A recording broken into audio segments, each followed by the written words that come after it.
Tonight, we begin a journey, not just through history, but alongside one of its greatest travelers. Ibn Battuta, the young scholar from Tangier, set out with a heart full of faith and an unquenchable thirst for discovery. Before we follow in his footsteps, take a moment to settle in. Let the sounds around you soften, the tension leave your body, and allow your mind to drift gently back through time.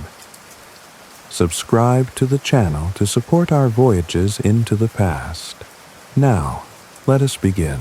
Imagine the world of the 14th century, a time quite different from our own, yet connected by the threads of human curiosity and faith. In the bustling port city of Tangier, nestled on the northern coast of Morocco where the Atlantic meets the Mediterranean, a young man was born in the year 1304. His name was Abu Abdullah Muhammad ibn Battuta, though history remembers him simply as Ibn Battuta. Tangier, in his time, was a vibrant crossroads of cultures and trade, looking out towards the sea routes that linked Africa and Europe. Young Ibn Battuta grew up within this stimulating environment, breathing the salt air and hearing tales of distant lands brought by merchants and sailors. His family was one of scholars and judges, respected within the community. Following this tradition, he dedicated his youth to study, immersing himself in Islamic law and theology. He pursued the path of a qadi, a judge who interprets and applies the Sharia, the body of Islamic law. His education was thorough, shaping him into a learned and devout young man, well versed in the Quran and the legal traditions that governed daily life across a vast expanse of the known world. In the year 1325, at the age of 21, Ibn Battuta felt a powerful calling. It was a desire shared by countless Muslims throughout the centuries: the Hajj. This sacred pilgrimage to the holy city of Mecca is one of the 5 pillars of Islam, an obligation for those who are physically and financially able to undertake the journey at least once in their lifetime. For Ibn Battuta, however, this initial impulse, rooted in deep religious devotion, would blossom into something far larger. An odyssey that would span nearly 3 decades and cover an astonishing 75,000 miles, far exceeding the travels of Marco Polo or any other explorer of his era. He initially intended only to fulfill his religious duty and perhaps continue his studies in the great centers of learning in the Middle East. He left Tangier alone, bidding farewell to his parents, embarking on a journey he perhaps imagined would last a year or 2. Little did he know he was stepping onto a path that would lead him across continents, through empires, and into encounters with sultans, mystics, scholars, and ordinary people living vastly different lives. The world he set out to explore was interconnected in ways we might find surprising. The vast region known as Dar al-Islam, the lands where Islam was practiced and its law often held sway, stretched from West Africa across North Africa, through the Middle East, into Central Asia, and even parts of India and Southeast Asia. Within this expansive realm, a shared faith, a common scholarly language in Arabic, and established trade routes created a network that facilitated travel, especially for learned men like Ibn Battuta. Scholars and pilgrims were often welcomed, offered hospitality, and could find communities that shared their values and language in distant lands. This interconnectedness would be the foundation upon which his extraordinary travels were built. As he left the familiar shores of Tangier, the vastness of Africa and Asia lay before him, a world waiting to be discovered, not with the goal of conquest or trade, but with the quiet determination of a pilgrim and the insatiable curiosity of a scholar. let the thought of that young man stepping out into the unknown guide your own thoughts towards peace and stillness. Ibn Battuta's initial journey took him eastward, overland across the breadth of North Africa. Imagine the landscapes unfolding before him, the coastal plains giving way to rugged hills, the dusty tracks winding through towns and villages under the strong African sun.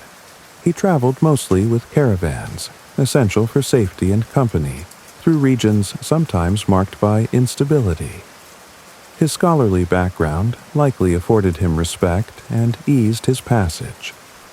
He journeyed through Algiers, Tunis, and Tripoli, observing the local customs, visiting mosques, and perhaps engaging in scholarly discussions along the way. His path led him towards Egypt, a land already ancient in his time, dominated by the powerful Mamluk Sultanate.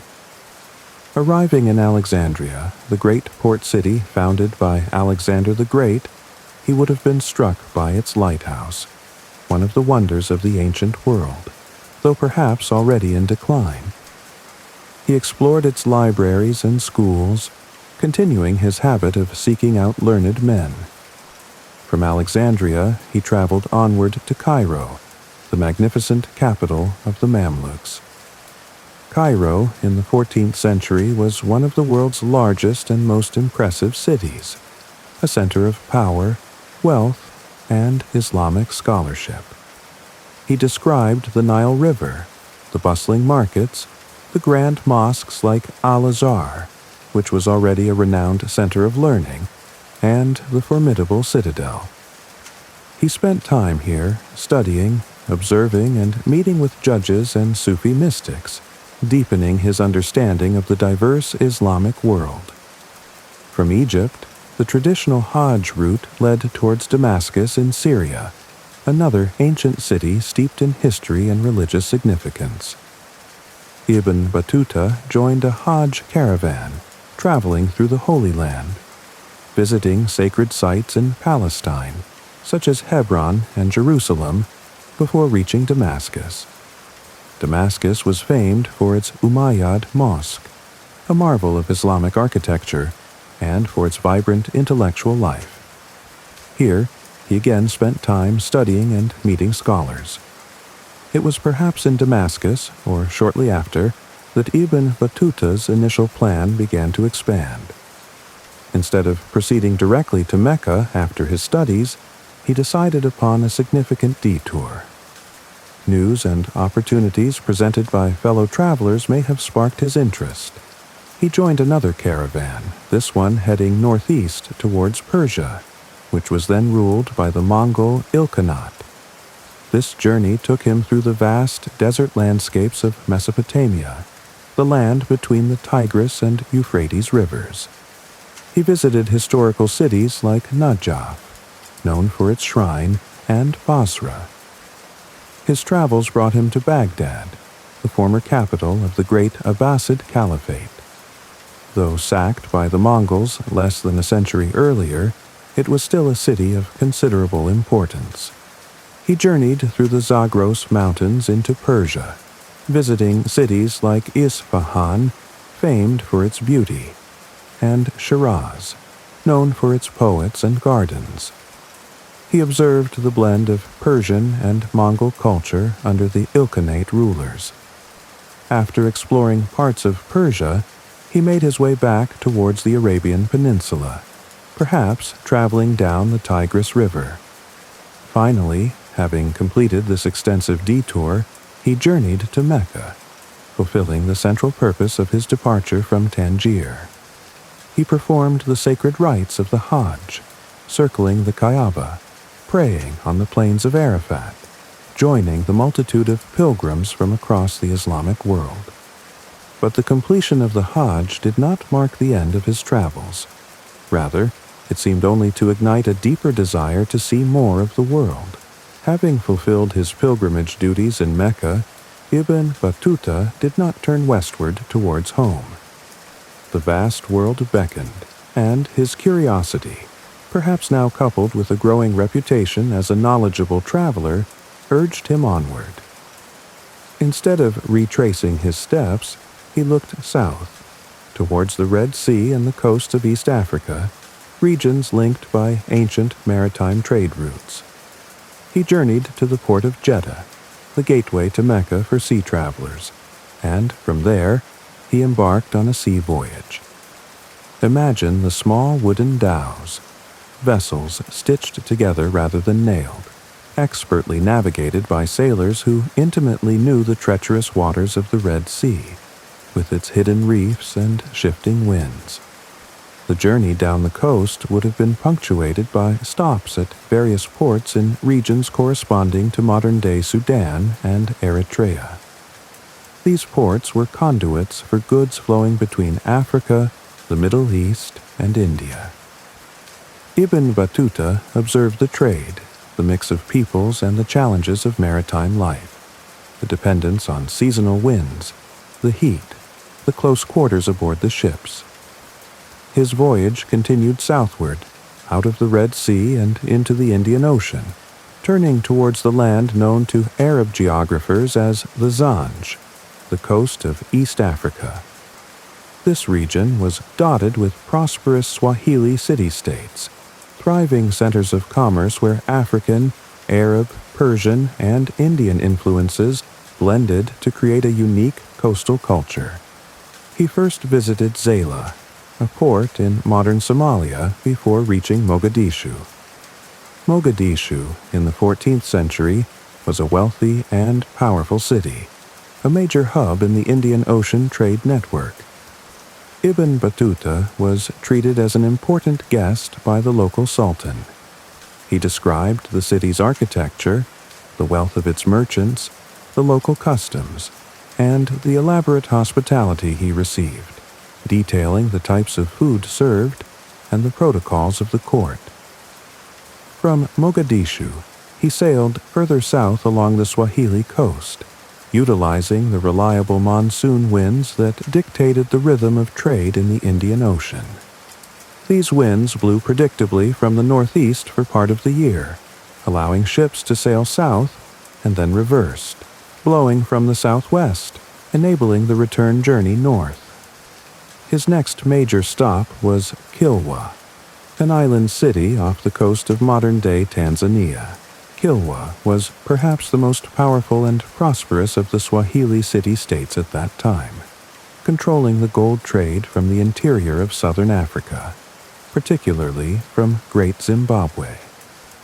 Ibn Battuta was deeply impressed by Kilwa, describing it as one of the most beautiful and well-constructed towns he had seen.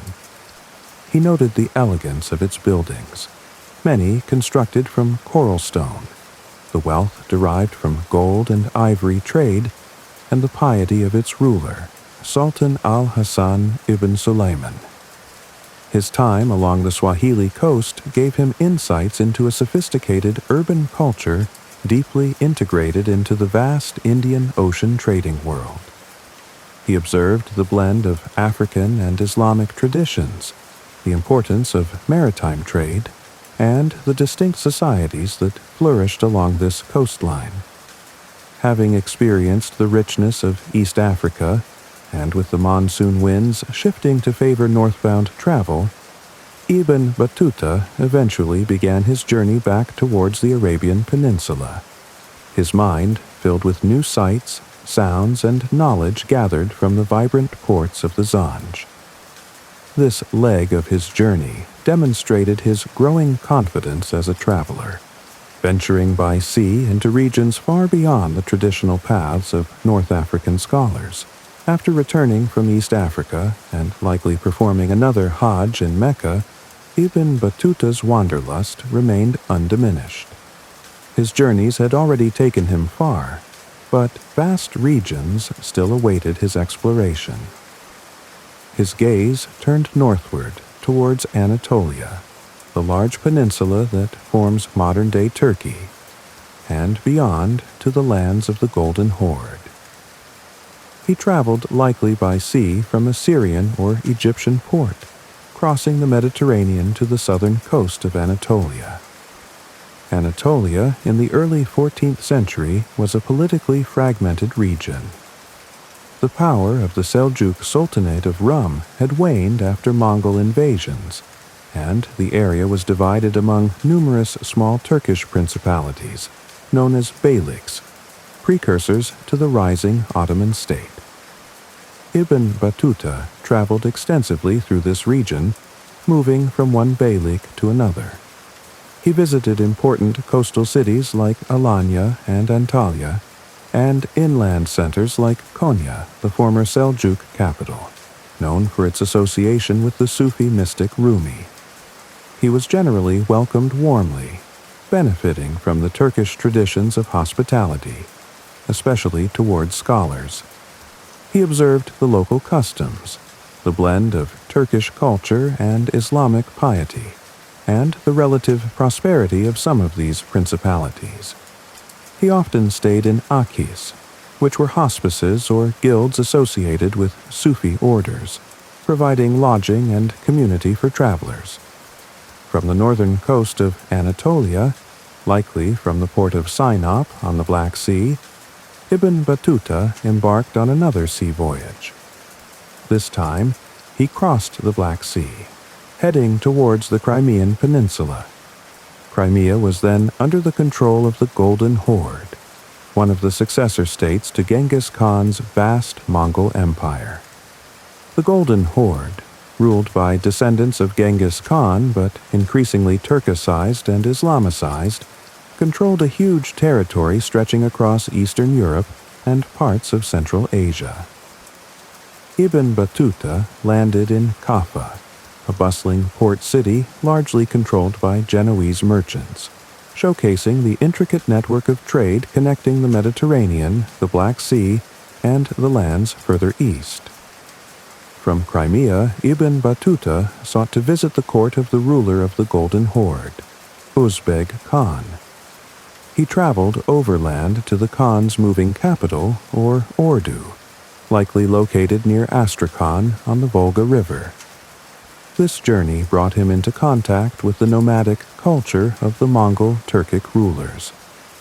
He described the vast traveling court, the felt tents or yurts, the customs of the Khan and his wives, and the blend of Islamic practice with older nomadic traditions. He noted the relative freedom and influence of women in Mongol society, which differed significantly from some other parts of the Islamic world he had visited. While at Uzbeg Khan's court, a unique opportunity arose. One of the Khan's wives, a Byzantine princess named Beagle, was granted permission to travel home to Constantinople to give birth. Ibn Battuta, perhaps eager to see the legendary capital of the Byzantine Empire, managed to gain permission to join her entourage. The journey westward, with a large, well-supplied caravan provided by the Khan, took him across the steppes north of the Black Sea. Finally, he arrived in Constantinople, the great city known to the Byzantines as the Queen of Cities. Although past its peak glory, it was still the magnificent capital of the Eastern Roman Empire. Ibn Battuta, a Muslim traveler in a Christian capital, described the city with fascination, noting the Hagia Sophia, the churches, the Emperor Andronikos III Palaiologos, and the city's fortifications. His visit provided a rare, valuable glimpse into Byzantium from an outsider's perspective shortly before its final decline.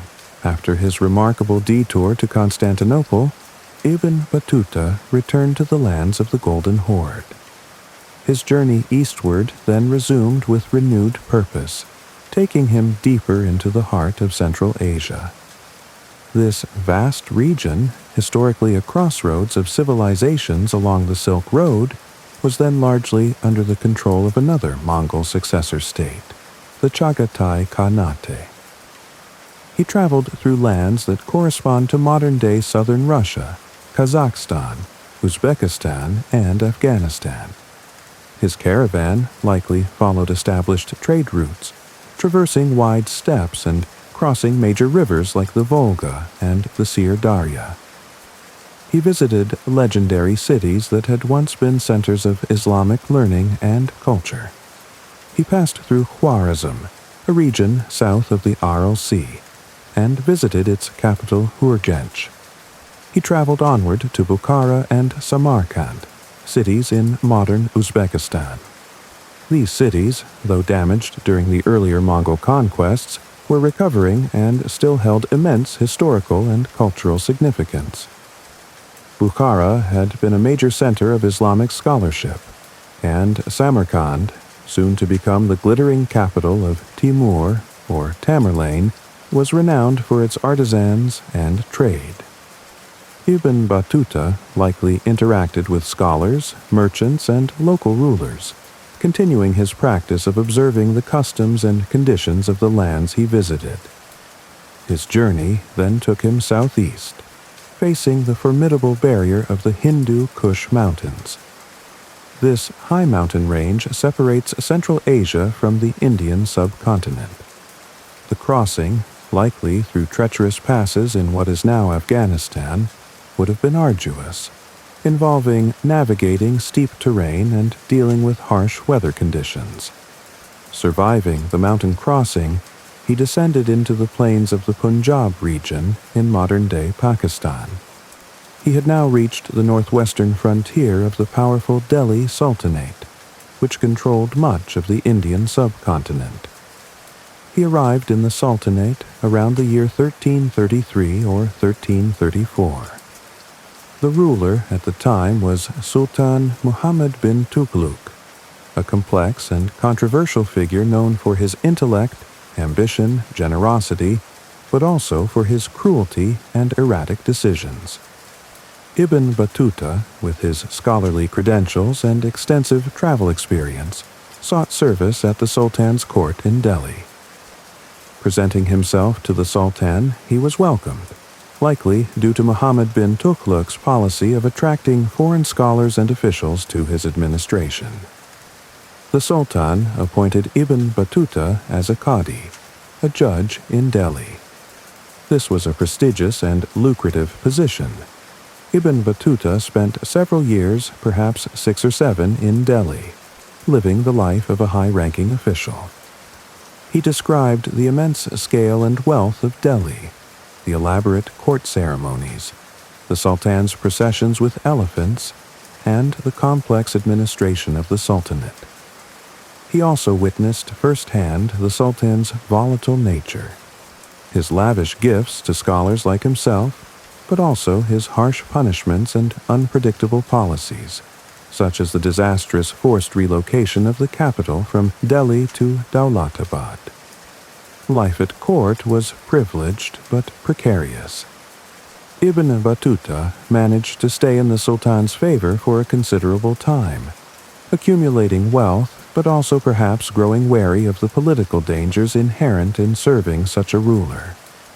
His time in Delhi provided him with deep insights into the unique Indo-Islamic civilization developing under the Sultanate. After several years serving as a judge in Delhi, Ibn Battuta's position at the court of Muhammad bin Tughlaq became somewhat uncertain, perhaps seeking a way to leave Delhi gracefully, or perhaps genuinely entrusted with a new role. He was appointed by the Sultan to lead a diplomatic mission. The destination was the distant court of the Yuan dynasty in China, ruled by the Mongol Emperor Togon Temür. The Sultan wished to send lavish gifts and establish good relations with the powerful ruler to the east. For Ibn Battuta, this presented an incredible opportunity to travel even further than he had ever imagined.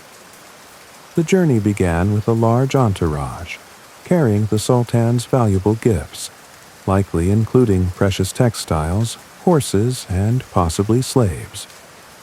The initial part of the journey was overland, heading south through the territories of the Delhi Sultanate. However, this part of the journey proved perilous. His party was attacked by bandits in the Indian countryside, and Ibn Battuta himself was robbed, separated from his companions, and faced considerable danger before managing to rejoin the mission. This incident highlighted the uncertainties and risks inherent in long-distance travel, even for an official embassy.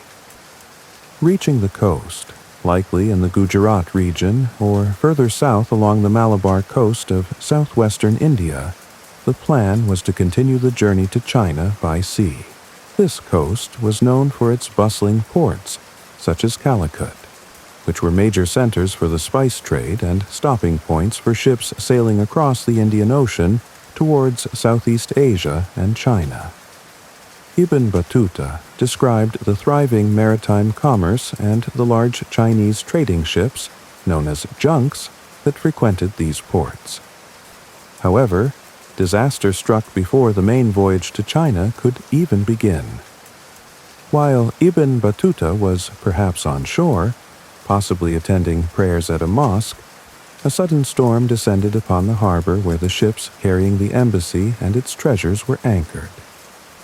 The violent storm wrecked the ships, scattering the precious gifts meant for the Yuan emperor and drowning many members of the mission. Ibn Battuta found himself stranded, his official mission in ruins, and potentially facing the displeasure of Sultan Muhammad bin Tughlaq should he return to Delhi empty-handed. Finding himself in a difficult position, and perhaps unwilling to face the unpredictable Sultan, Ibn Battuta chose not to return directly to Delhi. Instead, he sought refuge and opportunity elsewhere. He traveled further south along the Malabar coast and eventually decided to journey to the Maldive Islands, an archipelago southwest of India in the Indian Ocean. These islands were known to Arab traders and were ruled by a Muslim dynasty.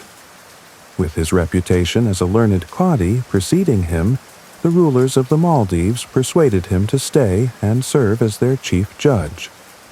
He spent several months in the Maldives, marrying into the ruling family and becoming involved in local politics. He described the unique culture of the islands, reliant on coconuts and fishing, the matrilineal society, and the relaxed customs, which sometimes clashed with his stricter North African interpretation of Islamic law.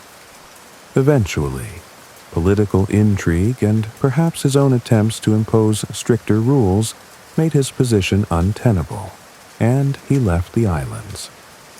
His ambition to reach China, however, remained. Leaving the Maldives, Ibn Battuta resumed his eastward journey, still hoping to eventually reach China, though no longer as an official ambassador of the Delhi Sultanate. His travels took him first to Sri Lanka, known to him as Ceylon, where he visited the sacred site of Adam's Peak, a mountain revered by Muslims, Buddhists, and Hindus. He described the pilgrimage route and the precious gems found on the island. From Sri Lanka, his journey continued across the Bay of Bengal, likely involving further sea voyages that took him towards Southeast Asia. He visited lands corresponding to modern-day Bangladesh and Indonesia, particularly the island of Sumatra, where he encountered the Sultanate of Samudra Pasai, another prosperous Islamic state integrated into the Indian Ocean trade network. He noted the ruler's piety and engagement in scholarly discussions. Continuing eastward, navigating the complex sea lanes of Southeast Asia, he finally secured passage on a Chinese junk heading towards the fabled land of Cathay, or China. He arrived in the bustling port city of Guangzhou, located in Fujian province on China's southeastern coast, which he called Zaitan. Guangzhou was, at that time, one of the world's largest and most cosmopolitan ports, filled with merchants from across Asia and the Middle East. There was a significant Muslim community there, testament to the extensive maritime trade links under the Mongol Yuan dynasty. Ibn Battuta described the immense size of the city, the skill of its artisans, particularly in porcelain production, and the vastness of the Chinese junks compared to the ships he had seen elsewhere. He traveled further inland, possibly along the Grand Canal, visiting other major cities like Guangzhou, which he called Sin Kalan, and perhaps even reaching the Yuan capital Kanbalik, the city we know today as Beijing. His descriptions of China touch upon its administration, its use of paper money, its crafts, and some social customs, offering a valuable perspective from an Islamic traveler. While generally impressed by China's wealth and order, he also seemed to feel culturally distant compared to other parts of the Islamic world. After spending some time exploring parts of China, Ibn Battuta finally began the long journey homeward. This return voyage likely took him back through Southeast Asia, across the Indian Ocean, perhaps with stops in India and Hormuz in the Persian Gulf. He traveled overland through Persia and Mesopotamia again, revisiting lands he had seen decades earlier. He journeyed through Syria and Palestine, eventually reaching Egypt. From there, he made one final pilgrimage to Mecca, his 7th Hajj in total, offering thanks for his safe passage through so many lands. Finally, in 1349, he took a ship across the Mediterranean and arrived back in his native Morocco, reaching the capital Fez. He had been away for almost 24 years. Soon after his return, he learned that his parents had passed away during his long absence. Though he had returned home, his travels were not quite over. He undertook 2 more significant journeys. One north, across the Strait of Gibraltar to the Kingdom of Granada in Al-Andalus, the last remaining Muslim stronghold in Spain, and another south, a challenging trek across the Sahara Desert to the Empire of Mali in West Africa, visiting its capital and the legendary trading city of Timbuktu. Upon completing these final journeys, Ibn Battuta settled in Morocco. At the behest of the Marinid Sultan Abu Enan Faris, he dictated the story of his incredible travels to a scholar named Ibn Juzai. The resulting book, known as the Rihla, which translates as The Journey, chronicled his vast experiences, observations, and adventures across the known world. Ibn Battuta passed away around the year 1368 or 1369. His legacy endures through his Rihla, which provides an unparalleled window into the diverse cultures, societies, and geography of Africa and Asia in the 14th century. He remains arguably the greatest traveler of pre-modern times, his journeys fueled by faith, curiosity, and an unyielding desire to see the world. As the vast journeys of Ibn Battuta come to a close in our telling, feel the gentle echo of his footsteps across deserts, mountains, and seas. Imagine the stillness of the world he explored, the quiet harbors and the starlit caravan trails. Let the sense of completion of a long journey ended deepen your own feeling of peace. Allow the stories of distant lands and times past to become a soft murmur, guiding you towards calm and restful sleep. Close your eyes, breathe slowly, and let the world drift away.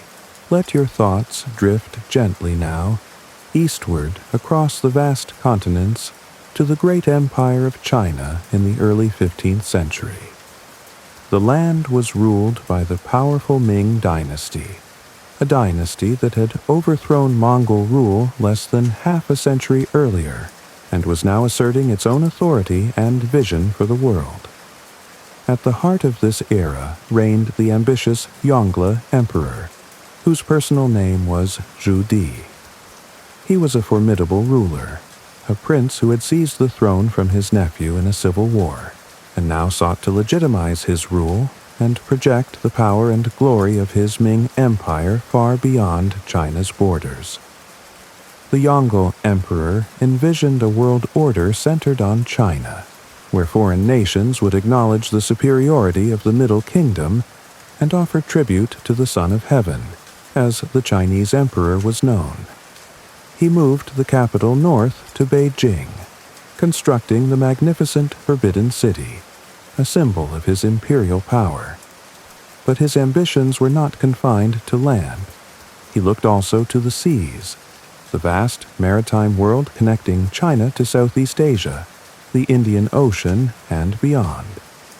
He desired to establish formal diplomatic relations, control maritime trade routes that brought valuable goods and tribute, and perhaps impress the known world with China's might and sophistication. To lead this grand maritime endeavor, the emperor chose a remarkable individual named Zheng. Zheng was not born into privilege. His original name was Ma He, and he came from a Muslim family in the southwestern province of Yunnan.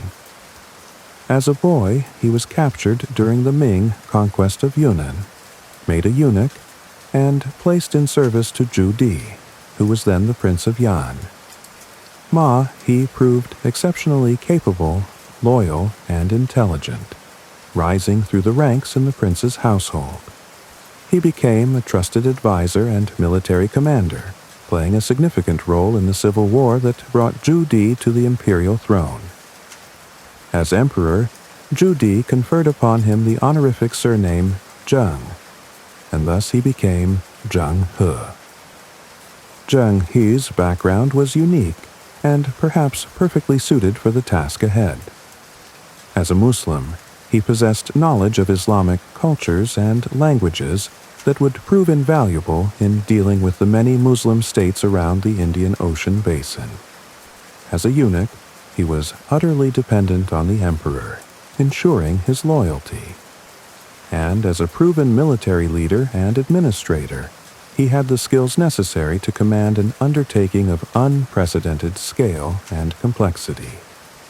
The Yongle Emperor, driven by imperial ambition, and Zheng He, the loyal and capable commander, were poised to launch a series of voyages that would dwarf any previous maritime exploration in world history. Imagine the air crackling with purpose in the imperial court, the grand plans taking shape, the beginning of an era of extraordinary voyages setting sail into the pages of history. The scale of the Yongle Emperor's vision required an equally staggering commitment of resources. To undertake these ambitious voyages, an enormous fleet had to be constructed, the likes of which the world had never seen before. Vast shipyards buzzed with activity along the Yangtze River, particularly at the Longjiang shipyards near the then capital city of Nanjing. Thousands upon thousands of craftsmen, woodworkers, caulkers, sailmakers, blacksmiths, labored tirelessly under imperial command. Ancient forests yielded enormous timbers needed for the construction of the fleet's centerpiece, the legendary Beokuan, the treasure ships. These were vessels of truly colossal proportions. While precise dimensions are still debated by historians due to variations in historical accounts and units of measurement, contemporary descriptions and later evidence suggest these were giants of the sea. Some accounts claim the largest treasure ships were over 400 feet long and 160 feet wide, figures that dwarf even the ships of European explorers centuries later, like Columbus's Santa Maria, which was perhaps only 85 feet long. These treasure ships were multi-masted vessels, with 9 masts carrying huge red silk sails, capable of navigating the open ocean. They featured multiple decks, watertight compartments, a Chinese invention that enhanced safety, and luxurious cabins for the commanders and ambassadors. Their purpose was not just transport, but also to project imperial majesty and carry the vast quantities of trade goods, gifts, and tribute that were central to the Voyage's mission. Imagine these immense hulls taking shape, the scent of sawdust and wood varnish heavy in the air, the rhythmic sound of hammers echoing across the shipyards. But the fleet was far more than just the great treasure ships. It was a vast armada, a floating city comprising various types of specialized vessels. There were supply ships, known as grain ships, designed to carry the enormous quantities of rice, water, and other provisions needed for voyages lasting up to 2 years. There were troop transports carrying thousands of soldiers to provide security against pirates and potentially enforce the emperor's will if diplomacy failed. Warships, equipped with cannons and other weapons, provided escort and defense. There were even specialized water tankers ensuring a supply of fresh water for the tens of thousands aboard. Smaller, more agile vessels likely served as scouts and communication ships. The human component of the fleet was just as impressive as the ships themselves. Each major expedition involved upwards of 27,000 to 30,000 individuals.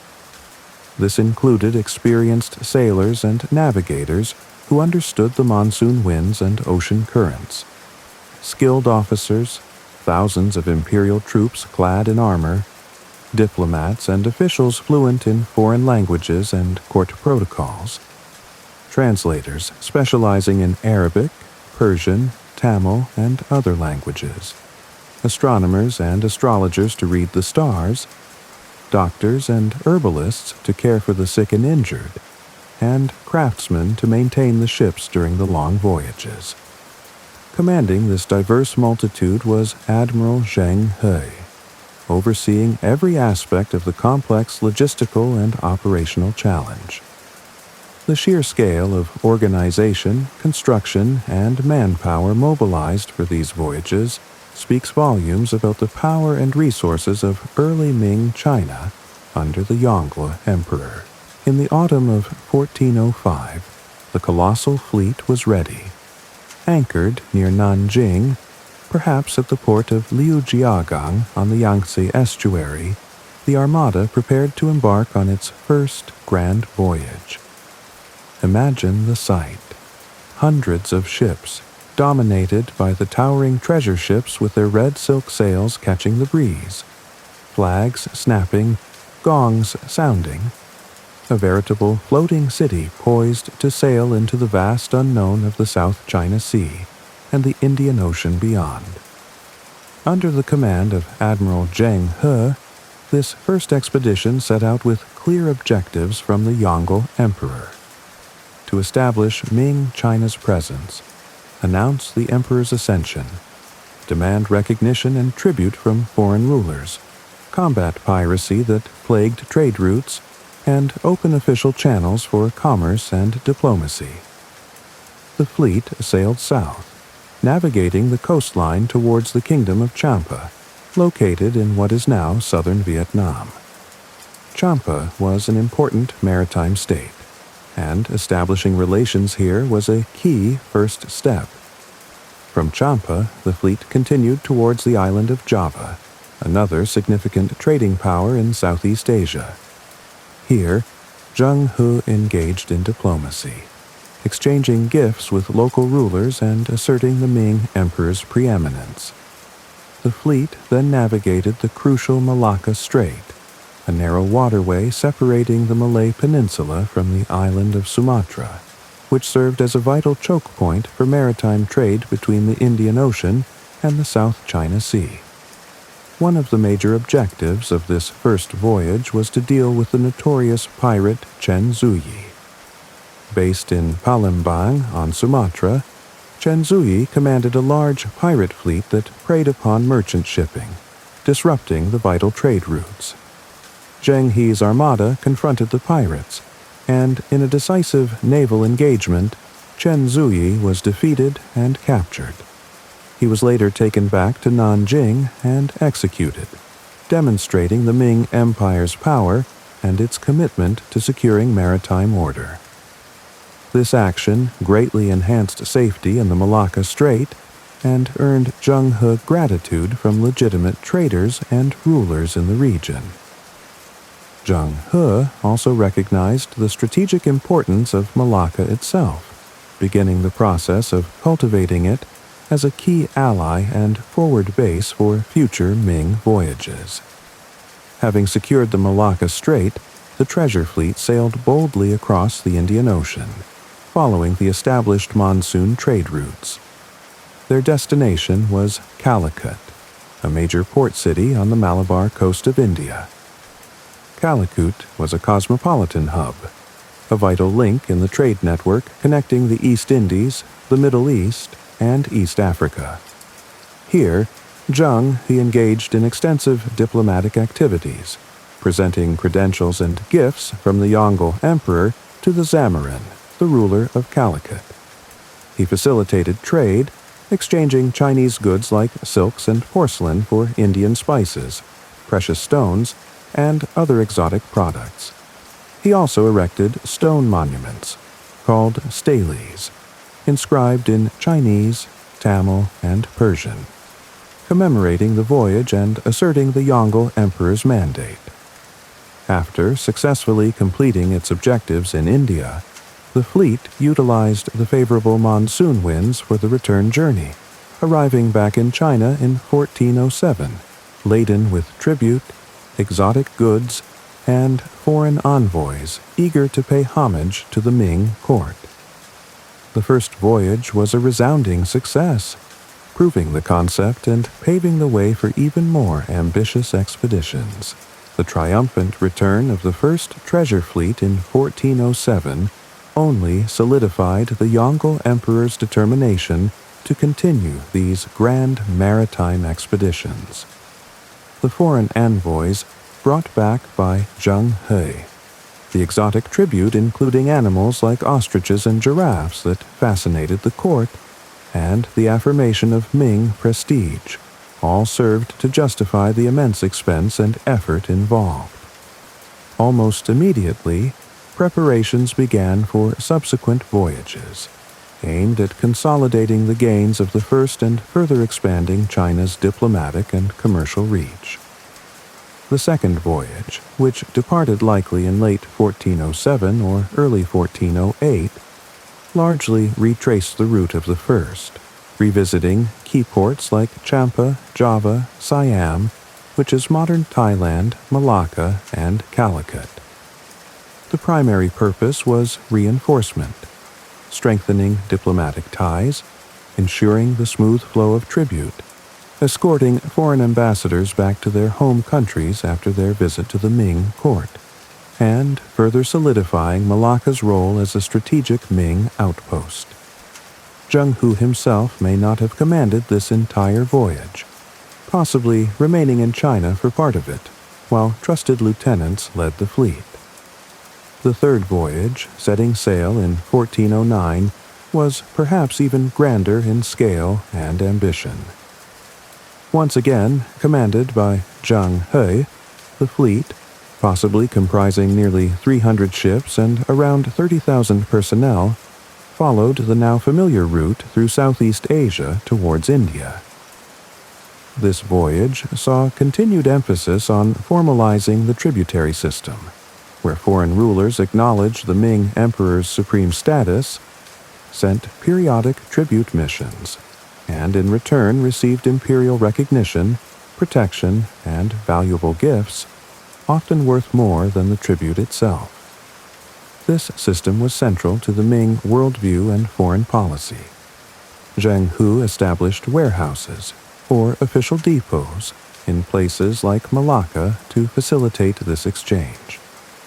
However, the third voyage also demonstrated the Ming fleet's willingness to use force when diplomacy failed or Chinese interests were threatened. While visiting Ceylon, the island known today as Sri Lanka, the fleet encountered hostility from the local kingdom of Kota, ruled by King Alakeshwara. Accounts suggest Alakeshwara was distrustful of the Chinese presence and perhaps planned to attack the fleet. In response, Zheng he launched a swift military intervention. His troops marched inland, surprised the capital, captured King Alakeshwara and his family, and brought them back to Nanjing. The Yongle Emperor ultimately released the king, allowing the Ceylonese to choose a new ruler who would be more amenable to Ming relations. But the incident sent a clear message throughout the region about the consequences of opposing the Ming Armada. This intervention, along with continued efforts in Calicut and Cochin in India, highlighted the dual nature of the voyages: peaceful diplomacy and trade backed by formidable military power. By the end of the third voyage in 1411, Ming China's influence across the South China Sea and the northern Indian Ocean had been firmly established. With Ming influence consolidated in Southeast Asia and the major ports of India, the subsequent voyages under Zheng pushed the boundaries of exploration even further westward, venturing into the Persian Gulf, the Red Sea, and down the coast of East Africa. The Yongle Emperor's ambition now seemed to encompass the entire Indian Ocean basin. The fourth voyage, which began in 1413 or 1414, marked this significant expansion.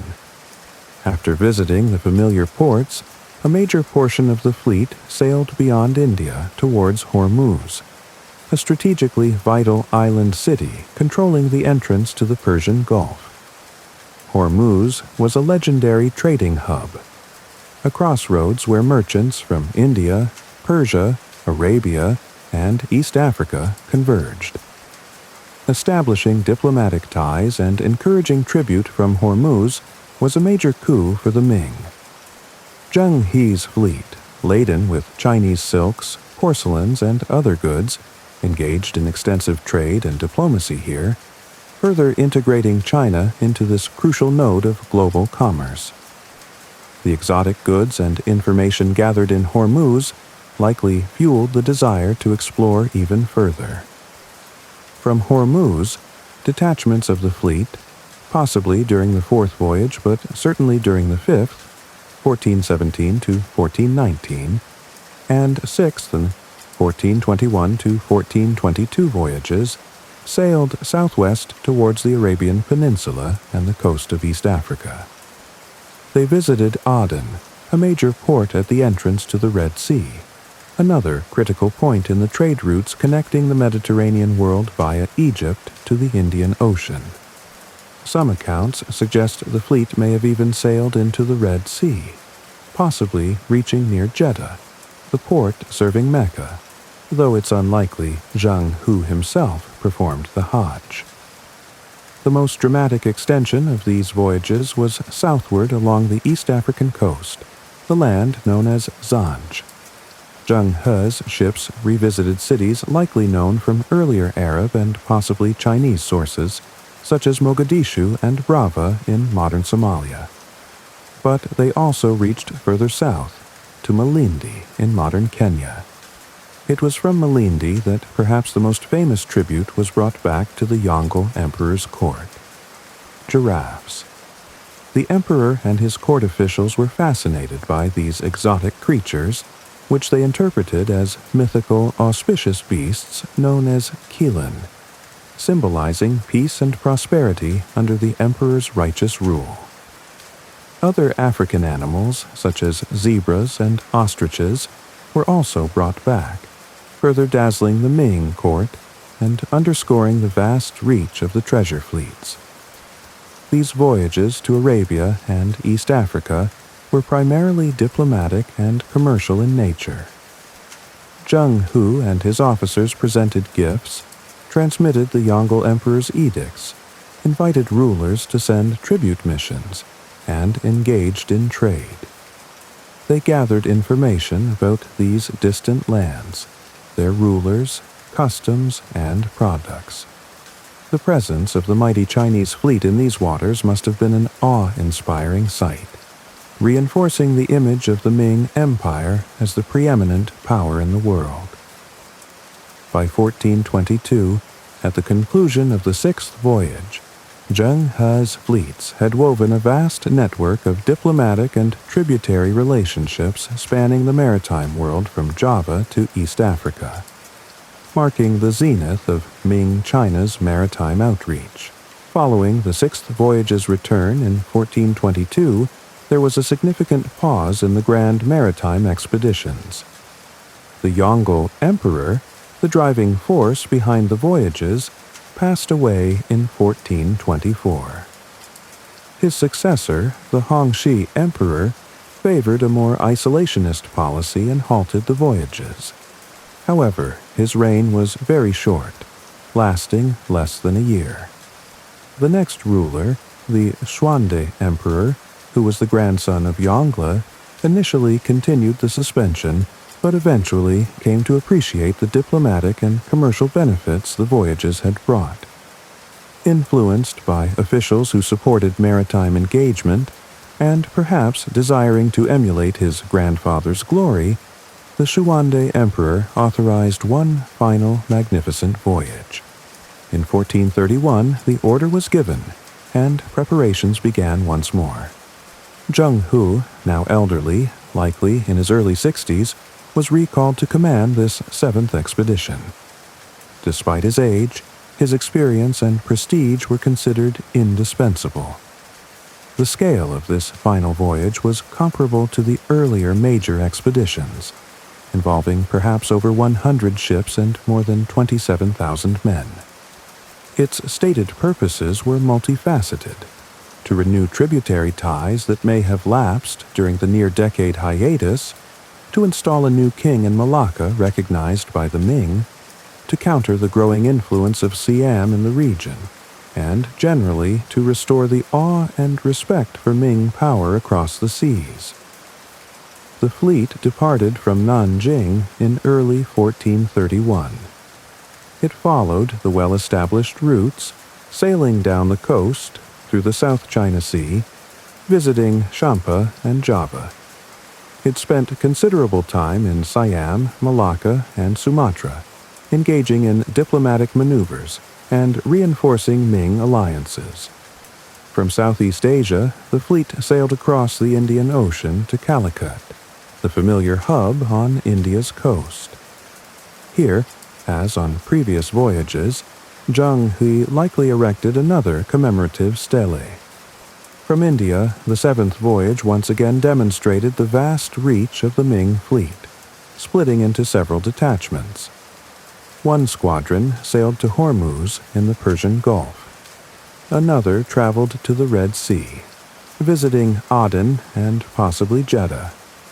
A further squadron likely sailed down the coast of East Africa, revisiting ports like Mogadishu and Brava.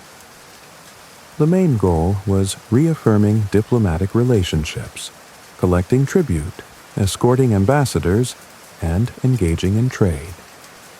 This final voyage served as a grand tour, reinforcing the network established by the previous expeditions. However, this voyage marked the end of an era. Zheng He, the admiral who had led these unparalleled expeditions across the Indian Ocean for nearly 3 decades, did not complete the return journey. Historical accounts suggest he died at sea sometime in 1433, perhaps on the leg of the voyage returning from India or Hormuz. His loyal subordinates brought the fleet safely back to China later that year. The death of the legendary admiral coincided with a changing political climate within the Ming court, signaling the definitive end of China's great age of maritime exploration. His passing marked not just the conclusion of his own remarkable career, but the closing chapter of this extraordinary chapter in global history. The return of the 7th Treasure Fleet in 1433, though successful in its diplomatic aims, marked an abrupt and definitive end to Ming China's state-sponsored maritime exploration. Despite the voyage's apparent success in establishing tributary relations and projecting Ming power, the political winds within the imperial court had shifted decisively. The Xuande Emperor, who had authorized the final voyage, passed away in 1435. Subsequent emperors and the powerful Confucian scholar-official bureaucracy held different priorities and perspectives. Several factors contributed to the cessation of the voyages. The expeditions were incredibly expensive. placing a significant strain on the imperial treasury. Maintaining the massive fleet and funding the lavish gifts exchanged in the tributary system required enormous resources. Many influential Confucian scholar officials viewed the voyages as extravagant and unnecessary ventures. They adhered to a more traditional view of China as a self-sufficient agrarian empire, believing that focusing on internal affairs, strengthening the Great Wall against northern nomadic threats, particularly the Mongols, and maintaining social harmony were far more important than costly overseas adventures. They often looked down upon merchants and foreign trade, viewing it as a source of instability and potentially corrupting foreign influences. There was also a growing perception that the voyages yielded diminishing returns. While they brought exotic goods and diplomatic prestige, the economic benefits were debated, and the tributary system was arguably more costly than profitable. The primary threats to the empire seemed to lie along its northern land borders, not across the seas. As concerns about Mongol resurgence grew, resources were increasingly channeled towards the military and fortifications in the north. In the decades following the final voyage, the anti-maritime faction gained dominance at court. Records of the voyages were allegedly destroyed or hidden, perhaps to prevent any future attempts to revive them. The great treasure ships were left to rot in the harbors or dismantled, their timbers repurposed. Strict limits were placed on the size of ocean-going vessels that could be built, effectively grounding any potential for large-scale private or official maritime expeditions. China gradually turned inward, adopting a more isolationist stance regarding maritime affairs that would last for centuries. The legacy of Zheng, He, and the treasure voyages is complex and fascinating. For a brief period, Ming China possessed the naval technology and imperial will to dominate the Indian Ocean, centuries before European powers arrived in force. The voyages established extensive diplomatic networks, facilitated cultural exchange, and left a lasting memory in many parts of Southeast Asia, where Zheng Hu is still revered in temples and legends. They stand as a testament to China's capabilities and its potential as a global maritime power in the early 15th century. The abrupt end of the voyages, however, raises intriguing questions about historical paths not taken, and represents a pivotal moment when China chose to focus inward, leaving the exploration and eventual domination of the world's oceans to others. The memory of those great ships sailing across vast oceans remains, a quiet echo of a different possible world. Let the grandeur of Zheng He's fleet gently carry you further into relaxation. Imagine those immense ships, like floating palaces, sailing silently on a calm, moonlit sea. Feel the vastness of the ocean, the rhythmic rise and fall of the waves against the hull. Let the tales of diplomacy and distant shores fade into a peaceful quiet. Allow the sense of scale, the majesty of those voyages, to bring a deep stillness to your mind as you drift easily towards restful sleep. Let us now turn our attention westward, to the edge of Europe, to the small kingdom of Portugal in the latter half of the 15th century. Allow your mind to settle there. Feel the Atlantic breeze carrying the scent of salt and adventure.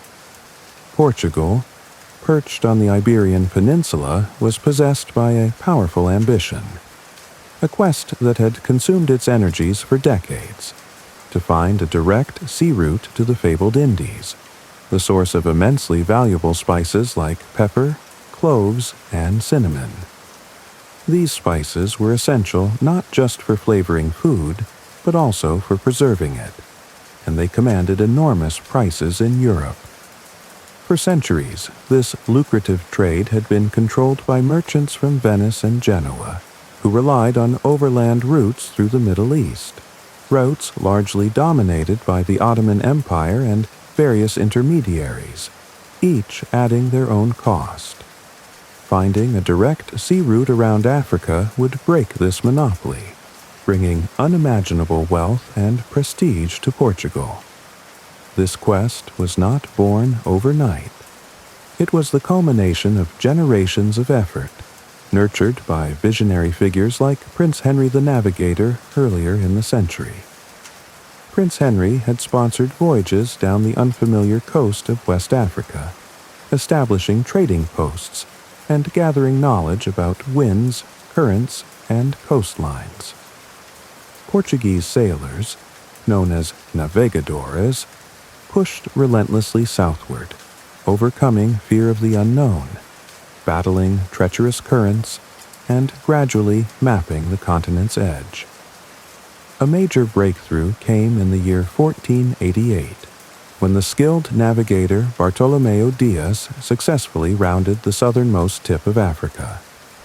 He faced terrifying storms there, prompting him to name it the Cape of Storms, though the Portuguese King John II, recognizing its significance, optimistically renamed it Cabo da Boa Esperança, the Cape of Good Hope.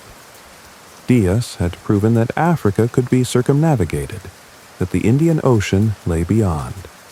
The sea route to India seemed within reach.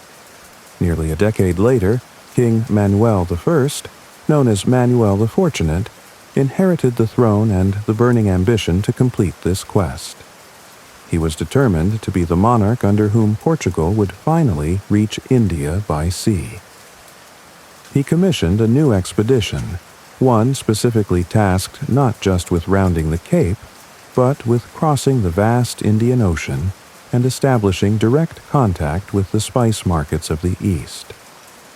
To lead this critical and dangerous mission, King Manuel chose a nobleman named Vasco da Gama. Da Gama was, at the time, likely in his late 30s, a man known more for his stern character, determination, and perhaps his ruthlessness than for extensive prior experience as an explorer compared to someone like Diaz.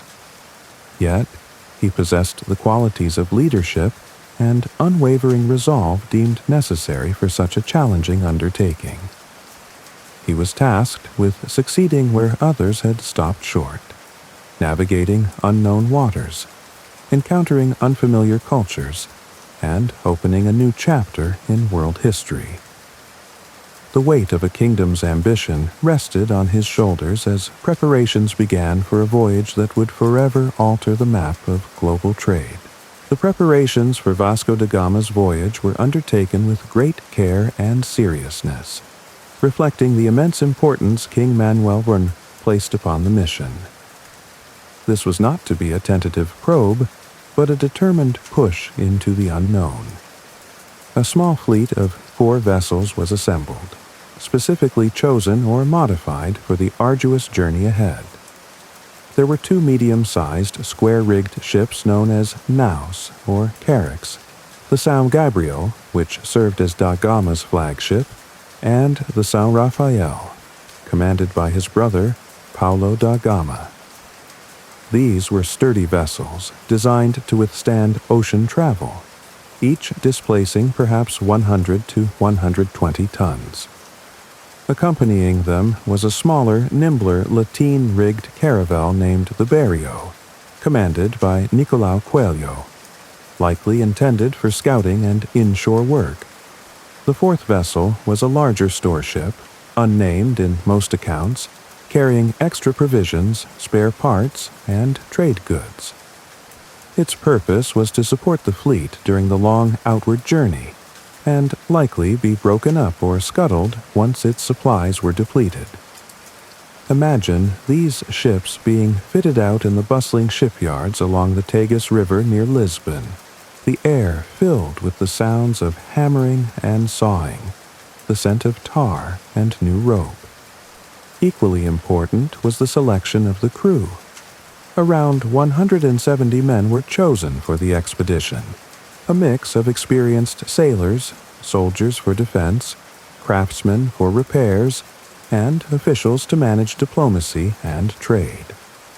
Crucially, the fleet included seasoned pilots who possessed invaluable knowledge of the African coast gleaned from earlier voyages.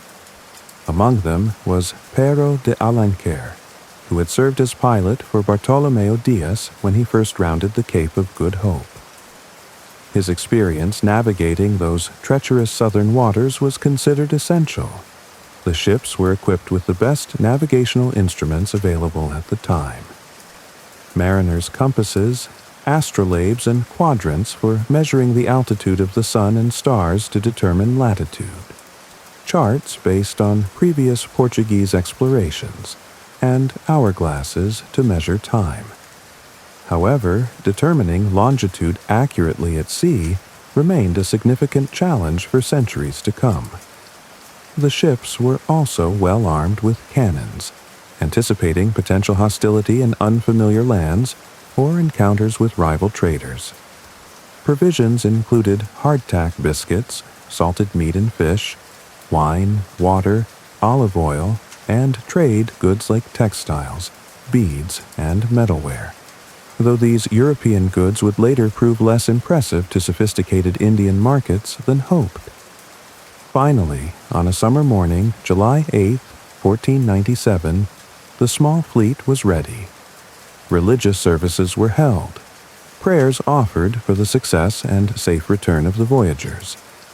Vasco da Gama and his captains likely received final instructions and blessings from King Manuel.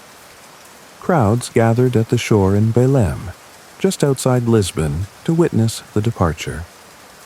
Imagine the scene. The ships riding at anchor, colorful banners bearing the cross of the Order of Christ flapping in the breeze. The tearful farewells of families unsure if they would ever see their loved ones again. The mix of hope and trepidation hanging in the air. Then, anchors were weighed, sails unfurled to catch the wind, and the four ships slowly made their way out of the Tagus estuary and into the vast blue expanse of the Atlantic Ocean. The quest for India had begun in earnest. The fate of the mission, and indeed the future course of global trade, now rested on the resilience of these ships and the determination of the men aboard them. Once clear of the Portuguese coast, Vasco da Gama's small fleet initially followed the familiar routes southward. They sailed past the Madeira Islands and then stopped briefly at the Cape Verde Islands, a Portuguese possession off the coast of West Africa, to take on fresh water and supplies. From Cape Verde, however, da Gama made a navigational decision that was both bold and crucial to the voyage's success. Instead of hugging the African coast southward, a route known to be hampered by unfavorable winds and currents in the southern hemisphere, he ordered the fleet to swing far out to the west, deep into the South Atlantic Ocean. This maneuver, known as the Volta do Mar, or Turn of the Sea, was based on growing Portuguese understanding of the Atlantic wind patterns. By sailing far southwest, almost towards the coast of Brazil, though they did not sight it, they aimed to catch the prevailing westerly winds further south that would carry them eastward towards the southern tip of Africa. This decision meant enduring an incredibly long period out of sight of land. For over 3 months, from early August until early November 1497, the sailors saw nothing but the endless expanse of the ocean. Imagine the psychological toll, the small wooden ships isolated under a vast sky, the constant motion of the waves, the unchanging horizon day after day, the gnawing uncertainty about whether the chosen course was correct. The ships likely stayed in close contact, signaling each other during the day and using lanterns at night. Life aboard was governed by the rhythm of watches, meals often consisting of monotonous rations, and the constant work of managing sails and maintaining the ships. Fear of the unknown, concerns about dwindling supplies, and the sheer immensity of the ocean must have weighed heavily on the crew. da Gama's stern leadership would have been essential in maintaining discipline and morale during this isolating period. Finally, after approximately 96 days sailing across the open Atlantic, longer than Columbus's first crossing, land was sighted on November 4th. They had reached the coast of South Africa, making landfall at a bay they named St. Helena Bay. Here they anchored to take on water, clean the ship's hulls, and make repairs. They also had their first encounters with the indigenous Khoi people, pastoral nomads of the region. Initial interactions were cautious, involving attempts at trade through sign language, but misunderstandings soon led to skirmishes, and da Gama himself was slightly wounded by a spear. This tense encounter foreshadowed difficulties that would arise later in dealing with unfamiliar cultures. Setting sail again, the fleet continued south along the rugged coastline. They faced increasingly challenging weather as they approached the continent's tip. Strong winds and powerful currents swept around the Cape, the same conditions that had earned it the name Cape of Storms from Bartolomeo Diaz. On November 22, 1497, after battling the elements, Vasco da Gama's fleet successfully rounded the Cape of Good Hope. This was a major milestone, achieved thanks to the daring Volta do Mar strategy and the resilience of the ships and crew. They had now passed the known limits of Portuguese exploration and entered the vast, uncharted waters of the Indian Ocean. The gateway to India lay open before them, but the longest and most uncertain part of their journey was still ahead. Having successfully rounded the Cape of Good Hope, Vasco da Gama's fleet sailed into the Indian Ocean, navigating waters completely unknown to Europeans. They sailed northeastward along the coast of what is now South Africa.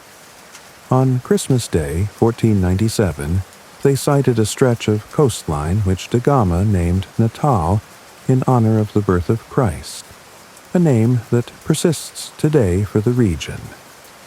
The journey northward was slow and arduous. The ships battled the strong southward flowing Agulhas current, making progress difficult.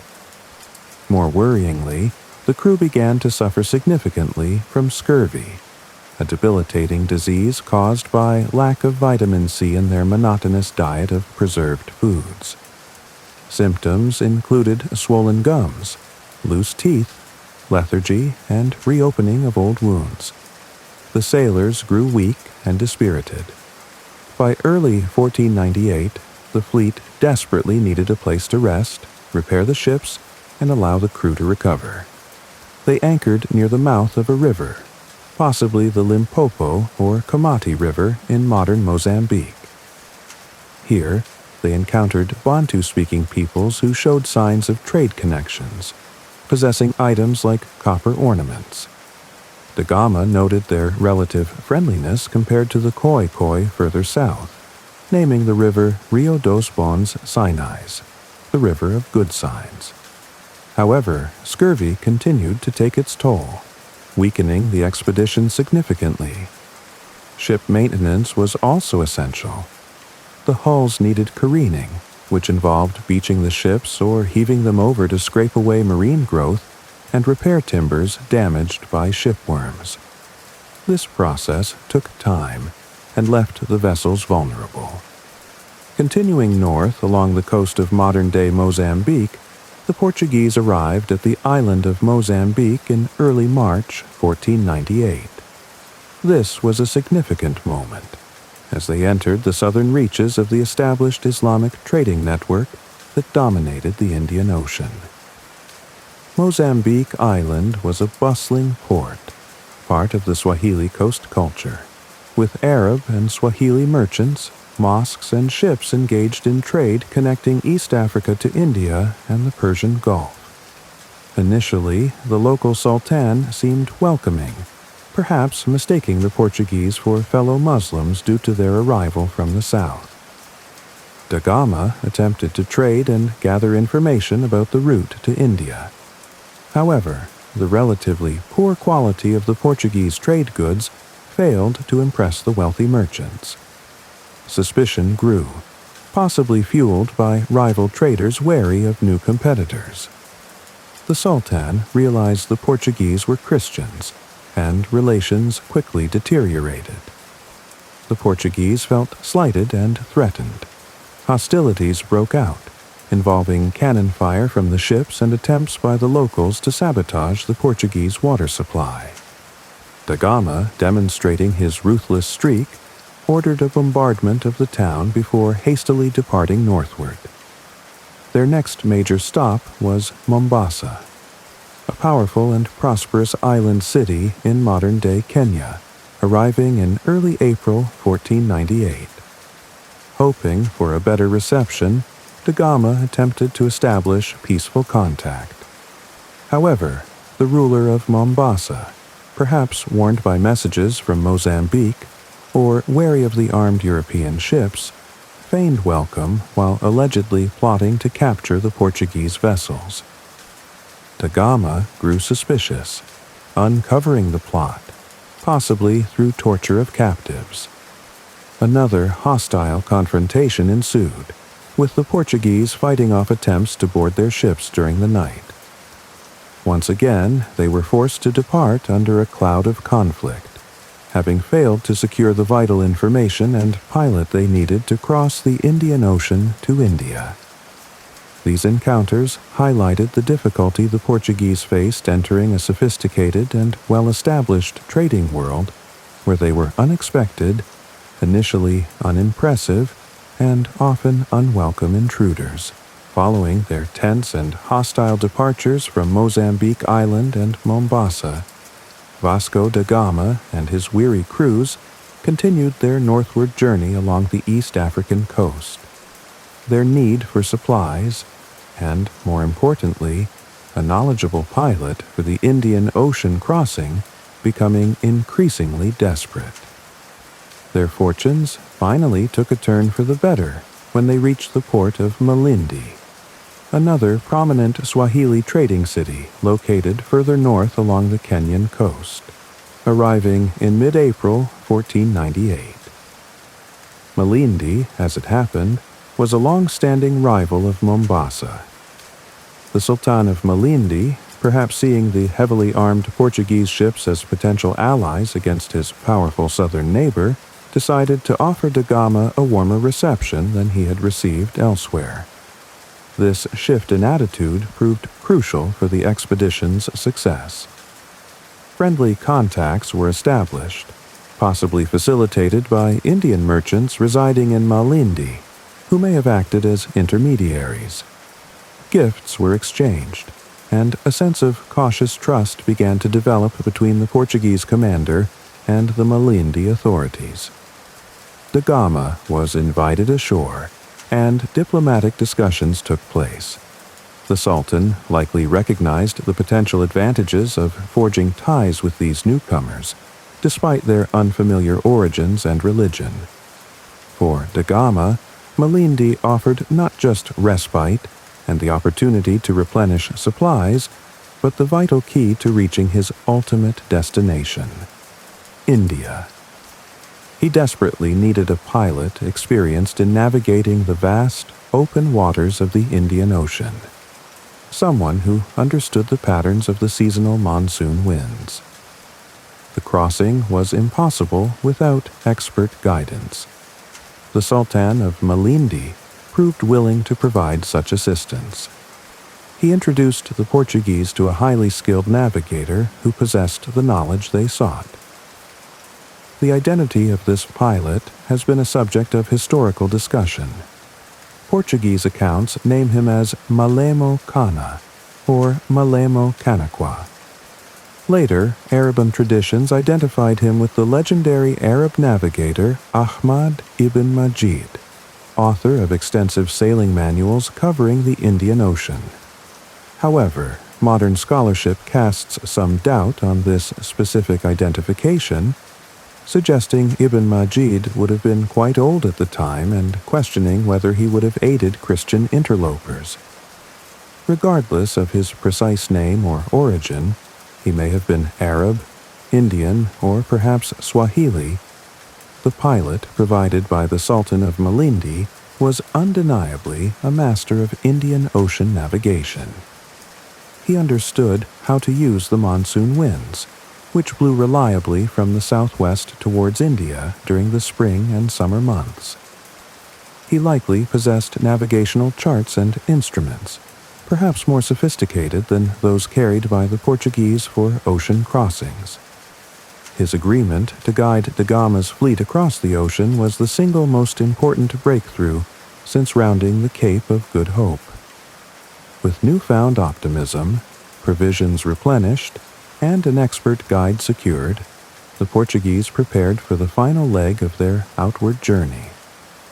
Malindi had provided the missing piece needed to unlock the sea route to India, with the crucial guidance of the pilot obtained in Malindi.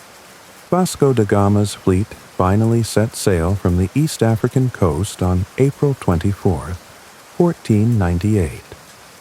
Their destination was Calicut, the great spice emporium on the Malabar coast of southwestern India. The timing was critical. They needed to catch the favorable southwest monsoon winds that blew across the Indian Ocean during the spring and summer months, propelling ships eastward towards the Indian subcontinent. The pilot expertly guided the 3 remaining Portuguese vessels, the storeship having likely been scuttled or abandoned by this point, out into the open ocean, leaving the familiar coastline behind. Compared to the arduous months spent battling contrary winds and currents along the African coast, the crossing of the Indian Ocean proved remarkably swift.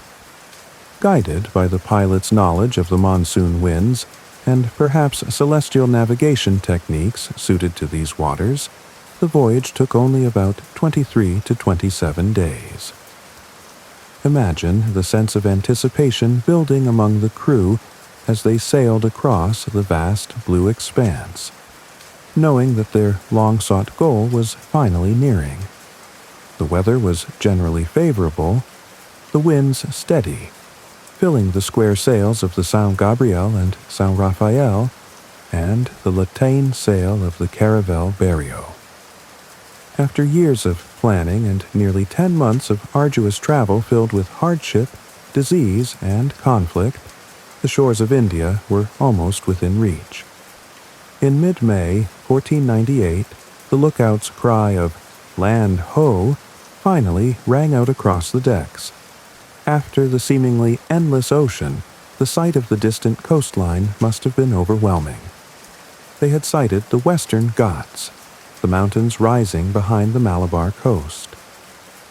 Guided closer by the pilot, they approached the specific destination he had aimed for.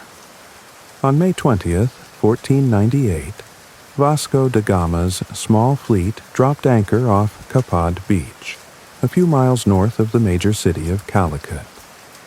They had done it. They had successfully navigated the sea route from Europe around Africa to India, a feat that had eluded generations of explorers. Calicut was one of the most important trading centers in the entire Indian Ocean world.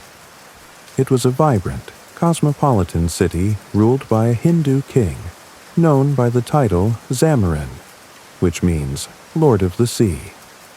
Its harbor bustled with ships from across the ocean, Arab dhows carrying goods from the Red Sea and Persian Gulf, Chinese junks arriving from the east, and countless smaller vessels involved in regional trade. The city's wealth was built primarily on the spice trade, especially pepper, which grew abundantly in the surrounding region. Arab merchants held a significant influence in the city, managing much of the trade between India and the Middle East. Into this complex and sophisticated commercial world sailed Vasco da Gama's ships, representing a new and unknown power from the far west.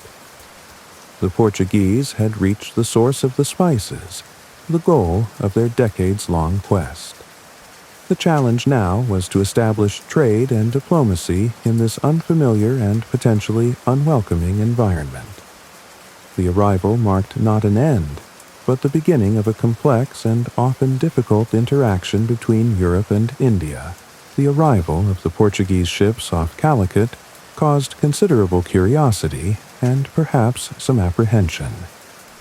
Vasco da Gama, understanding the need for diplomacy, sent emissaries ashore to announce his arrival and his mission as an ambassador from the King of Portugal, seeking friendship and trade. After some preliminaries, da Gama himself went ashore with an armed escort to meet the Zamorin, the ruler of Calicut. He was carried in a palanquin through crowded streets to the Zamorin's palace, observing the city's unfamiliar sights, sounds, and customs. The initial audience with the Zamorin seemed promising, marked by formal courtesies and an exchange of greetings. Da Gama presented letters from King Manuel I and conveyed Portugal's desire to establish trade relations. However, difficulties soon arose. When da Gama presented the gifts he had brought for the Zamorin, items like woolen cloth, hats, strings of coral beads, wash basins, sugar, oil, and honey, the Zamorin and his courtiers were distinctly unimpressed. Compared to the opulent gifts and high-quality goods regularly exchanged in the Indian Ocean trade network, the Portuguese offerings seemed paltry and common. This immediately lowered the Portuguese standing in the eyes of the court.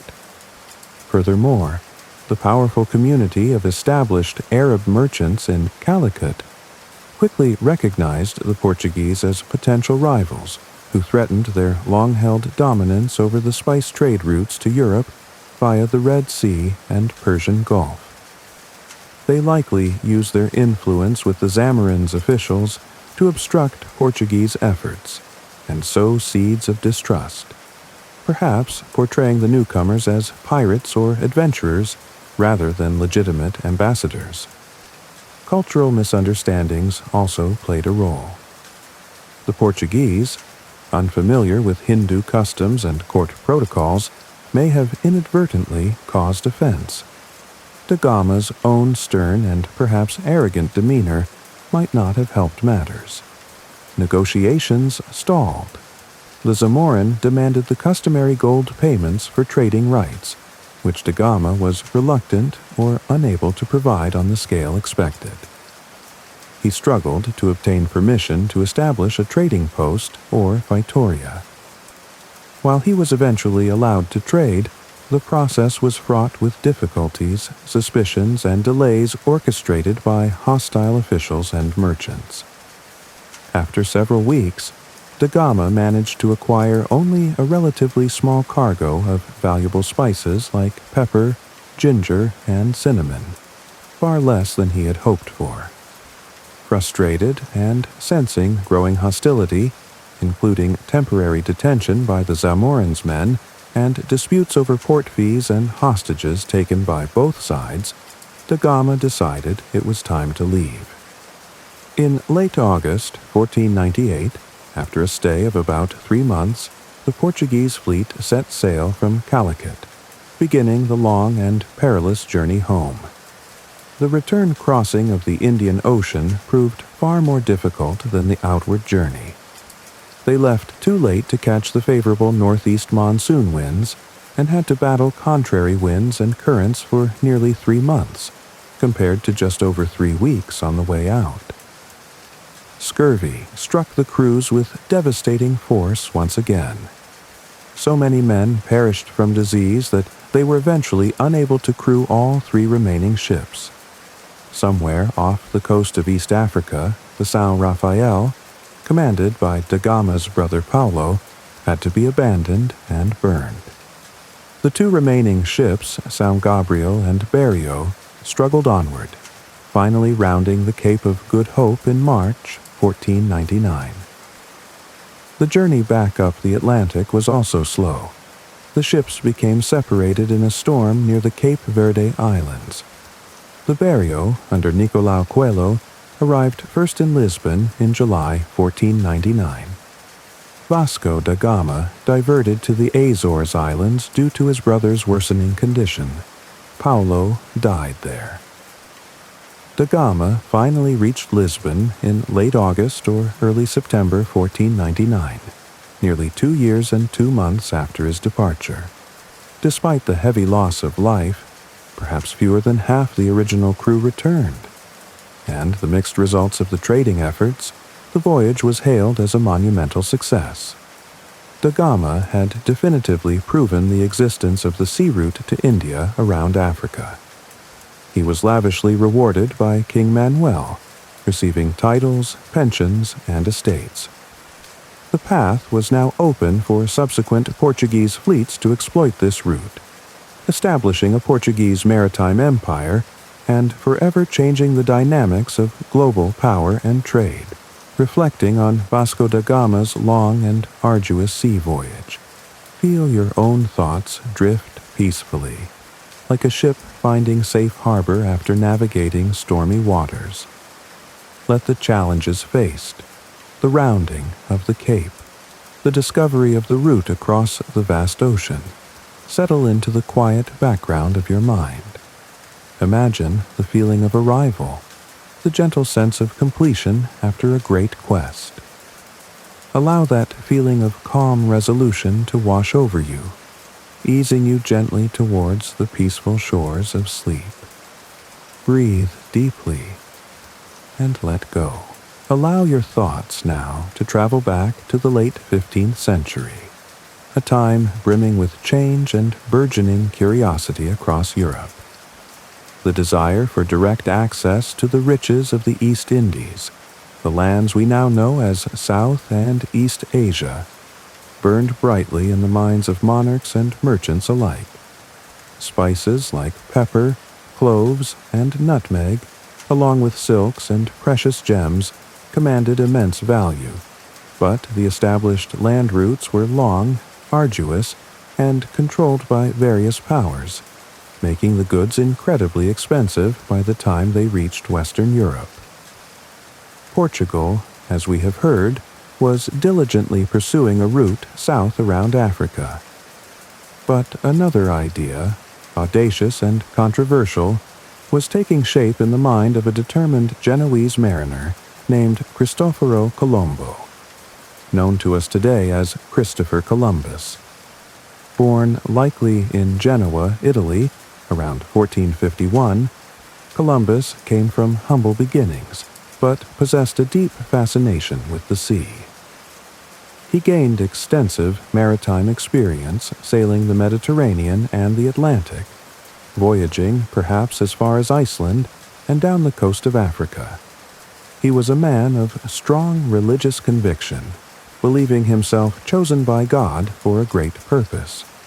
He was also a student of geography and navigation, poring over maps, ancient texts, and accounts of travelers like Marco Polo. Based on his studies, Columbus developed a compelling, though ultimately flawed, theory. He believed that the Earth was significantly smaller in circumference than most scholars of his day estimated. He also greatly overestimated the eastward extent of the Asian continent. Combining these errors, he convinced himself that the East Indies could be reached relatively easily by sailing directly west across the Atlantic Ocean, bypassing the long and dangerous African route altogether.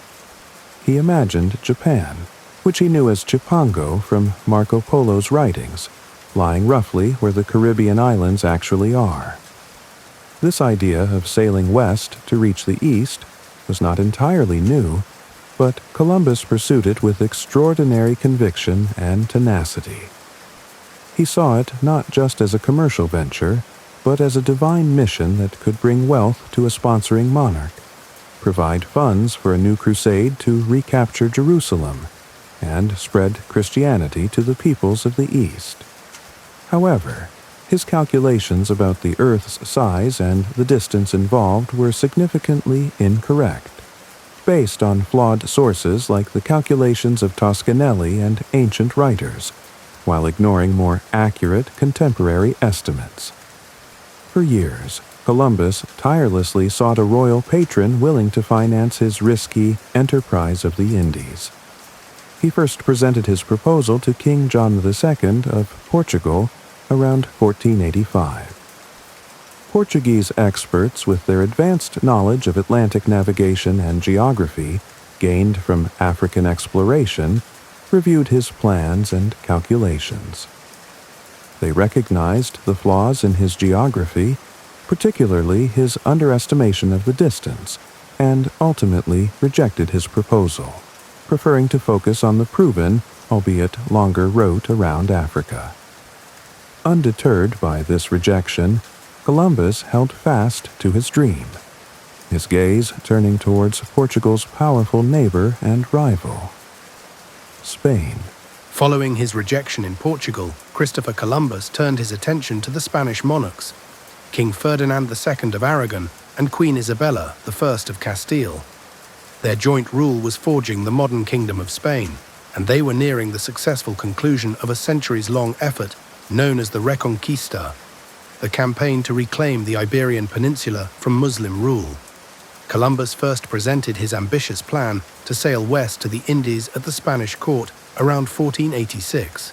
He faced a skeptical audience. Royal advisors and scholars, much like their Portuguese counterparts, examined his geographical theories and calculations. They pointed out the significant underestimation of the westward distance to Asia and the potential impossibility of carrying sufficient supplies for such a long voyage into the unknown. The monarchs were also deeply preoccupied with the final stages of the war against the Emirate of Granada, the last Muslim kingdom on the peninsula. Funding such a speculative and potentially fruitless venture seemed a low priority. Columbus, however, possessed remarkable persistence. For nearly 6 years, he remained attached to the Spanish court, patiently lobbying officials, seeking audiences, refining his arguments, and cultivating supporters. He gained crucial backing from influential figures like Luis de Santangel, the keeper of King Ferdinand's privy purse, and Juan Perez, a Franciscan friar who had connections to Queen Isabella and had perhaps once been her confessor. These advocates argued not only for the potential economic rewards should Columbus succeed, but also framed the voyage in terms of national pride, rivalry with Portugal, and the opportunity to spread the Catholic faith to new lands, themes that resonated strongly with the deeply religious Queen Isabella. Still, the monarchs hesitated, unwilling to commit while the war in Granada demanded their full attention and resources. Columbus faced repeated delays and near rejections, at one point deciding to leave Spain and offer his services elsewhere, perhaps to France or England. The turning point came in early 1492. On January 2nd, the city of Granada finally surrendered to Ferdinand and Isabella, marking the triumphant end of the Reconquista. With this long conflict concluded, the monarchs could now turn their attention to other matters. Perhaps buoyed by victory and looking for new ways to enhance Spain's prestige and wealth, they became more receptive to Columbus's persistent appeals.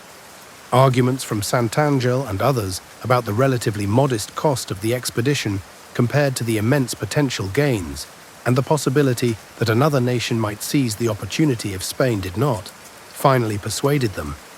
In April 1492, Ferdinand and Isabella summoned Columbus back to court at Santa Fe, near Granada. There they signed the crucial agreement known as the Capitulations of Santa Fe.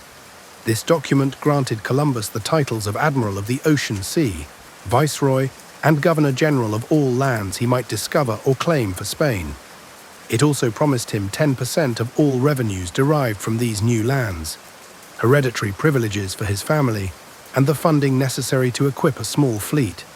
After years of tireless effort and frustrating setbacks, Christopher Columbus had finally secured the royal backing needed to embark on his visionary westward voyage across the Atlantic.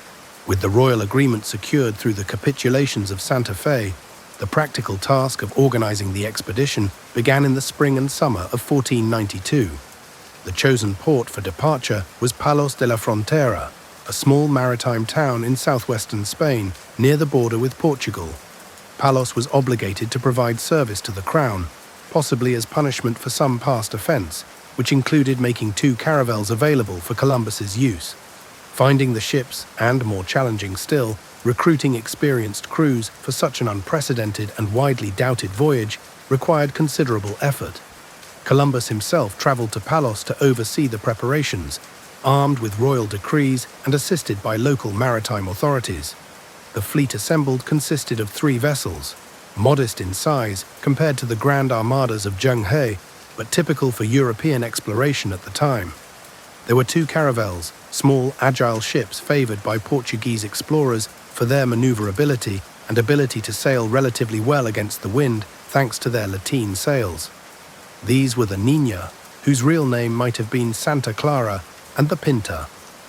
The 3rd vessel, serving as Columbus's flagship, was a slightly larger ship, likely a nau or carrack, known as the Santa Maria. She was slower and less suited for exploration than the caravels, but provided more space for crew and supplies. Finding owners willing to charter their ships, particularly the Santa Maria, which had to be leased separately, and convincing seasoned mariners to sign on for a voyage westward into the completely unknown Atlantic, described by some legends as a sea of monsters or boiling waters, proved difficult. Many sailors were deeply skeptical of Columbus's calculations and feared they would sail off the edge of the world or be unable to return against prevailing winds. Crucial assistance came from the Pinzon brothers, prominent local mariners and ship owners from Palos. Martín Alonso Pinzon, a respected captain, agreed to command the Pinta and invested some of his own money in the venture. His support and reputation were instrumental in persuading experienced local sailors to join the cruise. His brother, Vicente Yáñez Pinzon, commanded the Niña. Columbus himself commanded the flagship, Santa Maria. Juan de la Cosa, the owner of the Santa Maria, served as her master. In total, the 3 ships carried approximately 90 men, mostly experienced sailors from Palos and nearby towns, along with a few royal officials, a surgeon, and an interpreter fluent in Hebrew and Arabic, languages Columbus mistakenly believed might be useful in communicating with the people of the East Indies. Supplies were gathered for a journey of uncertain duration: casks of water and wine, salted meat and fish, hardtack biscuits, olive oil, vinegar, cheese, dried legumes, navigational instruments, charts, weapons, and various goods intended for trade. The atmosphere in Palos during those summer months must have been a mix of excitement, skepticism, and apprehension as the small fleet prepared to challenge the vast unknown. Finally, before dawn on August 3rd, 1492, the Niña, Pinta, and Santa Maria weighed anchor, slipped out of the harbour at Palos, and set their course southwestward, embarking on one of history's most consequential voyages. The first leg of the voyage took Columbus's small fleet southwest from Palos towards the Canary Islands, a Spanish possession off the northwest coast of Africa. This initial journey served as a shakedown cruise and allowed for a final stop for repairs and replenishment of supplies before heading into the truly unknown waters of the open Atlantic. They reached the Canaries about a week after departing Palos. Here, they spent nearly a month undertaking necessary repairs, particularly to the Pinta's rudder, and perhaps altering the rigging on the Niña from lateen sails to square sails to better suit the anticipated downwind journey. They took on fresh water, wood, and likely final provisions. On September 6, 1492, the 3 ships finally departed from the island of La Gomera in the Canaries, setting a course due west, sailing out into the vast, empty expanse of the Atlantic Ocean. The journey westward was aided by the reliable easterly trade winds that blow in those latitudes. The ships made steady progress under generally favorable conditions. Columbus employed the navigational techniques of the era, primarily dead reckoning. This involved estimating the ship's position by tracking its course using a compass, its speed measured perhaps by tossing a wood chip overboard and timing its passage along the hull, and the time elapsed measured by an hourglass. He also took readings of the North Star's altitude to determine latitude, though determining longitude remained a significant challenge. Reliant mostly on guesswork, to maintain morale and perhaps conceal the true distance traveled into the unknown, Columbus famously kept 2 separate logs. One, which he showed the crew, recorded shorter daily distances. The other, his private log, recorded what he believed to be the actual longer distances covered. He hoped this deception would prevent panic if the voyage stretched longer than anticipated.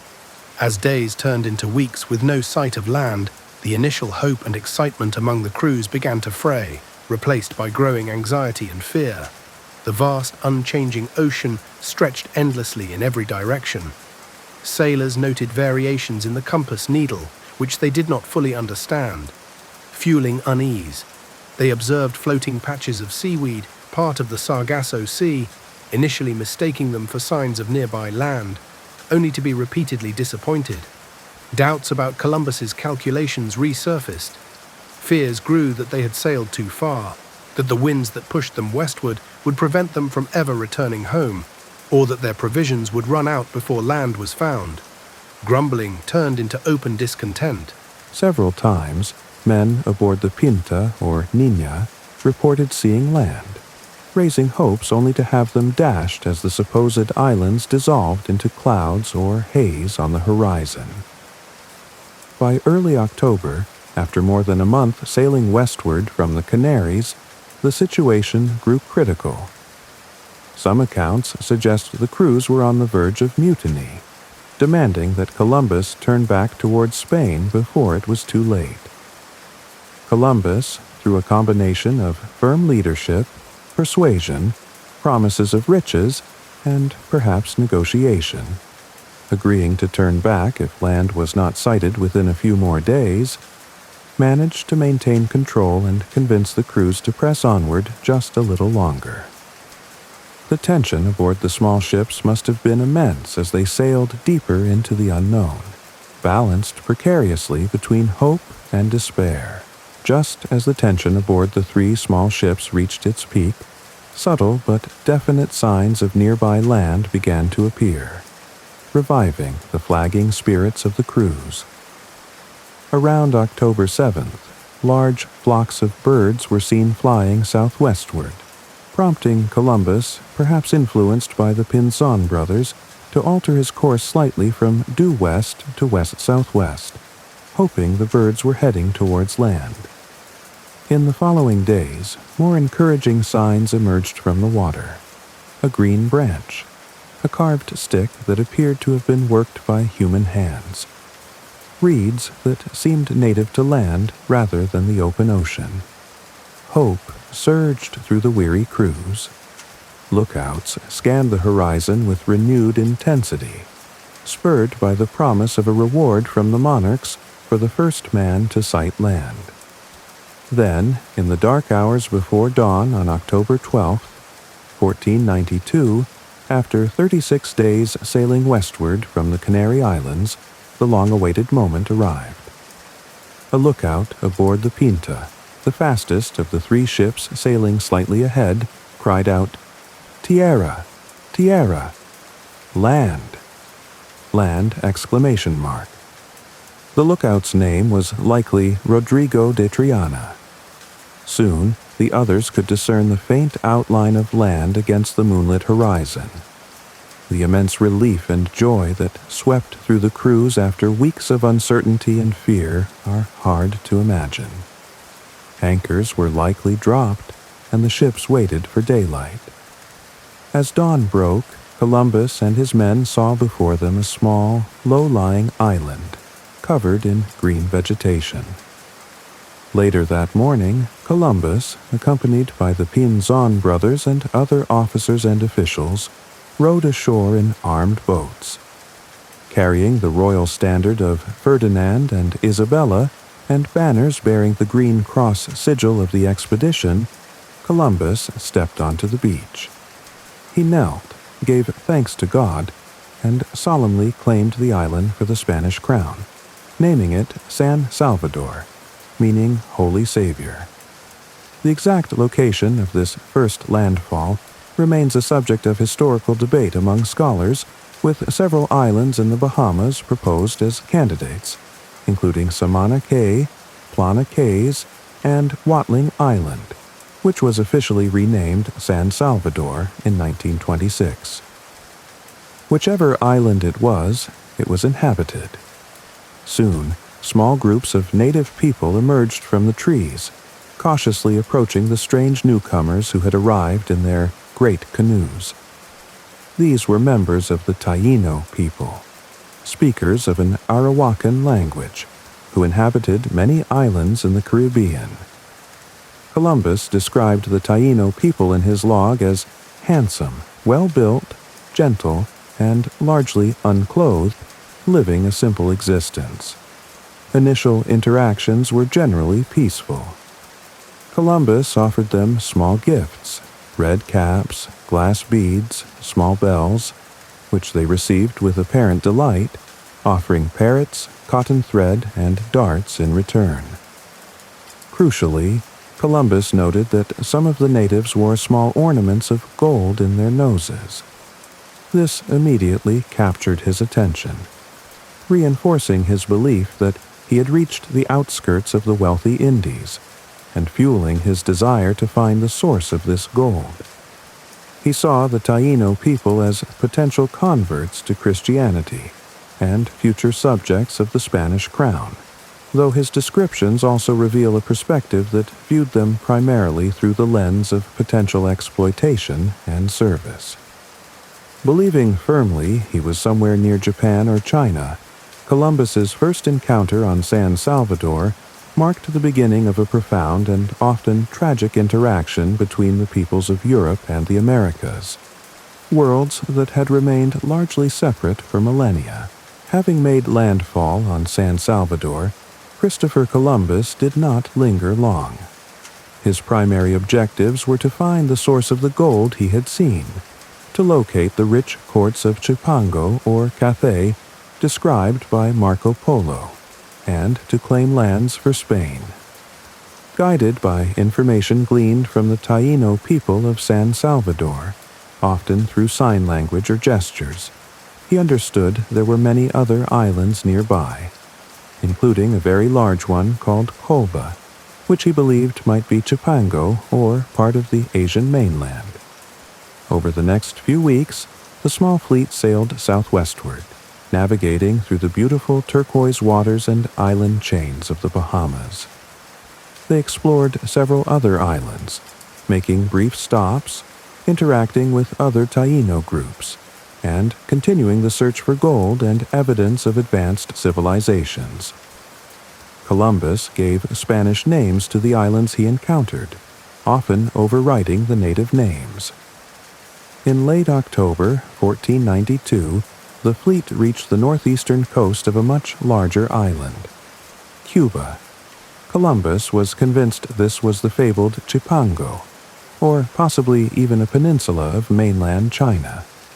He was impressed by its size, its lush vegetation, its deep harbors, and its numerous villages. He sent expeditions inland, hoping to find major cities or the court of the Great Khan, the ruler of China. His men explored rivers and valleys, describing the landscape, the native villages with their thatched huts, the cultivation of crops like maize and sweet potatoes, and the local practice of smoking rolled tobacco leaves, an encounter that would eventually introduce tobacco to Europe. However, they found no grand cities, no powerful emperors, and only small amounts of gold. Though Cuba was beautiful and populated, it did not match the descriptions of Chipango or Cathay. While exploring the Cuban coast, Martín Alonso Pinzón, captain of the Pinta, separated from the other two ships without Columbus's permission, possibly hoping to find gold on his own, or perhaps having misunderstood signals. This separation caused Columbus considerable anxiety. Disappointed by the lack of obvious riches or Asian empires in Cuba, Columbus decided to sail eastward, following native reports of another large island called Babec or Bohio, rumored to be rich in gold.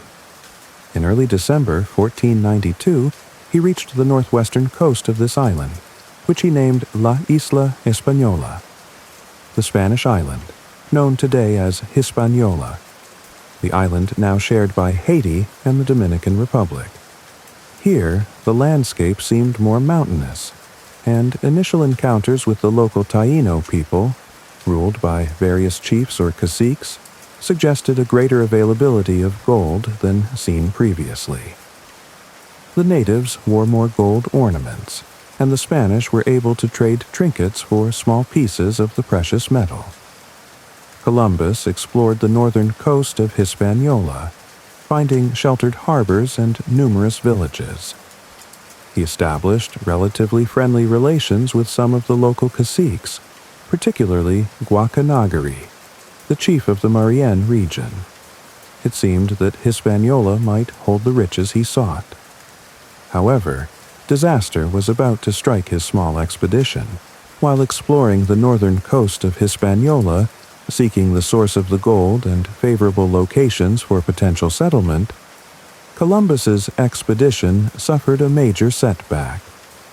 On the night of Christmas Eve, or perhaps early Christmas morning, 1492, disaster struck the flagship. While Columbus and many of the crew rested, the Santa Maria, under the command of an inexperienced ship's boy despite explicit orders, drifted onto a coral reef or sandbank near the shore of modern-day Haiti. The grounding was gentle at first, but the current pushed the ship further onto the bank. Despite efforts to kedge her off, the hull planks began to open, and the ship started taking on water. Columbus and the crew were forced to abandon ship, transferring themselves and as much cargo as possible to the small caravel Niña, with assistance readily offered by the local Taíno people under the cacique Guacanagari, who reportedly showed great sympathy for their plight. The Santa Maria was damaged beyond repair. This loss presented Columbus with a serious problem. He now had only one small caravel, the Niña, under his direct command, as the Pinta under Martín Alonso Pinzon was still missing. There was simply not enough room aboard the Niña to carry all the remaining crew members from both ships back to Spain. Columbus made a critical decision. He would leave a group of men behind on Hispaniola to establish a settlement, search for the source of gold, and await his return on a subsequent voyage. Using timbers salvaged from the wrecked Santa Maria, his men, again with help from Guacanagari's people, constructed a small fort or stockade near the chief's village. They named this settlement La Navidad, Christmas, in commemoration of the day of the shipwreck. Approximately 39 men, including a carpenter, a caulker, a surgeon, and an interpreter, volunteered or were chosen to stay behind under the command of Diego de Arana. Columbus instructed them to treat the natives well, trade peacefully, find the gold mines, and explore the island, providing them with supplies, trade goods, and the ship's boat. Having established La Navidad, the first European settlement in the Americas since the brief Norse presence centuries earlier, Columbus prepared for the return voyage. Shortly after leaving La Navidad, in early January 1493, sailing eastward along the coast, they encountered the Pinta, which rejoined the expedition. Martín Alonso Pinzon offered excuses for his separation, which Columbus seemed to accept, though likely with lingering suspicion.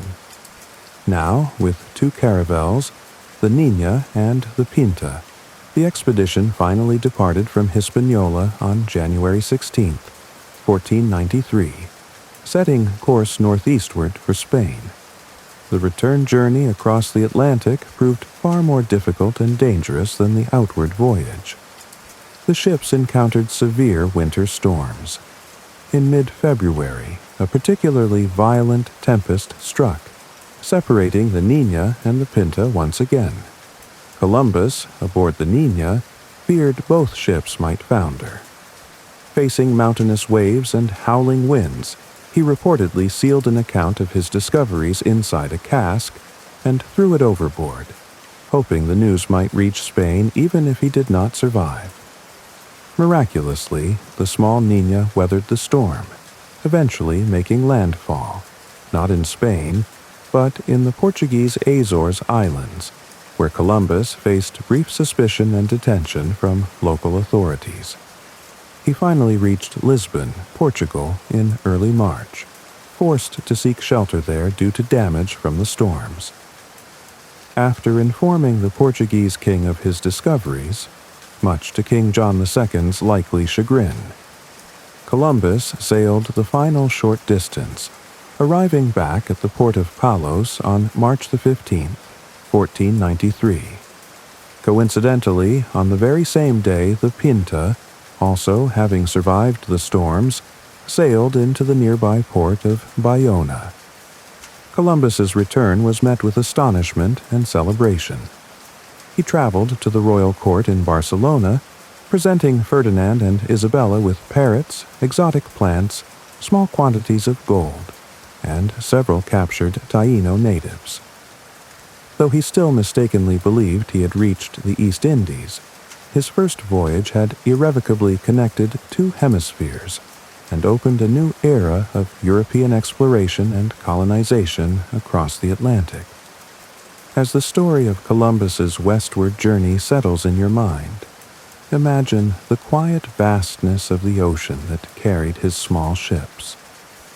Picture the gentle waves lapping on the shores of islands bathed in twilight. Let the feeling of discovery, the sense of reaching a new horizon, translate into a peaceful exploration of your own inner calm. Allow the vastness of the sea and sky to lull you towards serene, untroubled sleep. Imagine yourself drifting gently westward into dreams. Let us travel forward slightly in time to the early years of the 16th century. The quest for spice riches continues to dominate the ambitions of European maritime powers, particularly the fierce rivals, Portugal and Spain.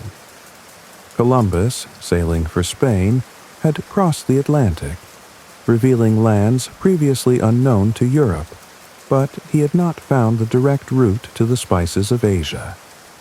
Vasco da Gama, sailing for Portugal, had successfully rounded Africa and reached India, opening the lucrative sea route that Portugal fiercely guarded. Yet the precise location of the most valuable prize, the Moluccas, or Spice Islands, the source of precious cloves and nutmeg in modern-day Indonesia, remained uncertain in relation to the dividing line established between the two powers. This line had been drawn by the Treaty of Tordesillas in 1494, which allocated newly discovered lands east of a specific meridian line in the Atlantic to Portugal, and lands west of the line to Spain. The question lingered. Did the Spice Islands fall within the Spanish or the Portuguese hemisphere according to this treaty? Finding a westward route to the Moluccas, proving they lay within the Spanish zone, became a primary objective for the Spanish crown. Into this atmosphere of intense geopolitical rivalry and tantalizing commercial opportunity stepped a figure named Fernão de Magalhães, a Portuguese nobleman, an experienced mariner whom history knows as Ferdinand Magellan. Magellan had served the Portuguese crown for years, gaining valuable experience fighting and sailing in the Indian Ocean and Southeast Asia, possibly even reaching the vicinity of the Spice Islands on earlier Portuguese expeditions. However, he had fallen out of favor with the Portuguese king Manuel I, perhaps due to accusations of trading irregularities or simply a clash of personalities. His requests for recognition and command were repeatedly denied. Feeling unappreciated, and perhaps harboring resentment, Magellan made a fateful decision. He renounced his Portuguese nationality and offered his services along with his audacious plan to Portugal's great rival, Spain. His proposal to the young Spanish king, Charles I, who would later become the Holy Roman Emperor Charles V, was bold and compelling. Magellan argued that the Spice Islands lay geographically within the hemisphere granted to Spain by the Treaty of Tordesillas. He proposed reaching them not by challenging the Portuguese route around Africa, but by sailing west across the Atlantic, finding a passage through the newly discovered American continent, whose true extent was still unknown, and then crossing the ocean that lay beyond it, the ocean Balboa had recently glimpsed from a peak in Panama and named the South Sea. If successful, this voyage would secure the Spice Islands for Spain, break the Portuguese monopoly, and bring immense wealth and prestige to the Spanish crown. It was a gamble of epic proportions, requiring navigation through entirely uncharted waters and facing unknown dangers.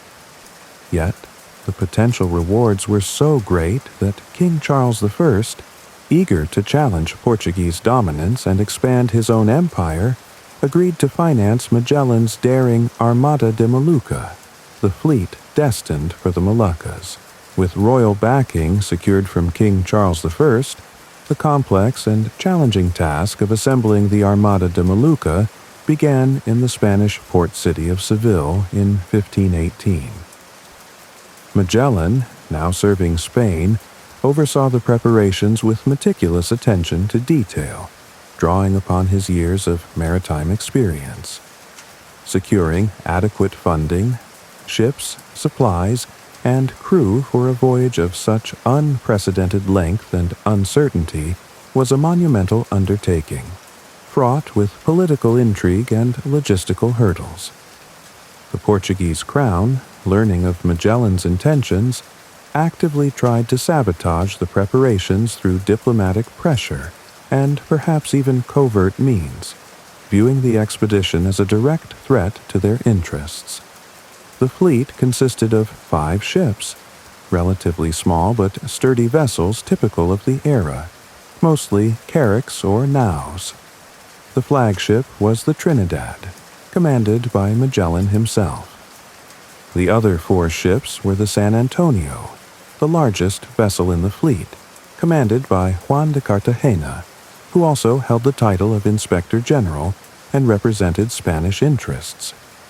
The Concepcion, commanded by Gaspar de Quesada, the Victoria, commanded by Luis de Mendoza, and the Santiago, the smallest ship, commanded by Juan Serrano, a relative or close associate of Magellan. These ships had to be purchased, repaired, refitted, and armed with cannons and other weapons necessary for defense against potential enemies or pirates, and perhaps even for asserting authority in distant lands. Imagine the bustling activity along the Guadalquivir River in Seville. The sourcing of timber for repairs, the forging of anchors and chains, the weaving of sails, the careful selection of cannons and powder. Recruiting the crew proved particularly challenging. Finding skilled sailors willing to embark on such a perilous voyage into the unknown, led by a Portuguese commander many Spanish officers distrusted, was difficult. The final complement numbered around 270 men, forming a remarkably international crew.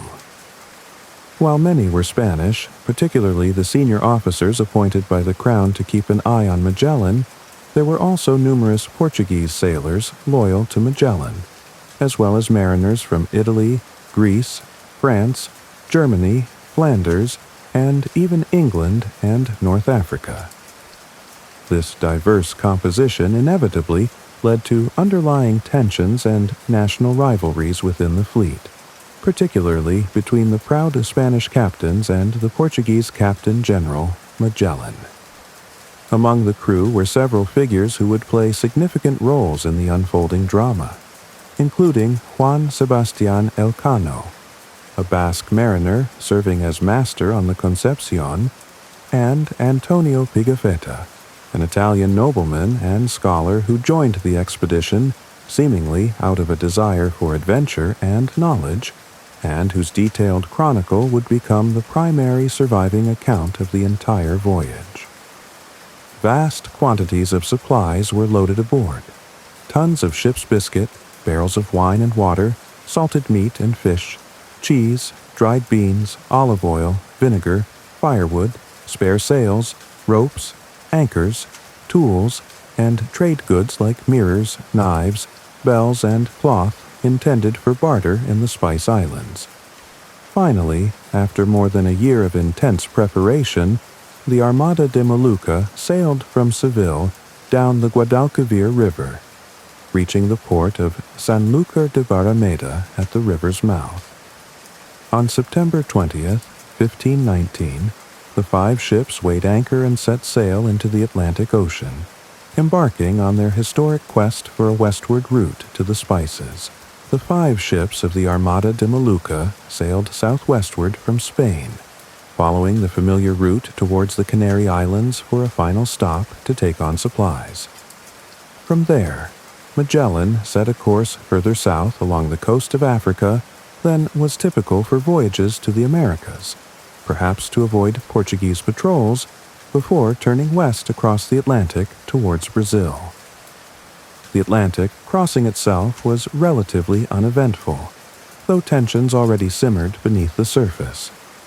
Magellan, known for his stern and somewhat secretive command style, clashed with the Spanish captains, particularly Juan de Cartagena, the fleet's inspector general, over matters of navigation and authority. Cartagena openly challenged Magellan's decisions, leading to his arrest and confinement aboard one of the other ships under the watch of a loyal captain. This early assertion of Magellan's authority, while necessary in his view, further strained relations with the Spanish contingent. After several weeks at sea, the fleet reached the coast of South America, making landfall near present-day Rio de Janeiro in Brazil in December 1519. Although this land fell technically within the Portuguese sphere defined by the Treaty of Tordesillas, Magellan anchored for about 2 weeks to take on fresh water and provisions like fruits and vegetables, a welcome respite for the crews. They engaged in some cautious trade with the local indigenous peoples. From Brazil, the fleet resumed its journey southward, sailing into waters largely unfamiliar to Europeans beyond the Rio de la Plata estuary, which had been briefly explored earlier. Their mission now entered a critical phase: the search for a rumored strait, a passage through the vast South American landmass that would lead them to Balboa's South Sea, the ocean we now call the Pacific. As they sailed further south along the coast of what is now Argentina, the weather grew colder and the landscape more desolate. Winter was approaching in the southern hemisphere. The days grew shorter, storms became more frequent, and the coastline offered little shelter or sign of the hoped-for passage. The search was painstaking and frustrating. Magellan ordered the ships to meticulously investigate every bay and inlet that might conceal the entrance to a strait. Supplies began to dwindle, rations were reduced, and the crews grew increasingly weary, cold, and anxious. Doubts about Magellan's leadership and the feasibility of the entire enterprise resurfaced with renewed intensity among the Spanish officers and crew members. They questioned the wisdom of continuing south into the harsh Patagonian winter, and urged Magellan to turn back or seek winter quarters. Magellan, however, remained resolute, determined to press onward until the strait was found or proven not to exist in that region. In late March 1520, facing deteriorating conditions and the onset of severe winter weather, Magellan finally decided to establish winter quarters in a sheltered bay he named Port St. Julian, located on the barren coast of Patagonia. Here, amidst the bleak landscape and growing despair, the simmering tensions within the fleet would soon erupt into open rebellion. The decision to spend the harsh Patagonian winter, from March to August 1520, anchored in the desolate harbor of Port Saint. Julian proved to be a period of extreme hardship and dramatic conflict. The crews faced freezing temperatures, biting winds, and drastically reduced rations. The bleak surroundings, the seemingly endless waiting, and the uncertainty of finding the elusive strait fostered widespread discontent and despair. This provided fertile ground for the simmering resentment among the Spanish captains against their Portuguese commander-general, Magellan, to boil over into open mutiny. Shortly after establishing winter quarters, likely on the night of April 1st or 2nd, Easter Sunday or Monday, a coordinated mutiny broke out, led by the Spanish captains who had chafed under Magellan's command. Gaspar de Quesada, captain of the Concepcion, Luis de Mendoza, captain of the Victoria, and Juan de Cartagena, the Inspector General previously relieved of command but now released by the mutineers, seized control of their respective ships. They aimed to depose Magellan, abandon the search for the strait, and force the fleet to return to Spain. Suddenly, Magellan found himself in command of only his flagship, the Trinidad, and the small Santiago, captained by the loyal Juan Serrano, facing 3 ships controlled by mutineers. His situation was perilous.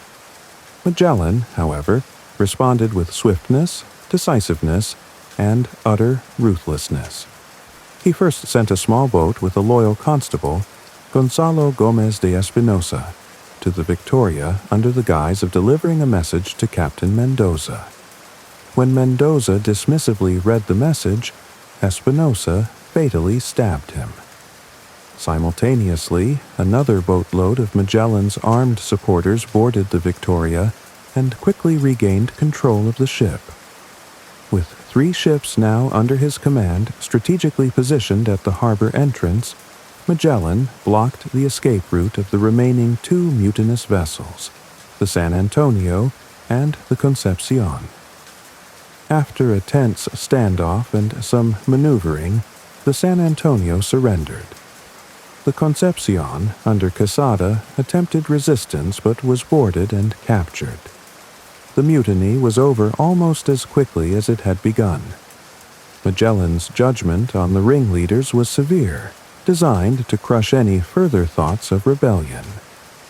Luis de Mendoza was already dead.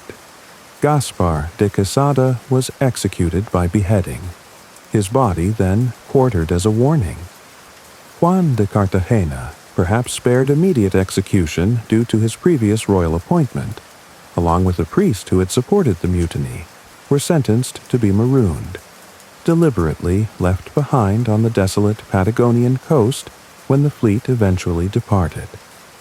40 other crew members implicated in the mutiny were initially sentenced to death, but later pardoned, as Magellan desperately needed their labor to man the ships. While brutal, Magellan's actions effectively reasserted his absolute authority over the expedition. Shortly after the mutiny was suppressed, further misfortune struck. In May, Magellan sent the smallest ship, the Santiago, under Juan Serrano on a mission to scout further south along the coast. Caught in a sudden, violent storm, the Santiago was driven ashore and wrecked. Fortunately, most of the crew managed to survive and, after an arduous trek overland, eventually rejoined the main fleet at Port St. Julian. The Armada de Molucca was now reduced to just 4 ships. The harsh winter finally ended in August 1520, and Magellan ordered the fleet to prepare to resume the search for the strait, leaving the 2 marooned men to their fate on the desolate shore. After the harsh trials of the winter at Port St. Julian, the brutal suppression of the mutiny and the loss of the Santiago, the remaining 4 ships of Magellan's fleet finally sailed southward again on August 24, 1520. The determination to find the passage to the South Sea remained unwavering in Magellan, despite the reduced fleet and the lingering undercurrents of fear and resentment among the crews. They continued meticulously probing the complex Patagonian coastline, venturing into inlets and bays, ever watchful for the telltale signs of a channel leading westward. The weather remained cold and unpredictable, and the coastline rugged and forbidding, offering few comforts. For nearly 2 months, the search continued without success. Then, on October 21st, 1520, nearing the latitude of 52 degrees south, they sighted a prominent headland which Magellan named the Cape of the 11,000 Virgins, in honor of a religious feast day. Beyond the cape, they observed a large opening, a deep westward-leading channel with strong tidal currents flowing in and out, suggesting a connection to another sea. Cautious but hopeful, Magellan ordered 2 ships, the Concepcion and the San Antonio, under strict instructions to return within 5 days, to explore the opening, while the Trinidad and Victoria waited near the entrance. The reconnaissance proved successful. The scouting ships returned with exciting news. The channel continued deep inland and showed signs such as strong currents and deep, salty water, indicating it was indeed a strait connecting the Atlantic to the ocean beyond, not just another river estuary or bay. Overjoyed, Magellan convened his remaining captains.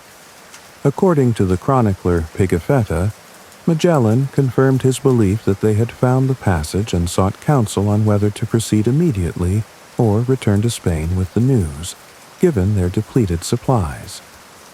Estevão Gomes, the Portuguese pilot of the San Antonio, and perhaps a rival of Magellan, argued strongly for returning, emphasizing the dwindling provisions and the unknown dangers ahead. Magellan, however, resolute in his mission to reach the Spice Islands, declared he would press onward even if they had to eat the leather chafing gear on the ship's yards. He ordered the fleet to enter the newly discovered passage, which he initially named the Strait of All Saints, as they entered it around All Saints' Day, November 1st. History, however, would remember it as the Strait of Magellan. The navigation of the strait proved to be incredibly complex and perilous. It was not a simple, straight channel, but a labyrinthine network of fjords, bays, and dead ends, winding for over 350 miles through towering, snow-capped mountains and islands. The weather within the strait was often harsh, with fierce, unpredictable winds known as williwaws, sweeping down from the mountains, making navigation extremely difficult and dangerous. The waters were deep, making anchoring problematic. During the nights, the explorers observed numerous fires flickering on the southern shores, lit by the indigenous people of the region, prompting them to name that land Tierra del Fuego, the Land of Fire. Magellan organized a careful exploration, sending ships into different channels. During this process, another major setback occurred. The San Antonio, the largest remaining ship carrying a significant portion of the fleet's supplies, was sent to explore a southeastern channel. Under the command of Alvaro de Mesquita, Magellan's cousin, the crew, led by the pilot Estevão Gomes, who had argued against continuing, mutinied. They imprisoned Mesquita, turned the ship around, and secretly deserted the expedition, sailing back through the strait and eventually reaching Spain nearly 6 months later, carrying tales that discredited Magellan. Unaware of this desertion for some time, Magellan searched for the missing ship before reluctantly concluding it must have been lost. Now reduced to only 3 vessels, Trinidad, Concepcion, and Victoria, Magellan pressed onward through the winding strait. Finally, after 38 harrowing days navigating the treacherous passage, on November 28, 1520, the 3 ships sailed out of the western end of the strait and into a vast, calm, open ocean stretching before them. Overwhelmed by the contrast with the turbulent strait and the stormy Atlantic, Magellan reportedly wept with joy and named this new ocean the Mar Pacifico, the Pacific Ocean, emerging from the Strait of Magellan into the vast expanse of the Pacific Ocean. Ferdinand Magellan and the crews of his 3 remaining ships felt a profound sense of relief and accomplishment. They had successfully navigated the treacherous passage and reached the South Sea, the gateway to the Spice Islands. However, they had little comprehension of the true immensity of the ocean that lay before them. Based on the geographical knowledge of the time, Magellan likely expected the crossing to the Spice Islands to take only a few weeks. Instead, the Pacific Ocean proved to be vastly larger than anyone in Europe had imagined. The fleet sailed northwestward initially, then turned west-northwest, into a seemingly endless void of blue water. What followed was one of the most grueling and horrific ordeals in the history of maritime exploration. For 98 days, almost 100 days, from late November 1520 to early March 1521, the 3 small ships sailed across the Pacific without sighting any significant land where they could replenish their desperately needed supplies. They passed only 2 small, uninhabited atolls, which offered no relief. The voyage became a nightmare of starvation, thirst, and disease.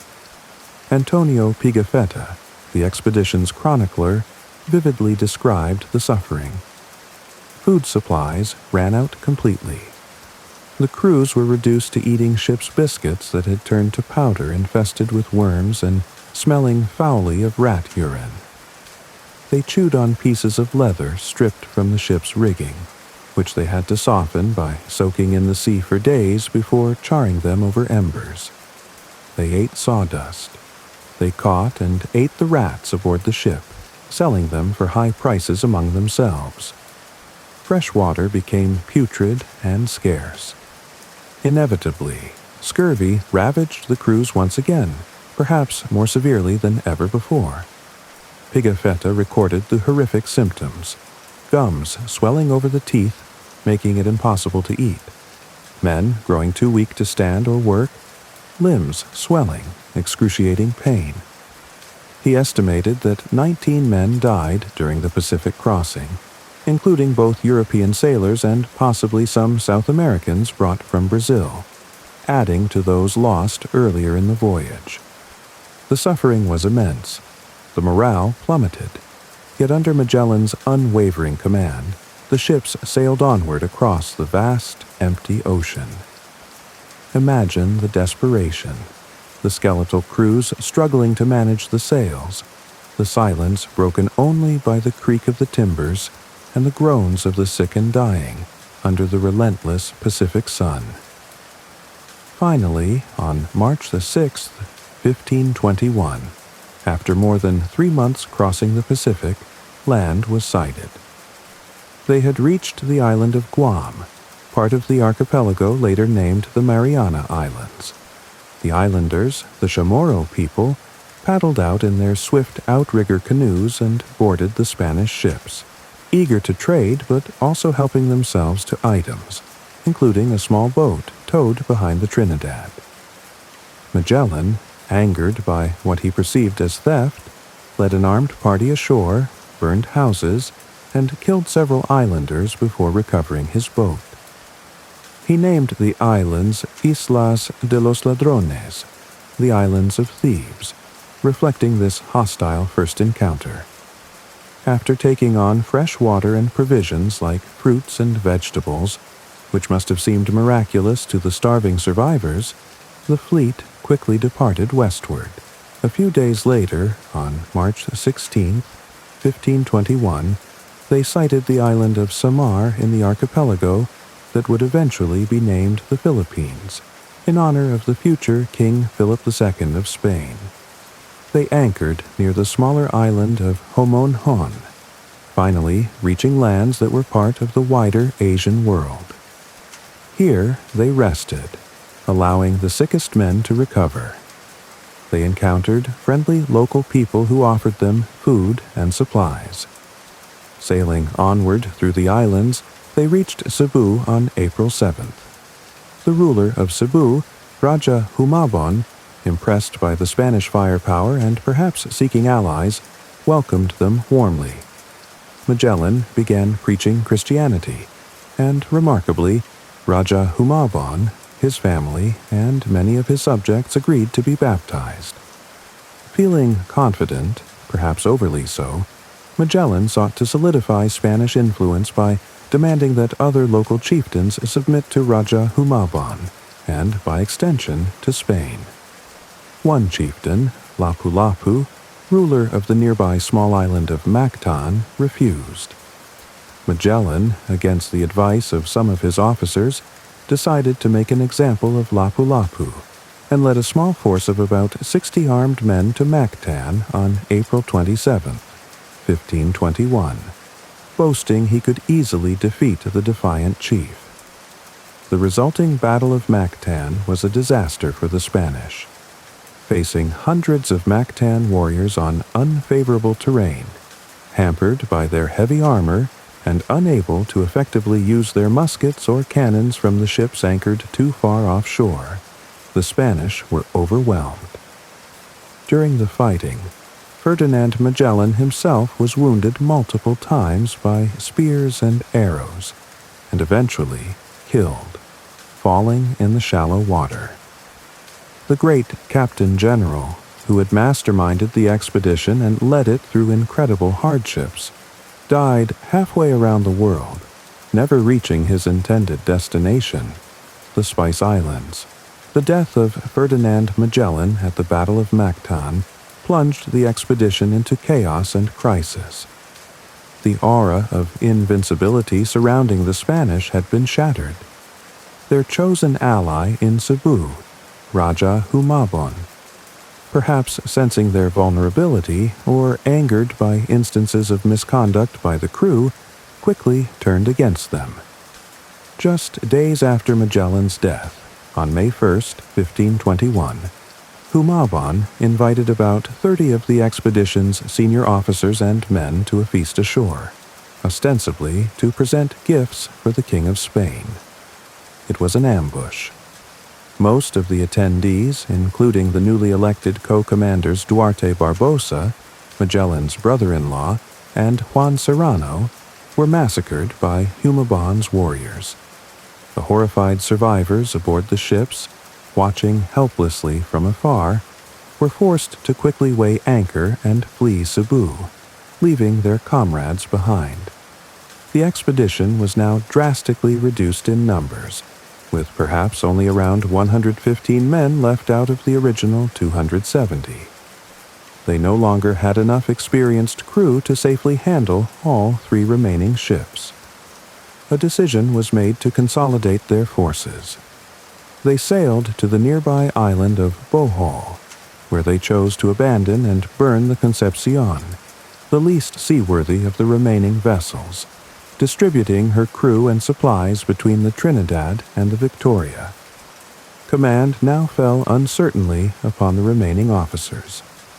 After some reshuffling, Juan Lopez Carvalho became Captain General for a time, but his leadership proved ineffective.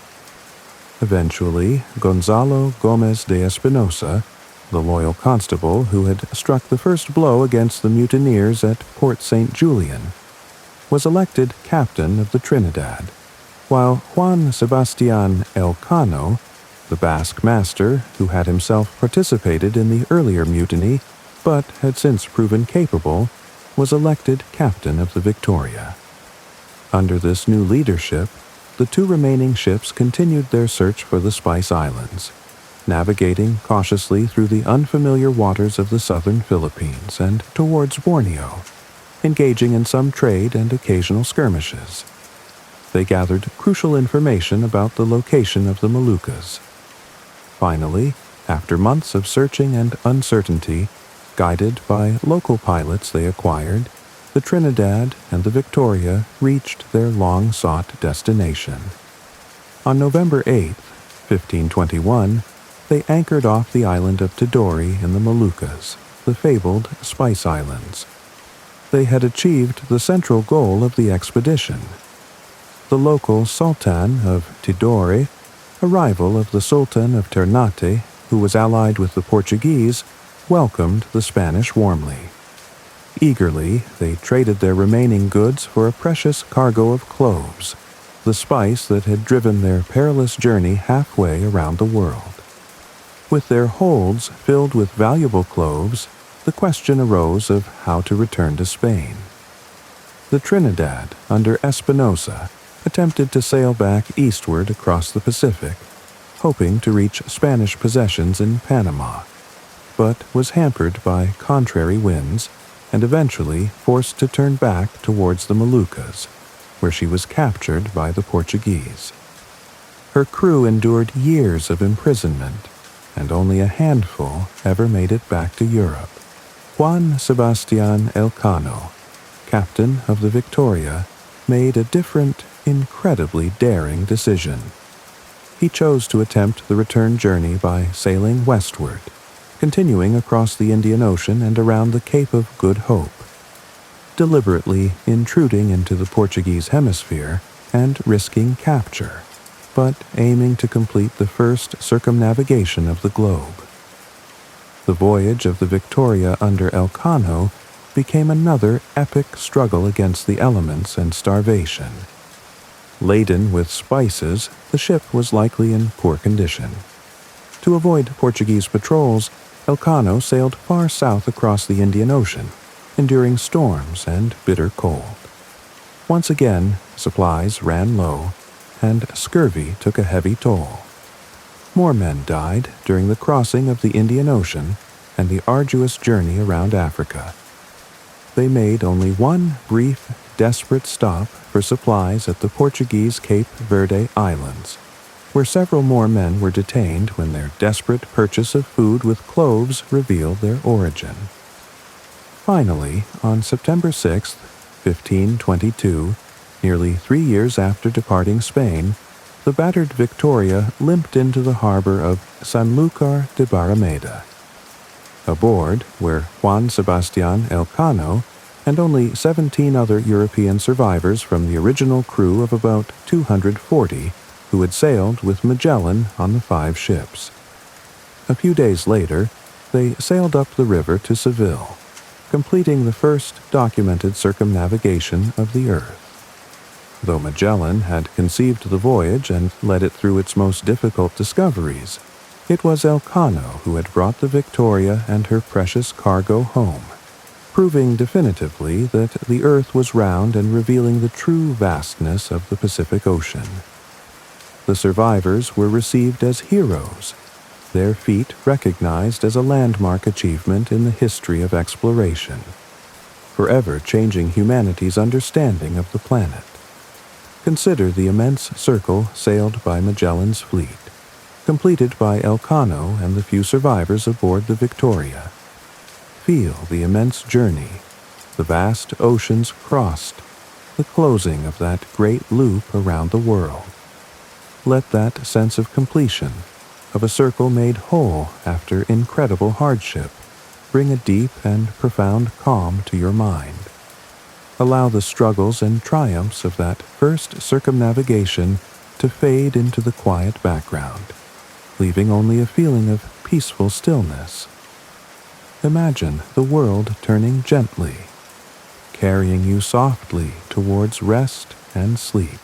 Let us now journey northward in Europe, to the island nation of England in the latter half of the 16th century. Imagine the England of Queen Elizabeth I, a realm growing in confidence and ambition, yet facing a formidable rival in the mighty Catholic Empire of Spain, ruled by the austere King Philip II.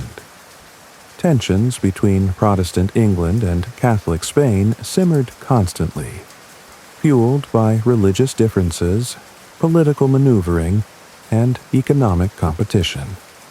While not yet engaged in open, declared war, the two nations were locked in a state of Cold War, a tense rivalry that frequently spilled over into conflict on the high seas and in the nascent colonies of the New World. Spain drew immense wealth from its vast empire in the Americas, transporting silver and gold across the Atlantic in heavily laden treasure fleets. Wealth that funded its armies and influence in Europe. For England, challenging Spain's dominance and tapping into this stream of New World riches became a tempting, though dangerous, prospect. In this charged atmosphere, a particular kind of state-sponsored maritime raiding flourished, known as privateering.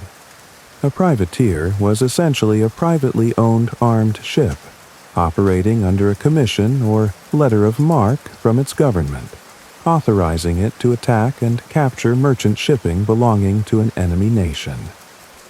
While distinct from outright piracy in theory, the line between privateering and piracy could often blur in practice. For Queen Elizabeth's government, privateering offered a way to strike at Spanish wealth and power indirectly, without the cost and risk of a full-scale naval war. It allowed ambitious English sea captains to seek fortune and glory, while serving the national interest, or at least appearing to do so. These privateers, often called sea dogs by the English, became symbols of defiance against Spanish might. Among the most renowned and audacious of these Elizabethan sea dogs was Francis Drake. Born in Devon around 1540, Drake came from relatively humble origins but rose through skill, daring, and perhaps ruthlessness to become one of England's most celebrated naval heroes. He gained early experience sailing and trading, including voyages to the Caribbean with his relative, John Hawkins. A particularly formative experience occurred in 1568 at San Juan de Ulua, off the coast of Mexico, where a trading expedition led by Hawkins and including Drake was treacherously attacked by the Spanish, resulting in heavy English losses. This event instilled in Drake a deep-seated animosity towards Spain and perhaps a thirst for revenge, alongside the powerful lure of Spanish treasure. In the following years, Drake led successful, though technically illicit, raiding expeditions against Spanish settlements and mule trains carrying silver across the Isthmus of Panama, gaining wealth, notoriety, and invaluable knowledge of Spanish operations in the Americas. By the mid-1570s, Drake was a seasoned commander, known for his navigational skill, bold tactics, and charismatic leadership, ready for an even greater enterprise. He began planning a new, far more ambitious voyage, one that would take him into the heart of Spain's Pacific domain, an ocean the Spanish considered their private lake. This venture, shrouded in secrecy, received clandestine backing from powerful figures at court, including Queen Elizabeth I herself, who likely saw it as a strategic move against her rival, Philip II, as well as a potentially lucrative investment. While the voyage was publicly presented as a trading expedition to Alexandria in Egypt, its true audacious goal was to breach the Strait of Magellan, plunder the unsuspecting Pacific coast of Spanish America, and, perhaps, find the fabled Northwest Passage back to the Atlantic.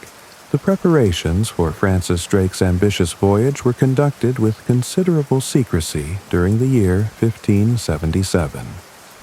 While the official story circulated spoke of a trading venture to the Mediterranean, the true scale and destination of the expedition were concealed from the Spanish and perhaps even from some members of the English government itself.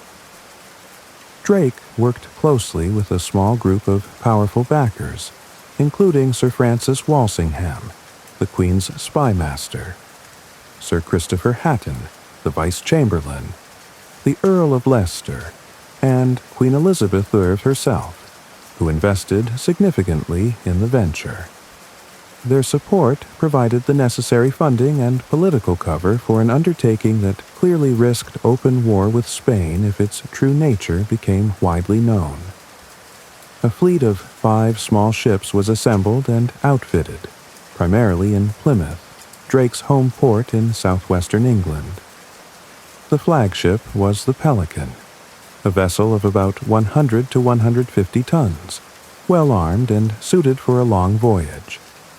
Accompanying her were the Elizabeth, slightly smaller, commanded by John Winter; the Marigold, a bark of about 30 tons; the Swan, a flyboat of about 50 tons serving as a storeship; and the tiny Benedict, a pinnace of only 15 tons, useful for inshore work and reconnaissance.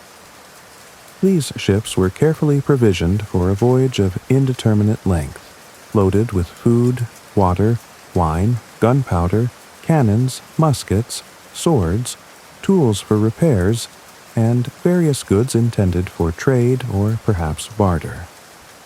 Drake also took care to include items intended to impress or entertain, such as musicians providing solace during the long weeks at sea, and fine tableware for his own cabin, reflecting a desire to maintain a certain standard of living and authority even far from home.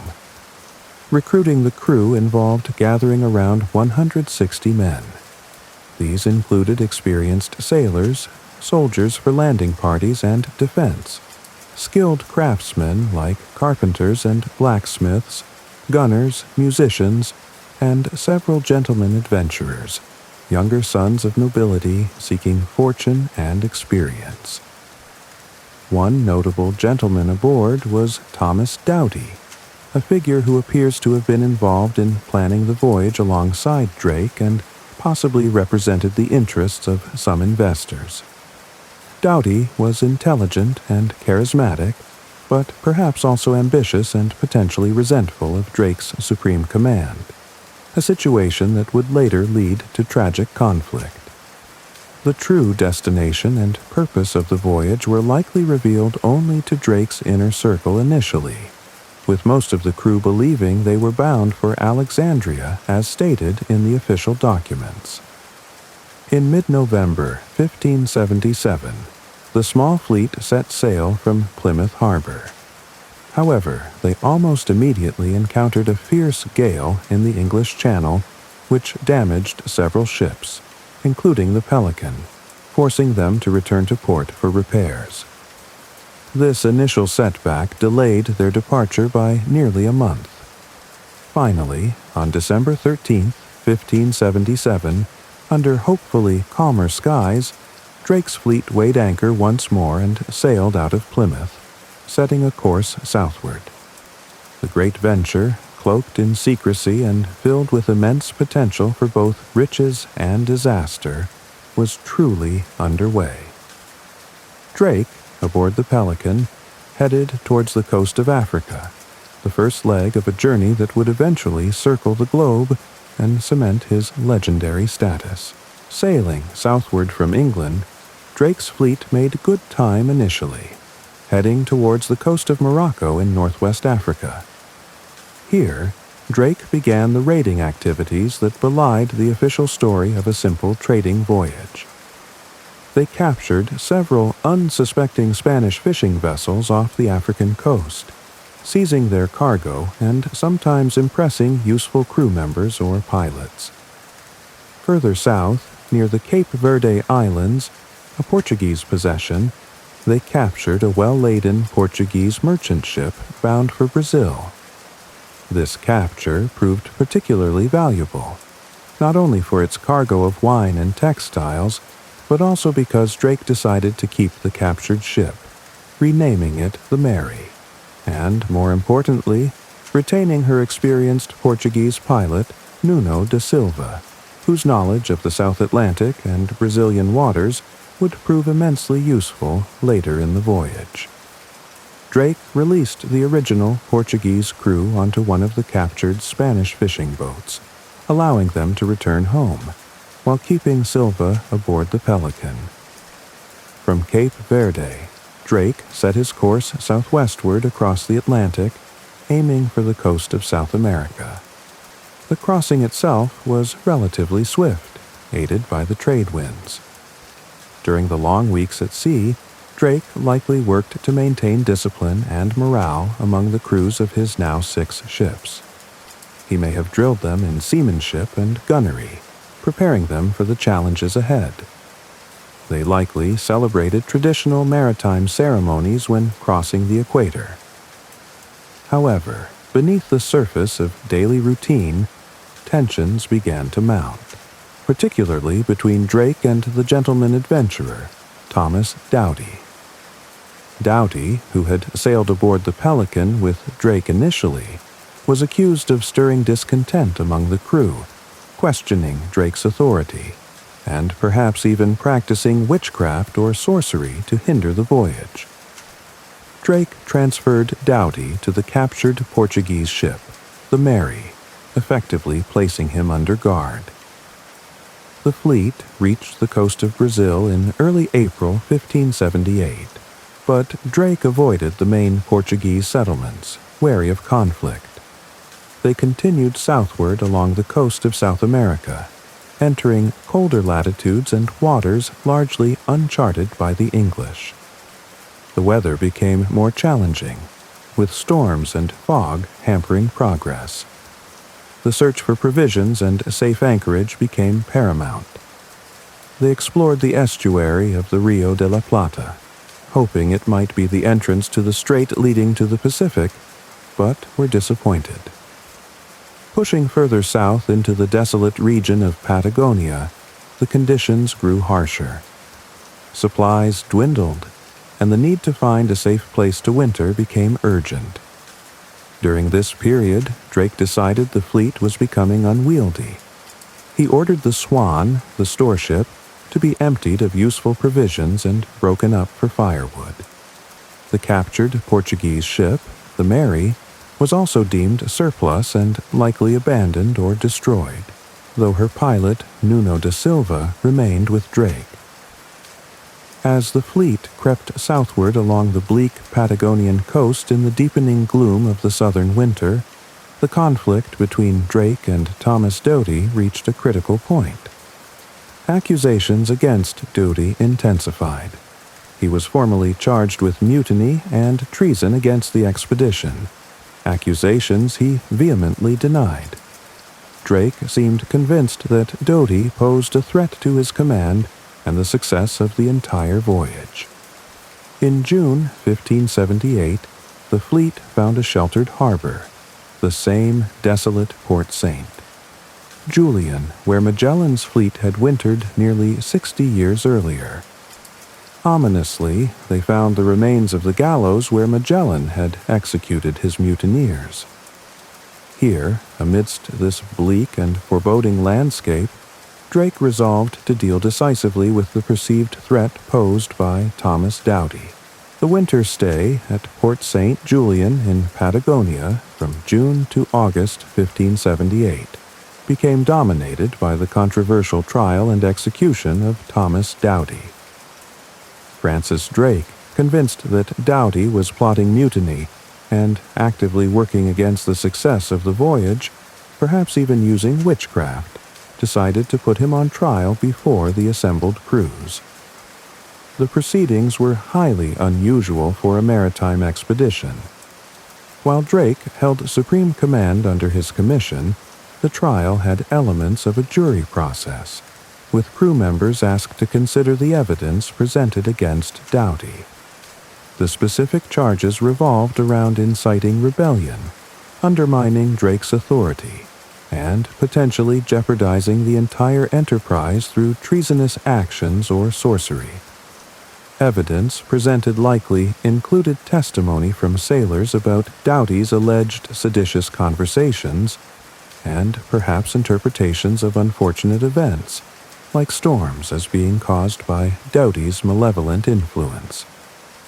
Doughty defended himself vigorously, denying the charges and questioning the legality of the trial itself, arguing that as a gentleman, he could only be tried by his peers back in England. However, in the harsh environment of Patagonia, far from English law courts, Drake's authority was absolute. The outcome seems to have been predetermined by Drake's conviction of Doughty's guilt and the perceived need to eliminate any challenge to his command before venturing into the perilous Strait of Magellan. After deliberations, Doughty was found guilty. Drake offered him choices: execution at Port Saint, Julian being marooned there like Magellan's mutineers, or being sent back to England to stand trial. Doughty, perhaps choosing a swift end over slow starvation or the uncertainty of return, reportedly chose execution. On July 2, 1578, Thomas Doughty shared a final meal and communion with Drake, displaying remarkable composure before being beheaded. This harsh act effectively crushed any potential opposition within the fleet and solidified Drake's unquestioned, albeit feared, authority. While debated by historians ever since, the execution removed a source of internal conflict as the expedition faced its next great challenge. Following Doughty's execution, Drake reorganized the crews and prepared the remaining 3 ships, Pelican, Elizabeth, and Marigold, for the next phase of the voyage. He delivered rousing speeches to the assembled men, urging unity, obedience, and courage as they prepared to navigate the dangerous passage Magellan had discovered. It was likely around this time, perhaps as a symbol of shedding past troubles and embracing future fortune under the patronage of Sir Christopher Hatton, whose crest featured a golden hind, that Drake renamed his flagship from the Pelican to the Golden Hind. In mid-August 1578, as the southern winter began to recede, the 3 ships left the grim associations of Port St. Julian behind and sailed southward once more. They soon reached the entrance to the Strait of Magellan. Drawing perhaps on accounts of Magellan's voyage and his own navigational skill, Drake navigated the treacherous, winding passage with remarkable speed compared to his predecessor, taking only about 16 days to traverse its length. The crews marveled at the dramatic landscape of snow-capped mountains, glaciers, and narrow fjords. Finally, in early September 1578, the Golden Hind, Elizabeth, and Marigold sailed out of the western end of the strait and into the vast ocean Magellan had named the Pacific. They had successfully breached the gateway to Spain's largely undefended Western Empire. However, their arrival in the Pacific was met not with calm seas, but with unimaginable fury.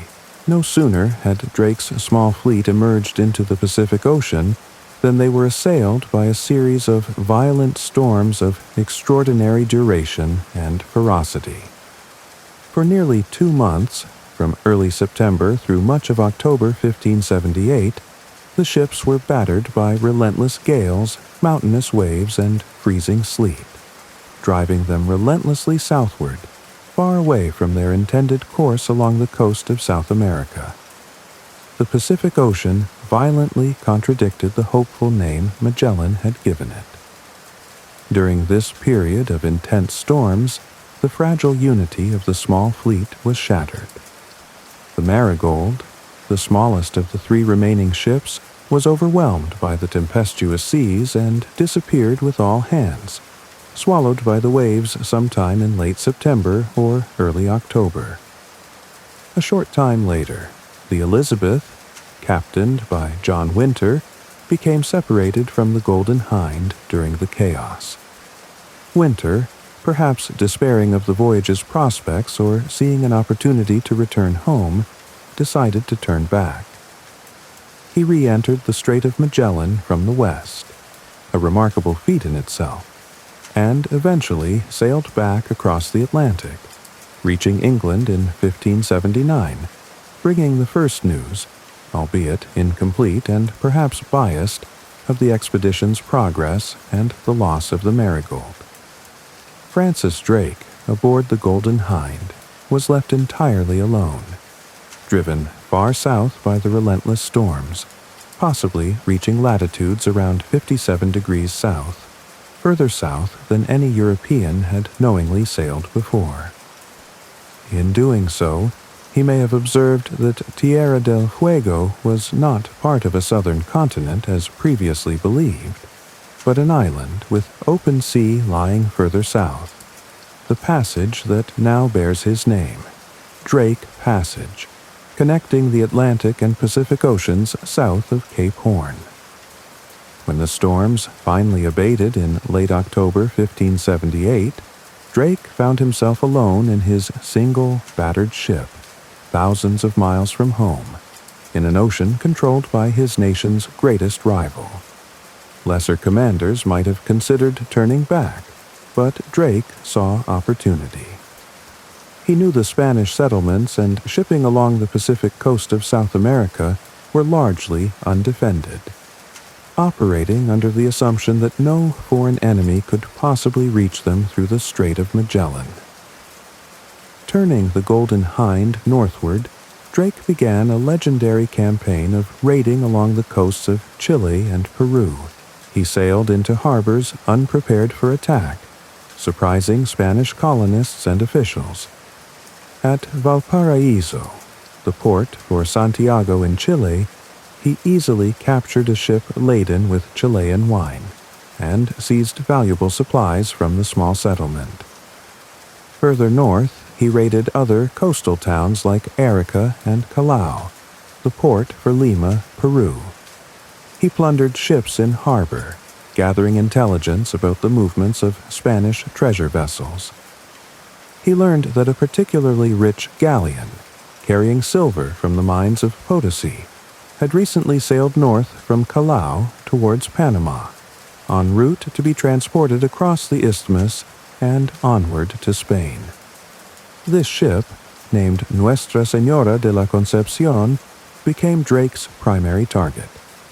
Drake pursued the treasure ship relentlessly northward. He offered rewards to his crew for the first sighting. Finally, on March 1st, 1579, off the coast of Ecuador, or possibly Peru, the Golden Hind caught up with its quarry. The Spanish galleon, whose crew reportedly nicknamed her Cacafuego, was completely unsuspecting and lightly armed. Drake quickly captured her without significant resistance. The treasure aboard was beyond imagination. According to accounts, it included 26 tons of silver bullion, 13 chests filled with silver coins, 80 pounds of gold, precious jewels, and valuable navigational charts. It took Drake's crew nearly 6 days to transfer the immense wealth from the Cacafuego to the Golden Hind. This single capture made the entire voyage fabulously profitable and became one of the most famous acts of privateering in history. Drake treated the Spanish captain and crew relatively well before releasing them and their now empty ship, continuing his journey northward, his lone vessel laden with treasure. Having captured the immense treasure of the Cacafuego and raided numerous settlements along the coast of Spanish South America, Francis Drake knew that returning the way he came, back through the Strait of Magellan, was impossible. Spanish warships would undoubtedly be searching for him, alerted by the news of his depredations that would be spreading rapidly throughout the viceroyalty of Peru. He needed an alternative route back to England with his captured riches. One possibility, highly speculative at the time, was the existence of a navigable sea route connecting the Pacific and Atlantic Oceans north of the American continent, the fabled Northwest Passage, or Strait of Anian, which explorers had long sought. Drake decided to sail north along the coast of Central America and Mexico, continuing his voyage far beyond the limits of Spanish settlement, hoping to find this northern passage back to the Atlantic. The Golden Hind sailed possibly as far north as the coast of modern-day Oregon or even Washington state.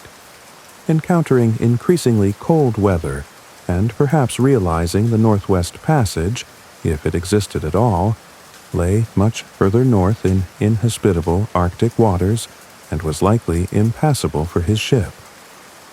Recognizing the impracticality of this route, Drake turned southward again, seeking a suitable location to repair the Golden Hind, rest his crew, and prepare for the daunting alternative: crossing the vast Pacific Ocean to reach the East Indies, and then returning home via the Indian Ocean and the Cape of Good Hope, essentially completing a circumnavigation of the globe, following the path pioneered by Magellan's Victoria.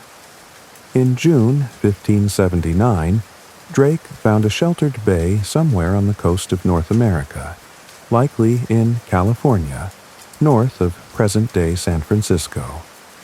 The exact location is still debated by historians, with Drake's Bay being a traditional candidate, but other sites also proposed. Here, he anchored for several weeks, possibly around 5 weeks, to careen the Golden Hind, beaching her at high tide to clean the hull of marine growth and repair timbers, and replenish supplies of fresh water and food. During this extended stay, the English had significant interactions with the local Native American inhabitants, likely the Coast Miwok people. Initial encounters were cautious, but relations seem to have become generally friendly. The natives were apparently impressed by the English and participated in ceremonies where they may have symbolically offered sovereignty of the land to Drake, crowning him with feathered headdresses.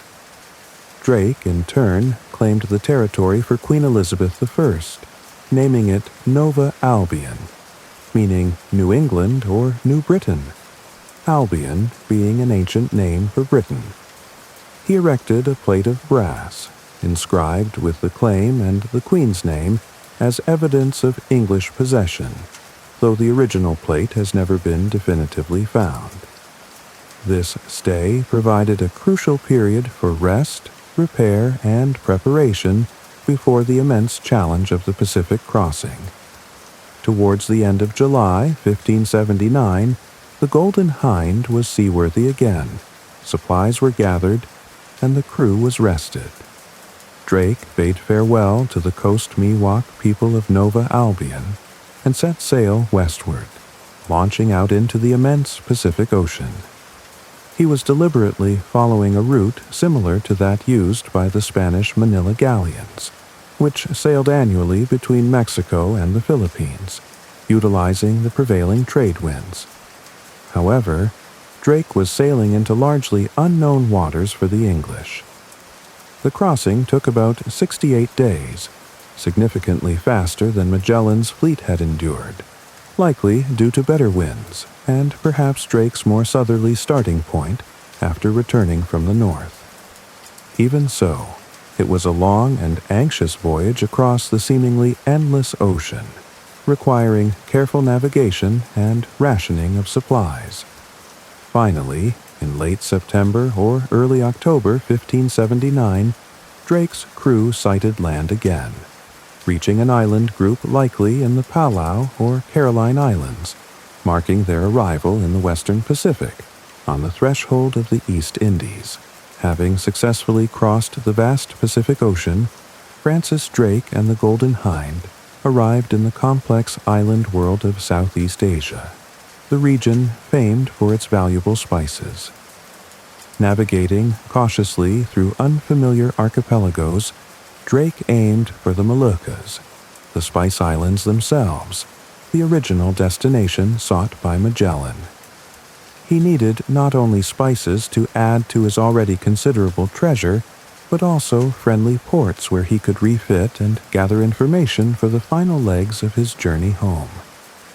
Avoiding islands known to be under strong Portuguese control, Drake eventually reached the island of Ternate in November 1579.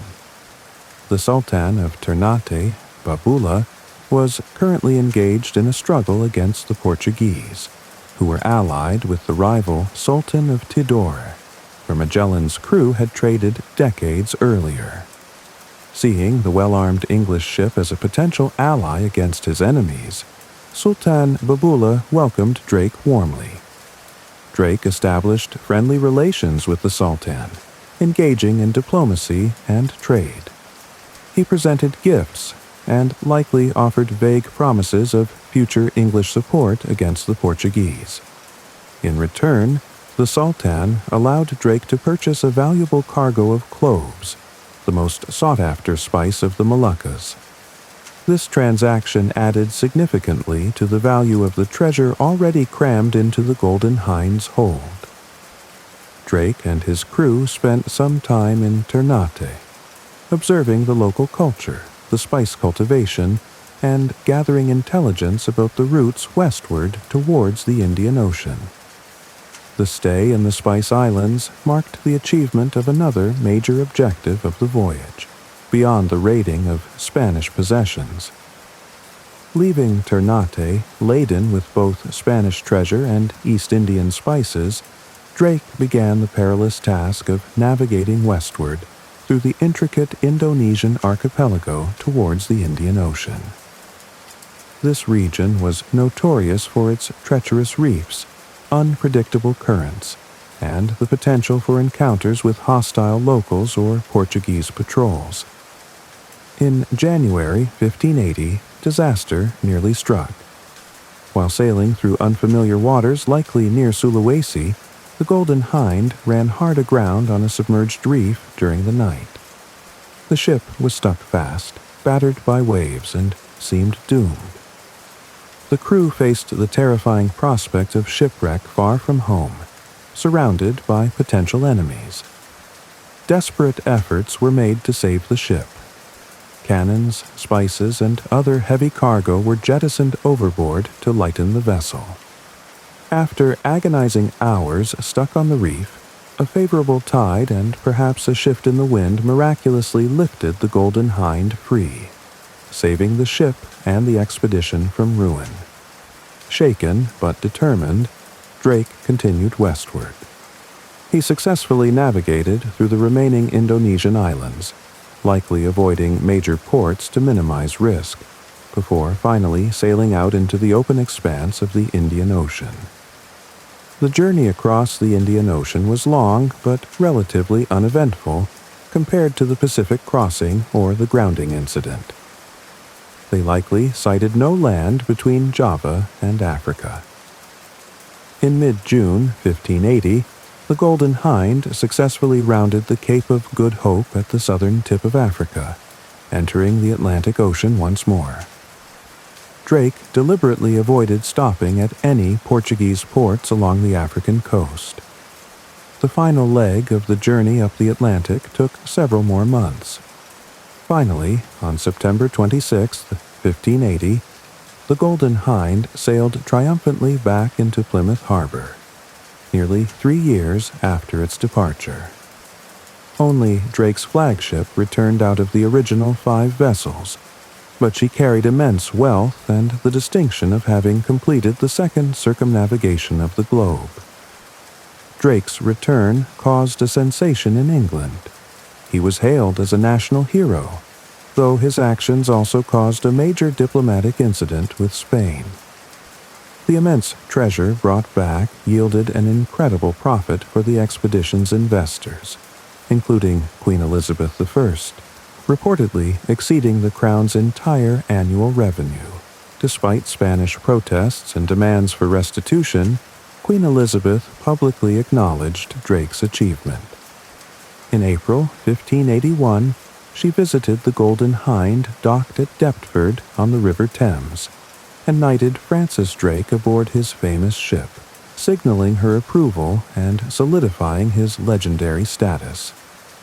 His voyage had demonstrated English maritime prowess, challenged Spanish dominance, and brought England fabulous wealth, marking a pivotal moment in the rise of English sea power.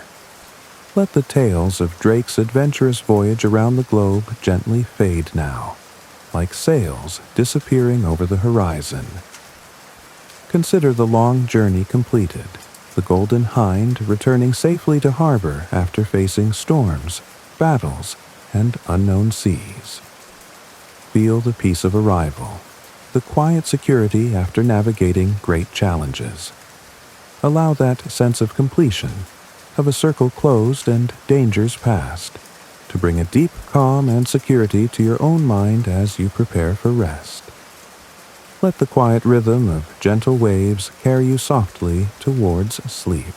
Let us now sail forward in time, into the latter half of the 18th century, an era known as the Age of Enlightenment. Settle your thoughts in this period, where scientific curiosity, rational inquiry, and a thirst for knowledge were transforming European understanding of the world. Alongside this intellectual ferment, European powers, particularly Great Britain, were expanding their global reach, driven by trade, imperial ambition, and strategic rivalries. It was at the confluence of these currents, scientific discovery and imperial expansion, that one of history's most remarkable series of voyages was launched, commanded by the meticulous navigator, Captain James Cook. His first major voyage, commencing in 1768, had a fascinating dual purpose, reflecting this blend of science and empire. The official, publicly stated objective was purely scientific, sponsored by the prestigious Royal Society of London. A rare astronomical event was predicted to occur in June 1769, the transit of Venus, during which the planet Venus would pass directly between the Earth and the Sun, appearing as a small black dot moving across the solar disk. Astronomers believed that by precisely timing the duration of this transit from widely separated locations on Earth, they could calculate the distance between the Earth and the Sun with unprecedented accuracy, a fundamental measurement known as the astronomical unit, crucial for understanding the scale of the solar system. The Royal Society determined that the South Pacific island of Tahiti, recently visited and described by European explorers, would be an ideal observation point. However, hidden within the Admiralty's instructions to the voyage commander lay a second, secret objective, one deeply rooted in geographical speculation and imperial ambition.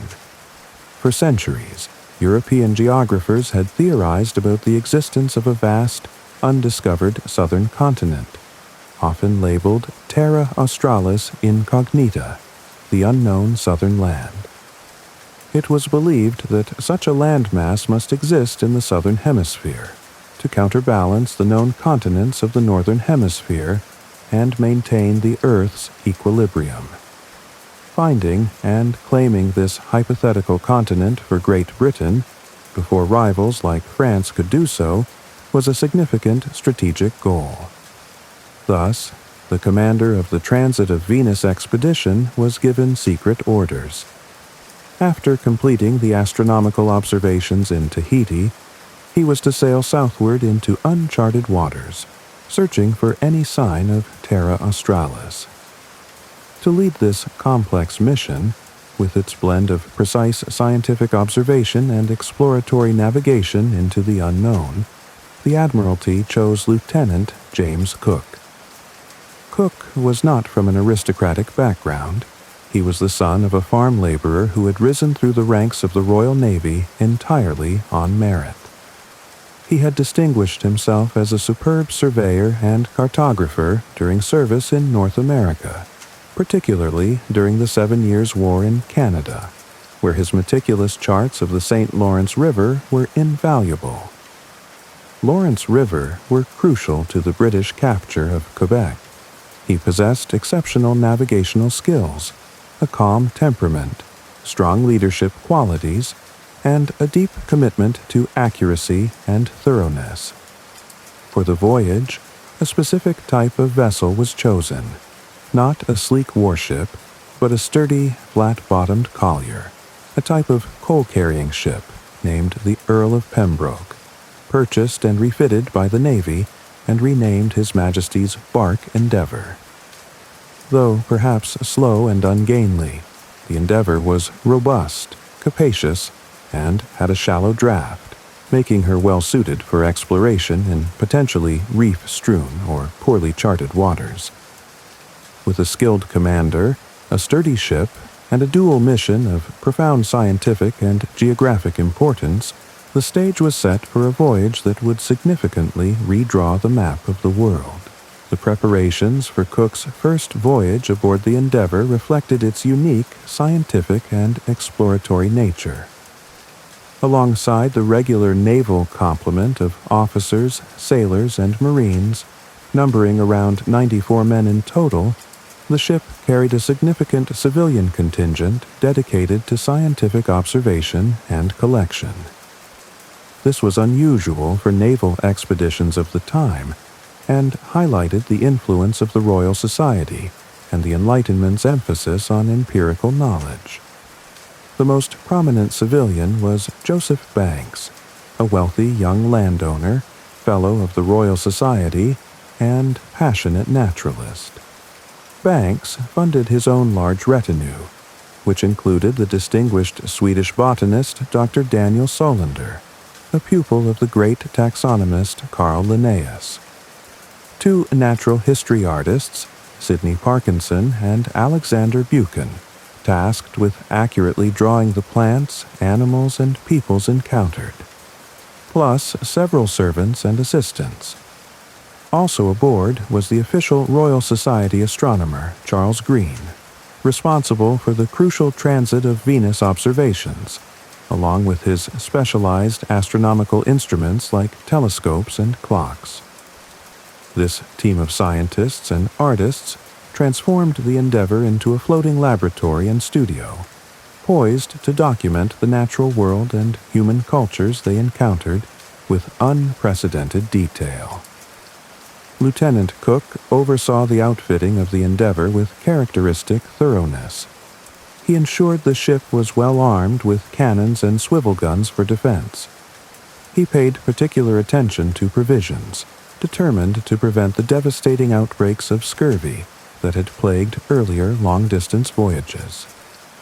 While the exact cause of scurvy, vitamin C deficiency, was not yet fully understood, Cook was aware of theories suggesting dietary factors. He experimented with various potential anti-scorbutics, loading aboard large quantities of sauerkraut, wort of malt, soup broth, and citrus juices like lemon and orange rob, and enforcing relatively strict dietary regimes among the crew to ensure these items were consumed. His meticulous attention to hygiene and diet aboard ship would prove remarkably successful in maintaining the crew's health over the long voyage. Navigational equipment included the best available sextants, compasses, charts, and chronometers, though reliable marine chronometers for determining longitude were still in their early stages of development. On August 26, 1768, HMS Bark Endeavour sailed from Plymouth Harbor, England, embarking on its journey around the world. The first leg took the ship southward across the Atlantic Ocean.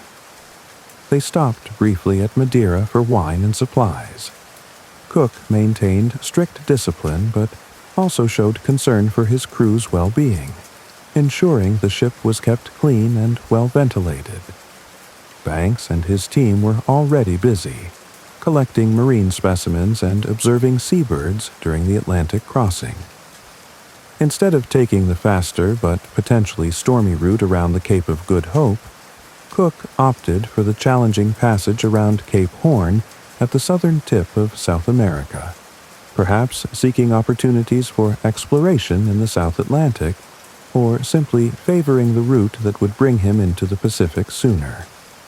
The passage around Cape Horn, notorious for its violent storms and treacherous seas, lived up to its reputation.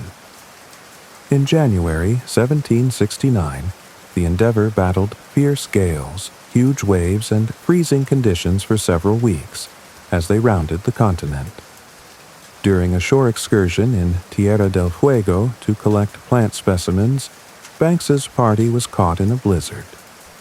Two of his servants tragically froze to death, a sobering reminder of the dangers inherent in the voyage. Despite these challenges, the Endeavour successfully navigated into the Pacific Ocean in late January 1769. Cook then set a course northwestward across the vast South Pacific, heading towards the primary objective, the island of Tahiti, where they needed to arrive well in advance of the transit of Venus scheduled for early June. The long voyage across the Pacific began, sailing towards Polynesian islands, known only through fragmented accounts of earlier explorers. After the arduous passage around Cape Horn, the Endeavour sailed northwestward across the seemingly endless expanse of the South Pacific. Lieutenant Cook navigated skillfully, making use of favorable winds. The crew enjoyed warmer weather, and the diligent application of Cook's anti-scurvy measures kept the men remarkably healthy compared to earlier long voyages. Joseph Banks, Daniel Solander, and the artists were constantly engaged, observing marine life, seabirds, and the changing patterns of the ocean swell. After several weeks sailing across the blue void, encountering only a few low-lying atolls, they finally sighted the high volcanic peaks of their destination. On April 13, 1769, the Endeavour anchored in Matavai Bay on the island of Tahiti. Tahiti, known to its inhabitants as Otaheite, had been visited previously by European explorers Samuel Wallis and Louis-Antoine de Bougainville, whose accounts had painted the island as a tropical paradise inhabited by beautiful and welcoming people. Cook needed to establish a secure base ashore to set up the astronomical observatory for the transit of Venus observations. He chose a location on the northern shore of Matavai Bay, which he named Point Venus. Establishing good relations with the Tahitians was crucial for the mission's success. Cook implemented strict rules for his crew regarding interactions with the islanders, particularly concerning trade and behavior towards Tahitian women, aiming to prevent the conflicts and abuses that had sometimes marred previous European encounters. Despite these efforts, misunderstandings and occasional friction did occur, often related to differing concepts of property. The Tahitians sometimes took items the sailors considered essential, leading to tensions. One significant incident involved the theft of the astronomical quadrant, a vital instrument needed for the observations, which was eventually recovered through a combination of diplomacy and pressure, involving Cook taking several Tahitian chiefs hostage temporarily. Despite these occasional difficulties, interactions were generally peaceful and often friendly. Cook, Banks, Solander, and the artists spent nearly 3 months on the island, observing and documenting Tahitian society, customs, language, religion, and the island's lush natural environment with great scientific curiosity. Banks and Solander collected hundreds of plant specimens entirely new to European science. Sidney Parkinson created invaluable sketches and drawings of the people, their artifacts, clothing, tattoos, canoes, houses, and ceremonies, as well as detailed botanical and zoological illustrations. They learned about Tahitian navigation techniques and social structures. Cook established a rapport with some of the local chiefs and elders. The extended stay provided an unprecedented ethnographic record of Tahitian culture before it was irrevocably altered by further European contact. As early June approached, preparations for the main scientific event intensified. A fortified observatory, dubbed Fort Venus, was constructed on shore, housing the telescopes and astronomical clocks brought from England. Cook dispatched secondary observation parties to nearby locations, including the neighboring island of Moorea, hoping that observing from multiple sites would minimize the chance of cloud interference and provide comparative data. On June 3, 1769, the day of the transit arrived. The skies over Tahiti were fortunately clear. Cook, Green, Banks, and Solander manned their telescopes, meticulously timing the moments when the black disk of Venus first touched the edge of the sun, known as ingress, and when it finally departed, known as egress. However, they encountered an unexpected optical phenomenon known as the black drop effect, an apparent ligament or teardrop shape distorting the silhouette of Venus as it made contact with the sun's edge, which made it difficult to determine the exact moments of contact with the precision they had hoped for. While the observations were successfully made, this effect, also reported by observers elsewhere in the world, limited the accuracy of the final calculations for the Earth-Sun distance. Nevertheless, the primary scientific objective of the voyage had been accomplished. With the transit observed, Cook could now turn his attention to the second, secret part of his mission: the search for the great unknown southern continent. With the astronomical observations in Tahiti completed, Lieutenant Cook opened his sealed secret instructions from the Admiralty. These orders directed him to sail south from Tahiti, as far as 40 degrees south latitude, searching for the elusive Great Southern Continent, Terra Australis Incognita. If no land was found at that latitude, he was to turn west, sailing between 40 and 35 degrees south, until he reached the coast of New Zealand, which had been discovered over a century earlier by the Dutch explorer Abel Tasman in 1642, but whose coastline Tasman had only partially charted from a distance. Cook was then instructed to thoroughly explore the coast of New Zealand before returning home via either the Cape of Good Hope or Cape Horn, whichever route he deemed most suitable based on his findings. In July 1769, the Endeavour departed from Tahiti, leaving behind the island where they had spent 3 fruitful months. A Tahitian navigator and priest named Tupaya, who possessed extensive knowledge of Polynesian geography and navigation, voluntarily joined the expedition along with his young servant Tayata. Tupaya's presence would prove invaluable as an interpreter and cultural mediator during subsequent encounters with other Polynesian peoples.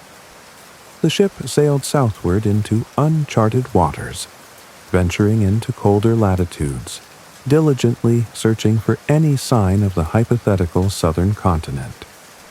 For weeks, they sailed through empty ocean, finding no landmass.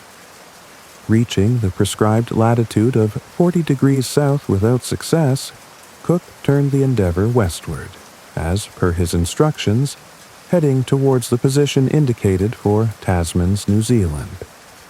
On October 6, 1769, after several weeks sailing west, a cabin boy named Nicholas Young sighted land from the masthead, the eastern coast of the North Island of New Zealand. Cook named the spot Young Nick's Head in his honor. This was the first time Europeans had seen New Zealand since Tasman's fleeting visit 127 years earlier. 2 days later, the Endeavour anchored in a large bay which Cook later named Poverty Bay, because, despite efforts, they were unable to obtain needed supplies there. Their initial encounters with the indigenous inhabitants, the Maori people, were unfortunately marred by violence and misunderstanding. The Maori, a proud Polynesian warrior people, likely perceived the arrival of the strange ship and its occupants as a threat. Attempts by the English landing parties to make contact were met with hostility. Fearing attack, the sailors fired upon the Maori, resulting in the deaths of several individuals in these first encounters. Cook deeply regretted this bloodshed, attributing it largely to the crew's failure to follow his instructions to act with restraint, but also acknowledging the difficulty of establishing peaceful contact with a people wary of intruders and possessing strong martial traditions. Determined to establish better relations and fulfill his mission to explore the land, Cook sailed southward from Poverty Bay along the coast.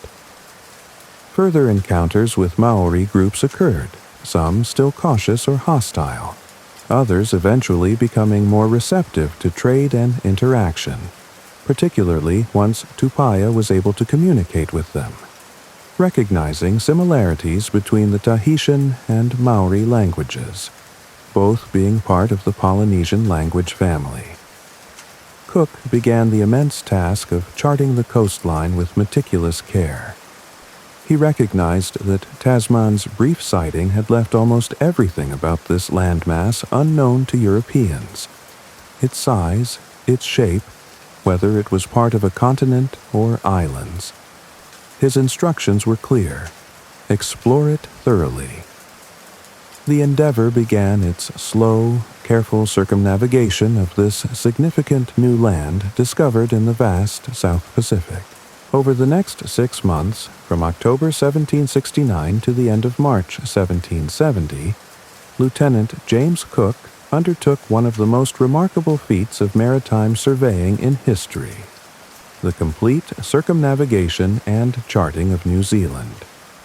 Sailing first southward down the east coast of the North Island, then around the southern tip of the South Island, northward up the west coast, and finally through the strait separating the two main islands, the Endeavour meticulously mapped nearly 2,400 miles of complex coastline. This was achieved through Cook's exceptional skills in running surveys, taking coastal profiles, fixing positions using latitude sailing and dead reckoning, combined with relentless hard work and attention to detail from his officers and crew. They worked in often challenging weather conditions, navigating unfamiliar waters with potential hazards like reefs and strong currents. During this extensive survey, Cook definitively proved several key geographical facts about New Zealand. He confirmed that it was not part of the hypothetical southern continent, Terra Australis, as some had speculated based on Tasman's limited charts. He demonstrated that New Zealand consisted of 2 main large islands, separated by a significant waterway. He navigated through this strait, which now bears his name, Cook Strait, confirming the separation. His resulting charts of New Zealand were astonishingly accurate for the time, far surpassing any previous maps of the region and remaining the standard for many decades. He carefully recorded depths, anchorages, potential hazards, and resources like timber and fresh water, providing invaluable information for future navigators. Alongside the cartographic work, the scientific contingent led by Joseph Banks and Daniel Solander, accompanied by the artist Sidney Parkinson, were exceptionally busy. Wherever the Endeavour anchored, they went ashore, often accompanied by Cook, to explore the natural environment and interact with the Maori inhabitants. They collected hundreds of plant and animal specimens previously unknown to European science, vastly expanding knowledge of the unique biota of New Zealand. Parkinson created detailed drawings of the flora, fauna, landscapes, Maori settlements called pai, often built on fortified hilltops, intricate wood carvings, weapons like the mere club, canoes, tattoos known as moko, and portraits of the Maori people themselves. Cook and his officers carefully observed and recorded details of Maori society, their customs, agriculture, fishing techniques, social structure, and warfare. While encounters sometimes remained tense or resulted in minor conflicts, particularly over perceived thefts or trespasses, Cook generally sought peaceful interaction, engaging in trade for food and artifacts whenever possible. Tupaia, the Tahitian navigator, continued to play a vital role as interpreter and cultural mediator, facilitating communication and understanding, although his health began to decline during this period. The 6-month exploration of New Zealand yielded a treasure trove of geographical, ethnographic, and natural history knowledge, showcasing the profound impact of Cook's methodical approach to exploration. Having comprehensively charted both main islands, Cook prepared to depart westward, planning to sail towards Australia before heading home. Having completed the meticulous charting of New Zealand by the end of March 1770, Lieutenant Cook faced the decision of which route to take homeward. His instructions allowed him discretion. Instead of heading directly for the Cape of Good Hope across the southern Indian Ocean, a route that might still offer possibilities of discovering unknown lands, Cook opted for a more westerly course. He decided to sail towards the east coast of New Holland, the landmass we now call Australia, aiming to explore this coastline, large parts of which were entirely unknown to Europeans. While Dutch explorers like Abel Tasman had charted parts of the western, northern, and southern coasts in the preceding century and a half, the entire eastern coast remained a vast blank on European maps. Cook saw an opportunity to make another significant contribution to geographical knowledge. The Endeavour sailed westward from New Zealand across the sea that now bears Tasman's name. On April 19, 1770, land was sighted, the southeastern coast of Australia. Cook named the first prominent landmark Point Hicks, after the officer who first spotted it. He then turned the Endeavour northward, beginning a running survey of this previously uncharted eastern coastline. For the next 4 months, Cook meticulously charted the coast as he sailed north, naming prominent features like capes, bays, and mountains. On April 29th, the Endeavour anchored in a large, sheltered bay with abundant vegetation ashore. Here, the ship remained for about a week, allowing the crew to replenish water and wood supplies. The naturalists, Joseph Banks and Daniel Solander, were ecstatic, finding an astonishing variety of plants completely new to European science. They collected so many specimens that Cook, in recognition of their botanical discoveries, named the anchorage Botany Bay. Initial encounters with the local indigenous inhabitants, the Aboriginal Australians of the Eora Nation, were brief and cautious, marked by mutual curiosity but little meaningful interaction, as they seemed wary of the newcomers and largely avoided contact. Cook formally claimed possession of this eastern coast for Great Britain, naming it New South Wales. Continuing northward from Botany Bay, Cook carefully navigated the Endeavour along the coast, charting its features. The journey took them into tropical waters along the coast of modern-day Queensland. Here, they entered a region fraught with hidden dangers. The intricate network of coral reefs, shoals, and islands forming the Great Barrier Reef, the largest coral reef system in the world. Sailing in these waters, often out of sight of the mainland but surrounded by submerged hazards, required extreme vigilance. Despite their caution, on the night of June 11, 1770, disaster struck. The Endeavour ran aground violently on a coral reef, later named Endeavour Reef. The ship was stuck fast, taking on water through the damaged hull. The situation was desperate. The ship was miles from the mainland, potentially sinking, in waters far from any possibility of European assistance. The survival of the entire expedition hung precariously in the balance. The grounding of the Endeavour on the Great Barrier Reef precipitated a crisis that tested Cook's leadership and the crew's resilience to the utmost. The ship was lodged firmly on the sharp coral, and the rhythmic grinding threatened to break her apart. Water poured in through the damaged hull timbers. Immediate action was required.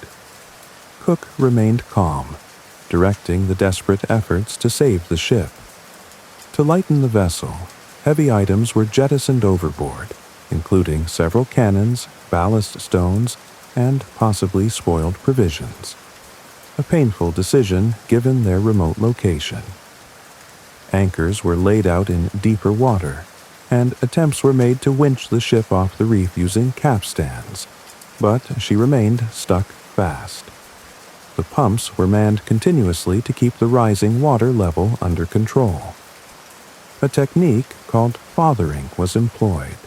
A sail was patched with oakum fibers and dung, then drawn under the hull to try and plug the leak, reducing the inflow of water somewhat.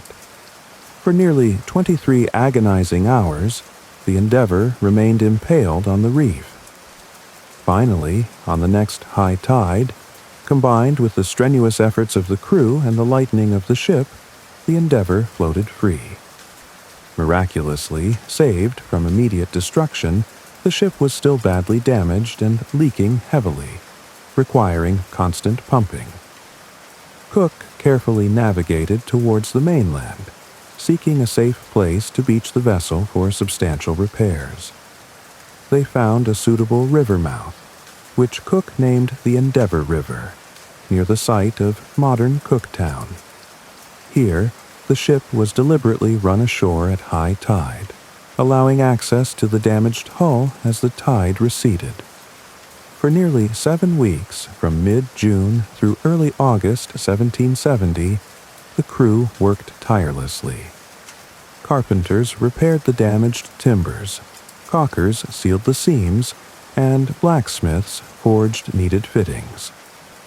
During this enforced stay, Banks, Solander, and Parkinson continued their scientific work, exploring the surrounding landscape, collecting specimens including kangaroos, described for the first time, and interacting cautiously with the local Gugu Yimithir Aboriginal people, from whom they famously recorded the word ganguru, leading to the English name kangaroo.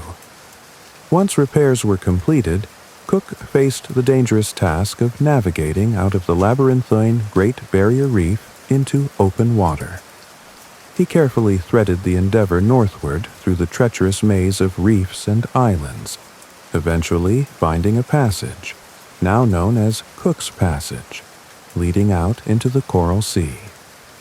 He then sailed through the Torres Strait, the hazardous passage separating Australia's Cape York Peninsula from the island of New Guinea, definitively proving that Australia and New Guinea were separate land masses, a geographical question that had remained unresolved. Having cleared these dangers, Cook set course westward towards Batavia, the capital of the Dutch East Indies, located on the island of Java, which we know today as Jakarta. They reached Batavia in October 1770. This bustling port offered the facilities needed for more permanent repairs to the Endeavour before the long voyage home. However, Batavia was notoriously unhealthy, known for diseases like malaria and dysentery. While the ship was being refitted, illness swept through the crew, who had remained remarkably healthy for most of the voyage thanks to Cook's precautions. The tropical diseases contracted in Batavia proved devastating. 7 men died there, and many more fell gravely ill. Among the victims were the expedition's talented young artist Sidney Parkinson, the astronomer Charles Green, the Tahitian navigator Tupaya and his servant Tayata, and numerous sailors. More men succumbed on the subsequent voyage across the Indian Ocean. The Endeavour finally departed Batavia in late December 1770, sailing via the Cape of Good Hope, and arriving back in England on July 13, 1771, nearly 3 years after its departure. Despite the heavy losses to disease in the final stages, Cook's first voyage was an outstanding success. He had accurately observed the transit of Venus, definitively charted New Zealand, claimed Eastern Australia for Britain, circumnavigated the globe, and brought back vast collections and knowledge about the Pacific, all while demonstrating exceptional leadership and navigational skill, and largely conquering the scourge of scurvy at sea. His reputation as one of history's greatest explorers was firmly established. As Captain Cook charted unknown shores and brought back knowledge from distant lands, allow yourself now to map the peaceful landscapes of your own inner world. Let the meticulous care he took in his surveys find an echo in the gentle attention you give to your own relaxation. Feel the vastness of the Pacific, the intricate coastlines explored, all gently fading into a calm sense of quietude. Let the spirit of discovery guide you now towards the quiet, undiscovered country of restful dreams. Breathe slowly, deeply, and drift away. Let us now turn our focus to the North American continent in the early years of the 19th century, a time of rapid change and westward expansion for the young United States. Settle your thoughts in this era as a nation looks towards vast, uncharted territories lying beyond its established borders. In 1703, under the presidency of Thomas Jefferson, the United States made an acquisition of territory that would forever alter its destiny, the Louisiana Purchase. In a remarkable diplomatic maneuver, Jefferson's administration purchased an immense tract of land from Napoleonic France, stretching from the Mississippi River westward to the Rocky Mountains and from the Gulf of Mexico northward to the Canadian border. This single transaction nearly doubled the size of the United States overnight, adding some 828,000 square miles of territory, though its exact boundaries and contents remained largely unknown to the Americans.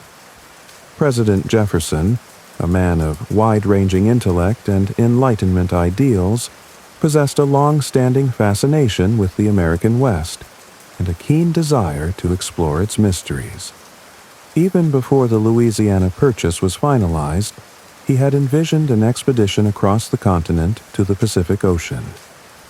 The acquisition of this vast new territory made such an expedition not just desirable, but politically and strategically essential. Jefferson sought to achieve several key objectives with this venture.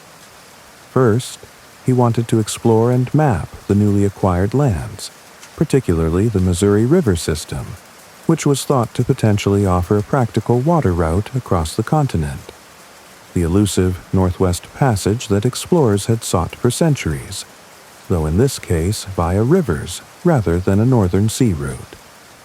Finding such a route would greatly facilitate trade and communication between the eastern states and the Pacific coast. Second, Jefferson aimed to establish American sovereignty and build diplomatic relations with the numerous Native American tribes inhabiting the Louisiana Territory and the lands further west towards the Pacific. He wanted to initiate trade relationships, inform the tribes of their new Great Father in Washington, and counterbalance the influence of British and French-Canadian fur traders already operating in the northern plains and Pacific Northwest. Third, driven by his scientific curiosity, Jefferson instructed the expedition leaders to carefully observe and document the geography, climate, geology, flora, fauna, and natural resources of the regions they traversed. He envisioned the expedition as a major scientific undertaking as well as a geopolitical one. To lead this ambitious and challenging enterprise, officially named the Corps of Volunteers for Northwest Discovery, but better known to history as the Lewis and Clark Expedition, Jefferson chose two capable individuals. The primary commander was Meriwether Lewis, a captain in the U.S. Army who had served as Jefferson's personal secretary and possessed intelligence, leadership skills, and some training in botany and surveying provided specifically for this mission. At Lewis's request, Jefferson appointed William Clark as co-commander. Clark was a former Army officer, an experienced frontiersman, surveyor, and map-maker, whose practical skills complemented Lewis's strengths. Though technically, Clark's military commission was delayed, making him a lieutenant rather than a captain, Lewis insisted on sharing command equally throughout the journey, and the men of the expedition generally referred to them both as captain. Together, Lewis and Clark were tasked with leading their corps of discovery into the vast, unknown wilderness stretching towards the setting sun. With the mission authorized by Congress and its leaders appointed, preparations for the Lewis and Clark expedition began in earnest during 1803. Meriwether Lewis traveled to Philadelphia, then the scientific and intellectual center of the United States, to gather supplies and receive crash courses in botany, zoology, celestial navigation, and medicine from leading experts of the day, including Dr. Benjamin Rush, a signer of the Declaration of Independence who provided medical advice and supplies. William Clark, meanwhile, focused on recruiting the men who would form the core of the expedition and overseeing the construction of the main vessel. The members of the Corps of Discovery were carefully selected. Most were enlisted soldiers from the U.S. Army, chosen for their strength, marksmanship, and frontier skills. Others were civilian frontiersmen and boatmen, known as engages, recruited for their experience in navigating rivers and dealing with wilderness conditions. Notable members included Sergeant John Ordway and Sergeant Patrick Gass, who kept important journals. George Drouillard, an expert hunter, tracker, and interpreter, fluent in sign language and possibly several Native American languages. The Fields brothers, Joseph and Reuben, skilled hunters, and York, William Clark's personal enslaved African-American man, who participated fully in the labor and challenges of the expedition, and whose presence often fascinated Native American tribes who had never seen a person with dark skin before. In total, the permanent party numbered around 33 individuals who would make the entire journey to the Pacific and back, though other soldiers and boatmen accompanied them during the first leg up the Missouri River. Gathering the necessary supplies was a monumental task. The expedition needed to be self-sufficient for an unknown period, potentially years. Lewis procured weapons, including rifles, muskets, and a small cannon mounted on the keelboat, along with ample gunpowder and lead for ammunition. Camping gear included tents, tools, cooking utensils, and clothing suitable for various climates. Scientific instruments were essential for mapping and observation.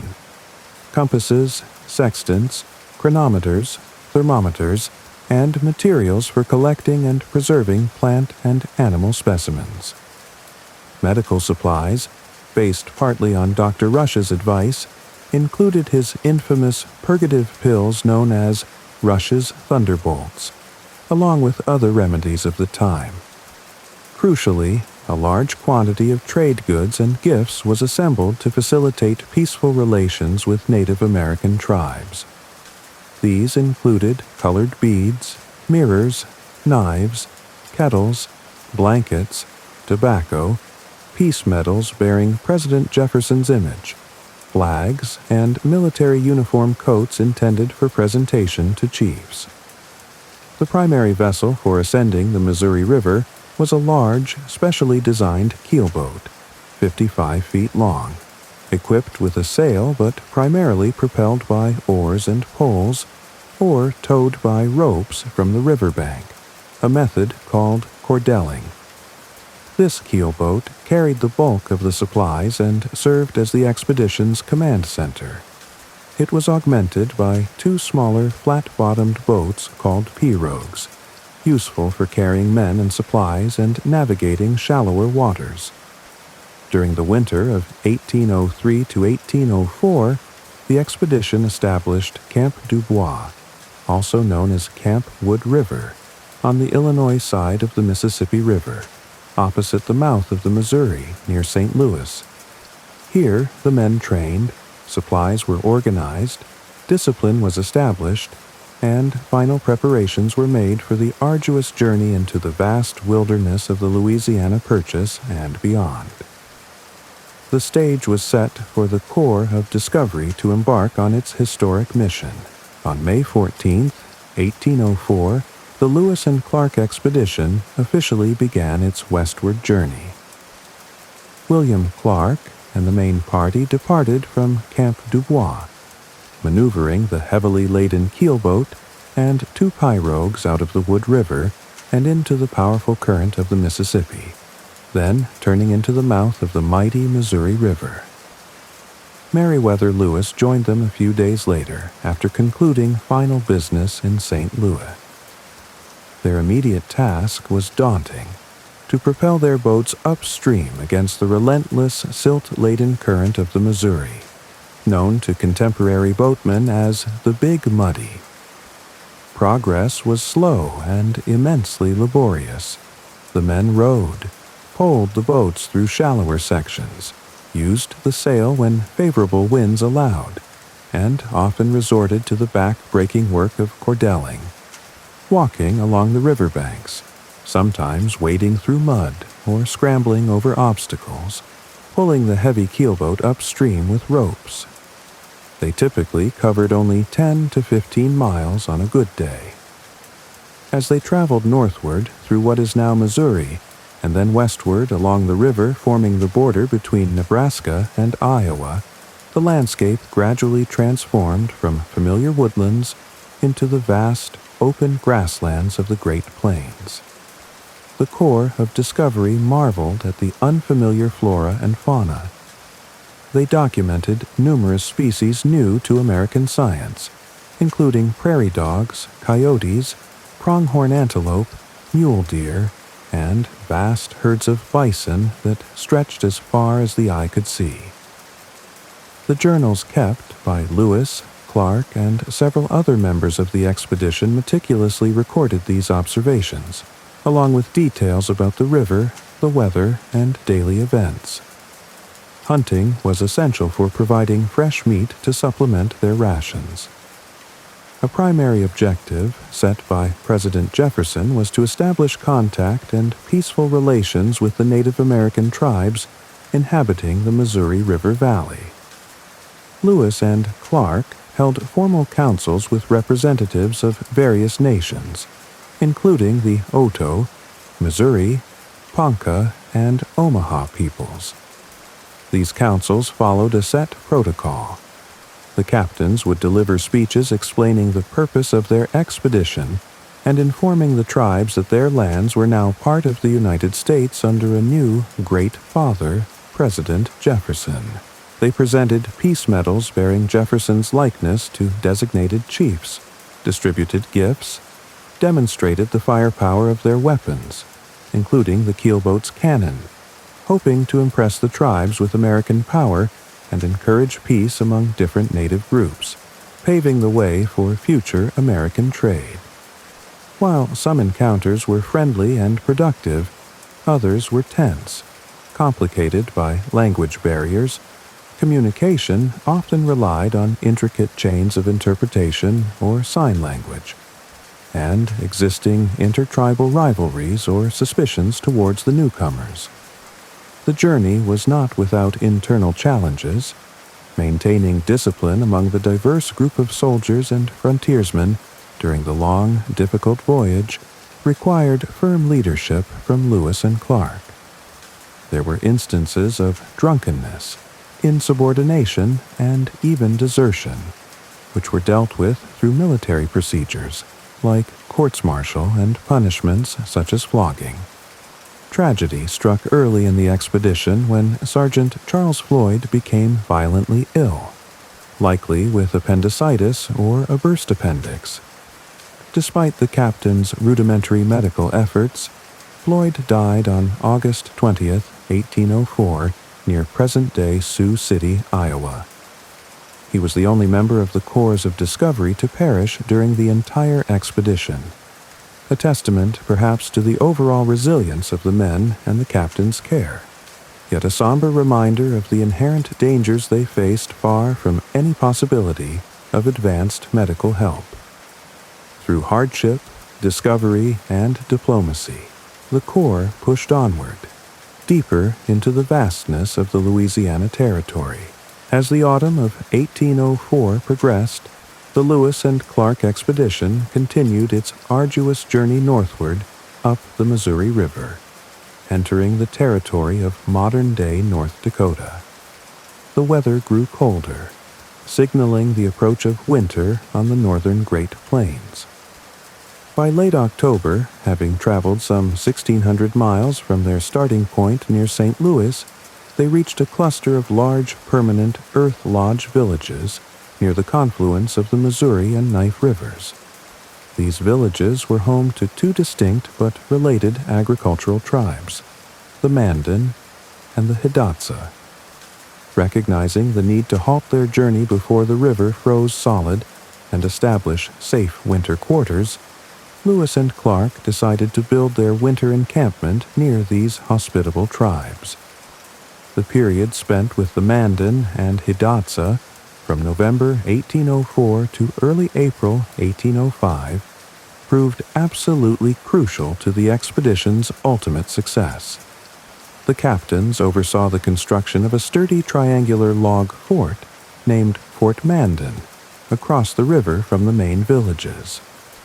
Here, the Corps of Discovery settled in for the long, frigid winter.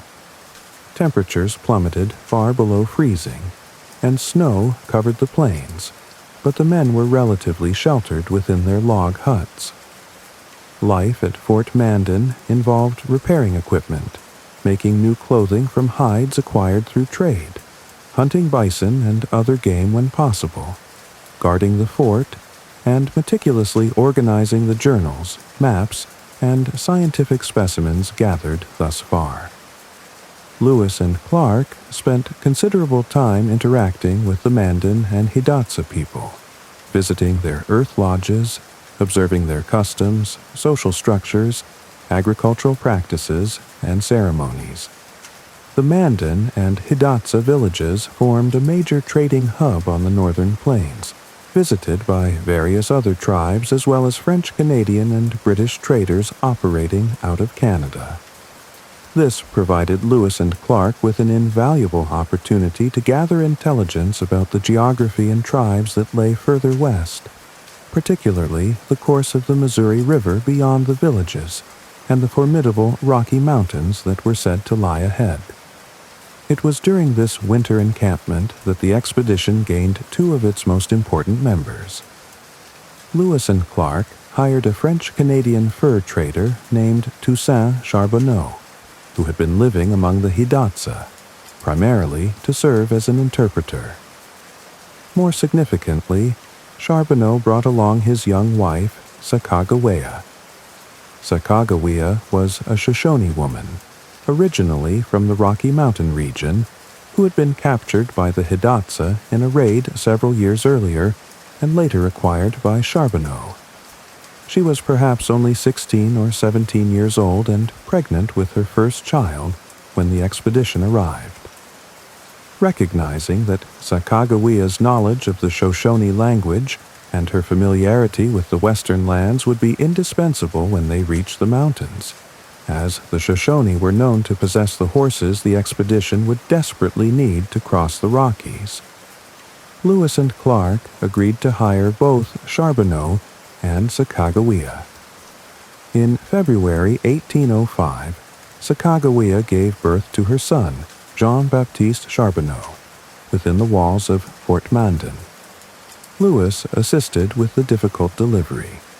The presence of Sacagawea and her infant son would later prove invaluable, not only for interpretation and guidance, but also as a symbol of the expedition's peaceful intentions when encountering unfamiliar tribes, as war parties rarely traveled with women and children.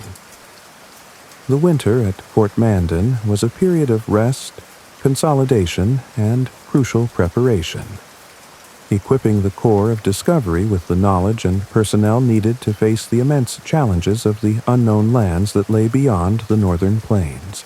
As the harsh winter on the northern plains finally began to relent in the spring of 1805, The Lewis and Clark expedition prepared to resume its westward journey into territory completely unknown to European Americans. On April 7, 1805, they dispatched the large keelboat back down the Missouri River toward St. Louis. A small crew carried precious cargo, detailed reports for President Jefferson, maps of the regions explored so far, letters, journals, and numerous crates filled with zoological, botanical, and mineral specimens collected during the first year, including live prairie dogs intended for Jefferson's collection. The departure of the keelboat marked a significant turning point. The remaining permanent party, now numbering 33 including Sacagawea and her infant son Jean-Baptiste, bundled into the 2 smaller pirogues and 6 newly constructed dugout canoes, continued westward up the Missouri, truly heading into the vast unknown.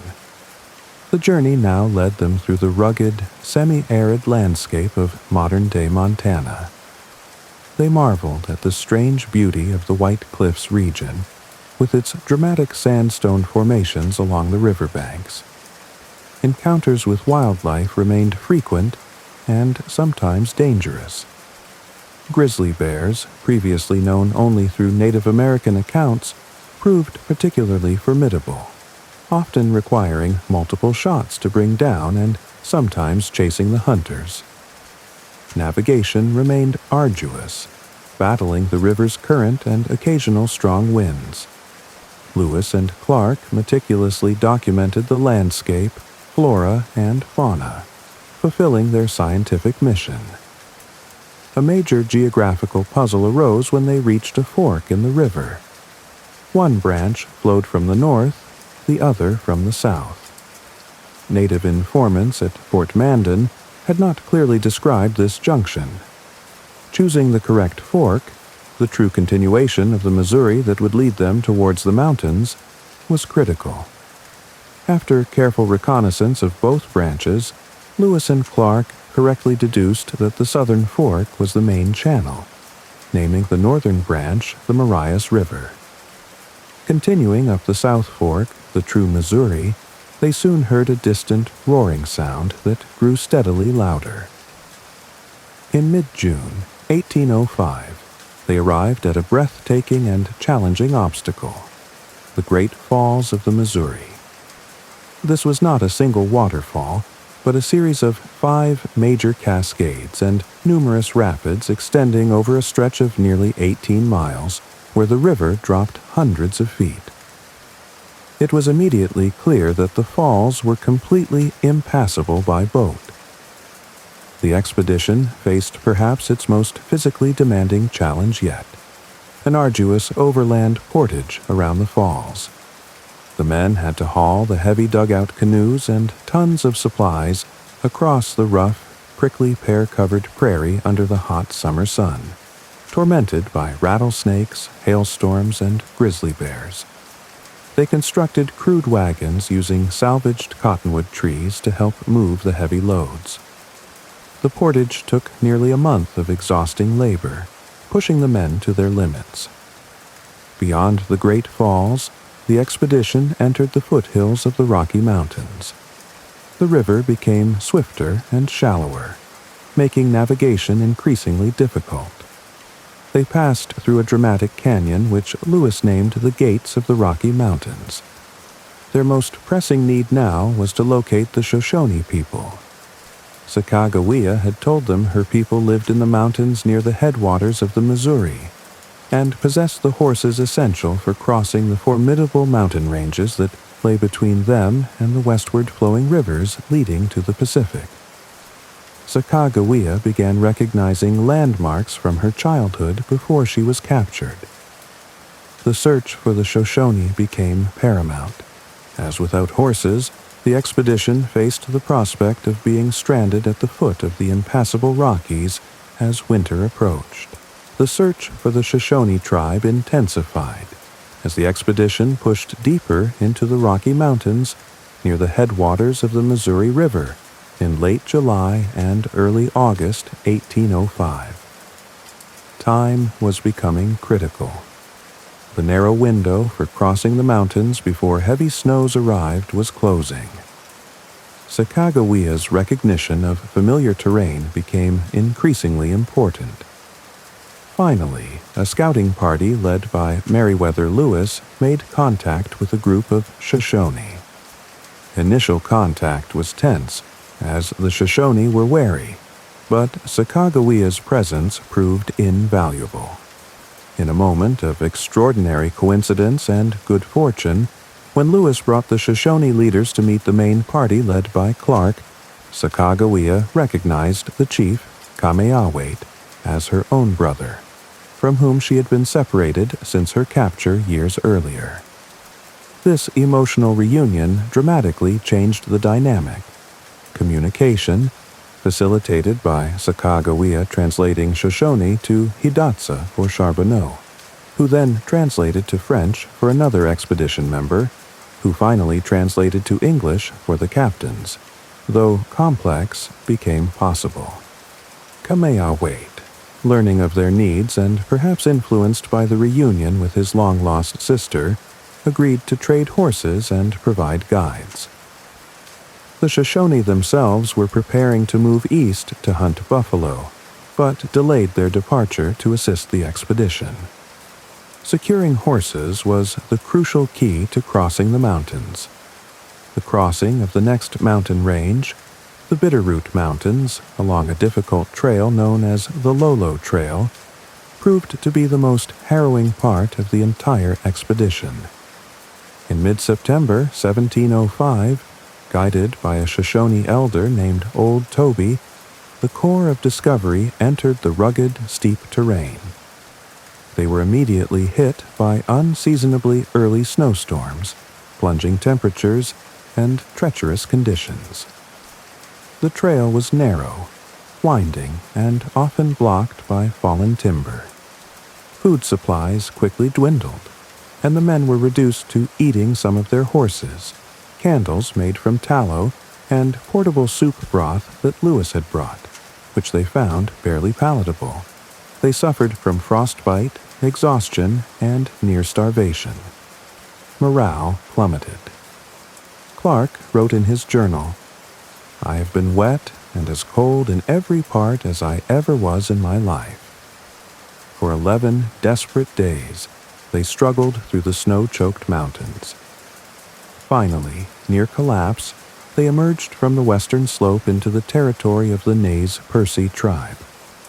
The Nez Perce, though initially wary, treated the starving explorers with kindness, providing food, dried salmon and camas roots, and assistance. This generosity likely saved the expedition from complete disaster, though the sudden change in diet made many of the men ill. Having survived the Bitterroot crossing, the expedition rested among the Nez Perce for several weeks, regaining strength and caching their horses and some supplies for the return journey. Following Nez Perce advice, they constructed new dugout canoes from ponderosa pine trees. In early October 1805, they embarked on the final leg of their westward journey, this time traveling downstream. They paddled down the Clearwater River, into the Snake River, and finally into the mighty Columbia River, the great river of the West that flowed towards the Pacific Ocean. The downstream travel was much faster, but still dangerous, requiring careful navigation through numerous rapids and narrows, like the Dalles and Celilo Falls, major fishing and trading centers for native peoples for millennia. As they traveled down the Columbia, they observed the changing landscape, the abundant salmon runs, and encountered various Chinookan-speaking tribes whose cultures were oriented towards the river and the coast. The air grew heavy with moisture, fog became common, and finally, in early November 1805, the landscape opened up into a wide estuary. After weeks confined by riverbanks, William Clark wrote jubilantly in his journal, though perhaps prematurely, "Ocean in view." Oh, the joy! They had reached the tidal waters of the Columbia estuary. After enduring heavy rain and wind for several more days near the river mouth, they finally reached the Pacific Ocean itself around mid-November 1805. Having crossed the continent, they established their winter encampment, Fort Clatsop, near the mouth of the Columbia on its southern side, in present-day Oregon, preparing to spend the winter near the shores of the Pacific. The winter of 1805 to 1806 spent at Fort Clatsop, near the Pacific coast, was characterized by dampness, incessant rain, and relative confinement. The men busied themselves preparing for the long journey home. They hunted elk for food and hides, made new clothing and moccasins from the skins, boiled seawater to produce salt, repaired equipment, and updated their journals and maps.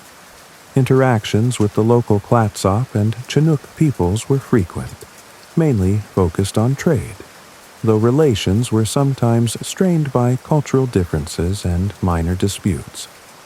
Lewis and Clark continued their detailed observations of the region's flora, fauna, and native cultures.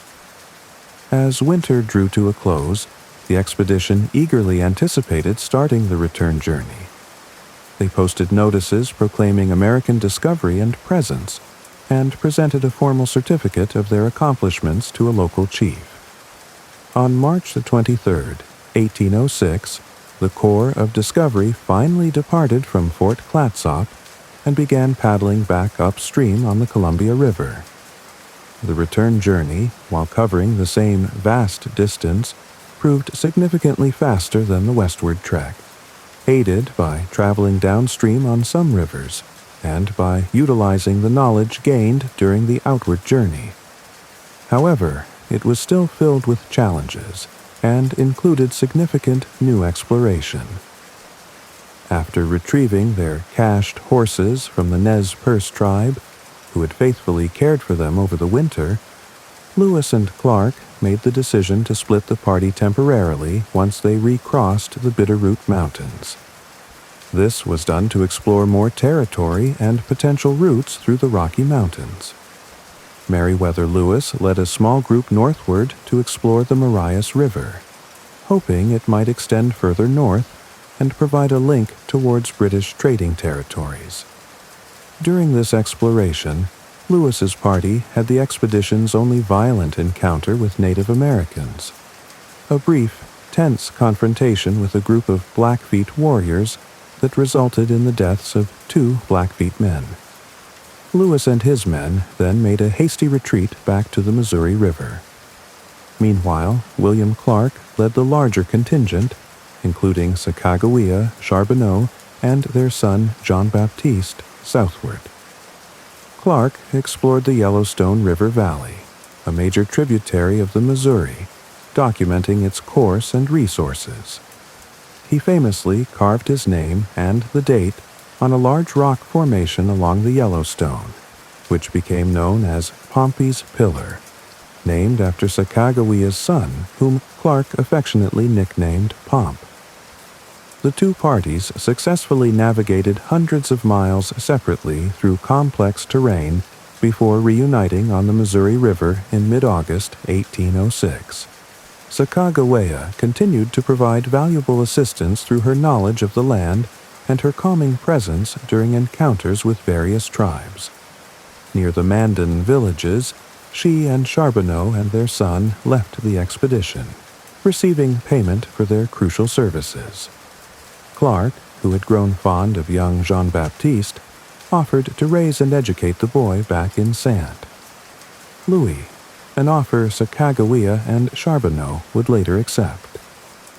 Once reunited and back on the familiar waters of the lower Missouri River, the expedition made rapid progress downstream. They traveled swiftly, covering distances in days that had taken weeks on the upstream journey. They began encountering American traders heading upriver, receiving the first news from the United States they had heard in over 2 years. Finally, on September 23, 1806, the Corps of Discovery arrived back in St. Louis, completing their epic journey of over 8,000 miles, which had lasted 2 years, 4 months, and 9 days. Their return was met with astonishment and national celebration, as many had given them up for lost. The Lewis and Clark expedition was a landmark achievement in American history and exploration. While they failed to find the hoped-for easy water route across the continent, they proved that overland travel to the Pacific was possible. They brought back an immense wealth of geographical, scientific, and ethnographic knowledge, documented hundreds of previously unknown plants and animals, produced remarkably accurate maps of the regions they traversed, and established initial diplomatic contact, however complex, with dozens of Native American tribes. Their journey significantly strengthened the United States' claim to the Oregon Country and fueled the nation's westward expansion in the decades that followed. The detailed journals kept by Lewis, Clark, and others remain invaluable historical documents, offering rich insights into the landscapes and peoples of the American West before widespread settlement irrevocably changed them. The expedition stands as a testament to courage, endurance, careful planning, and the spirit of discovery. Reflect on the vast wilderness explored by Lewis and Clark, the endless plains, the mighty rivers, the towering mountains. Feel a sense of quiet expansion as you consider the immense journey they undertook. Let the sounds of the wilderness, the rustling grass, the flowing water, the distant call of birds, become a gentle lullaby. Allow the spirit of peaceful exploration to guide your thoughts toward serenity and deep, untroubled rest. Imagine the wide open spaces, and feel your mind relax and expand into calmness.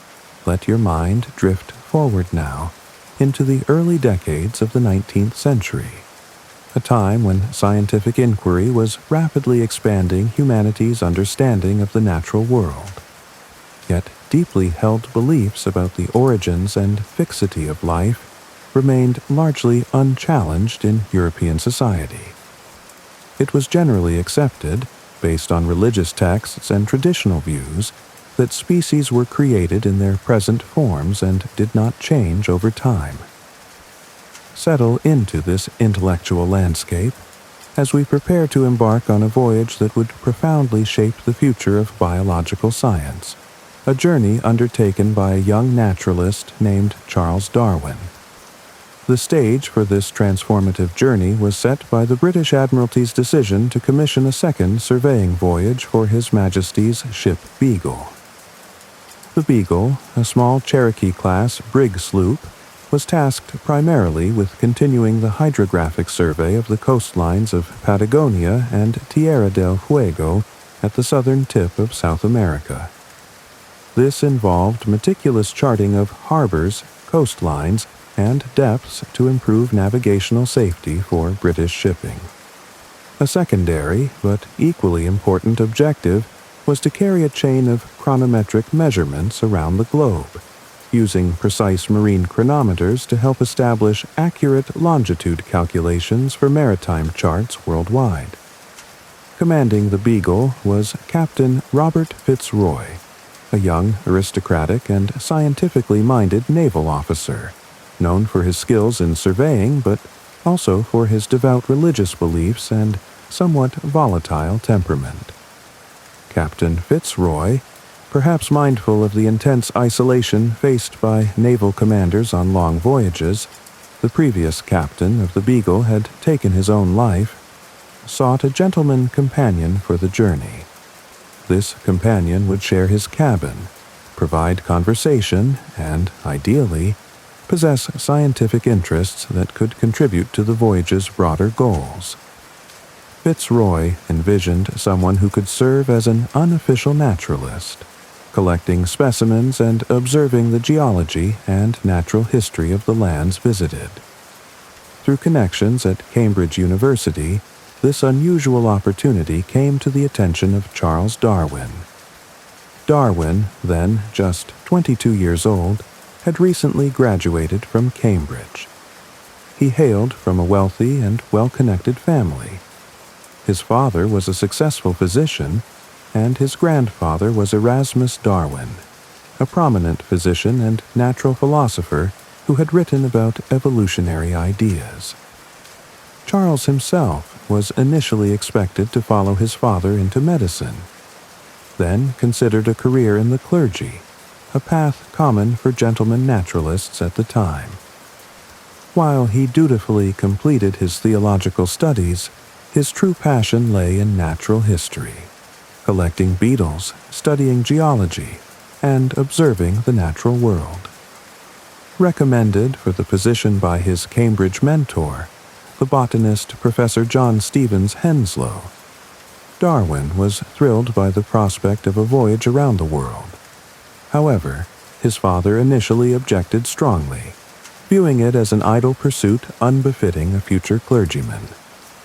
Only through the intervention of his uncle, Josiah Wedgwood II of the famous pottery family, was Darwin Sr. persuaded to allow his son to go, agreeing to finance Charles's position as the Beagle's self-funded naturalist and gentleman companion.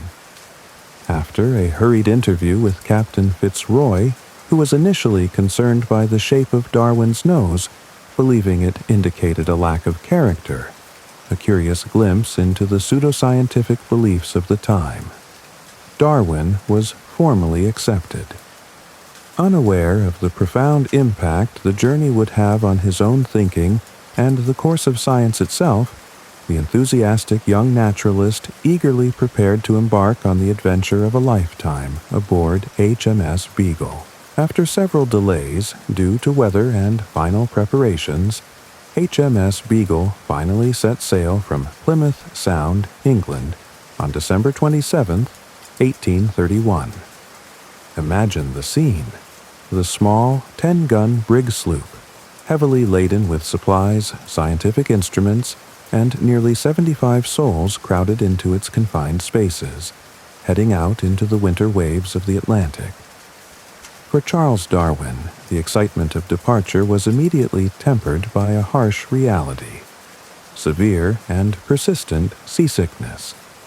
Throughout much of the nearly 5-year voyage, he suffered terribly whenever the ship encountered rough weather, finding relief only when he could escape ashore. The Beagle itself, though a sturdy vessel, was cramped. Darwin shared the captain's cabin with Fitzroy, but space was extremely limited, requiring meticulous organization of his books, notes, collecting equipment, and growing collections of specimens. Darwin's official role was primarily that of a gentleman companion to Captain Fitzroy, but his unofficial mission, encouraged by Fitzroy and his own inclinations, was to act as the expedition's naturalist.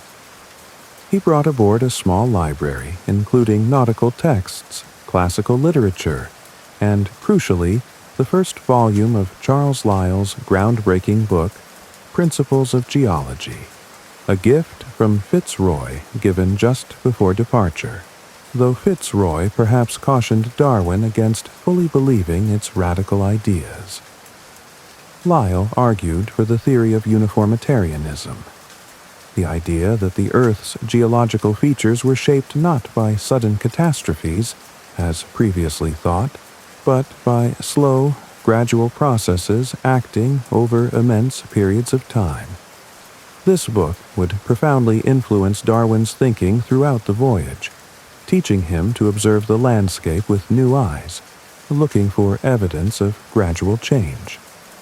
The Beagle's first significant stop, after battling storms in the Bay of Biscay, was at the Cape Verde Islands, a volcanic archipelago off the coast of West Africa, in January 1832.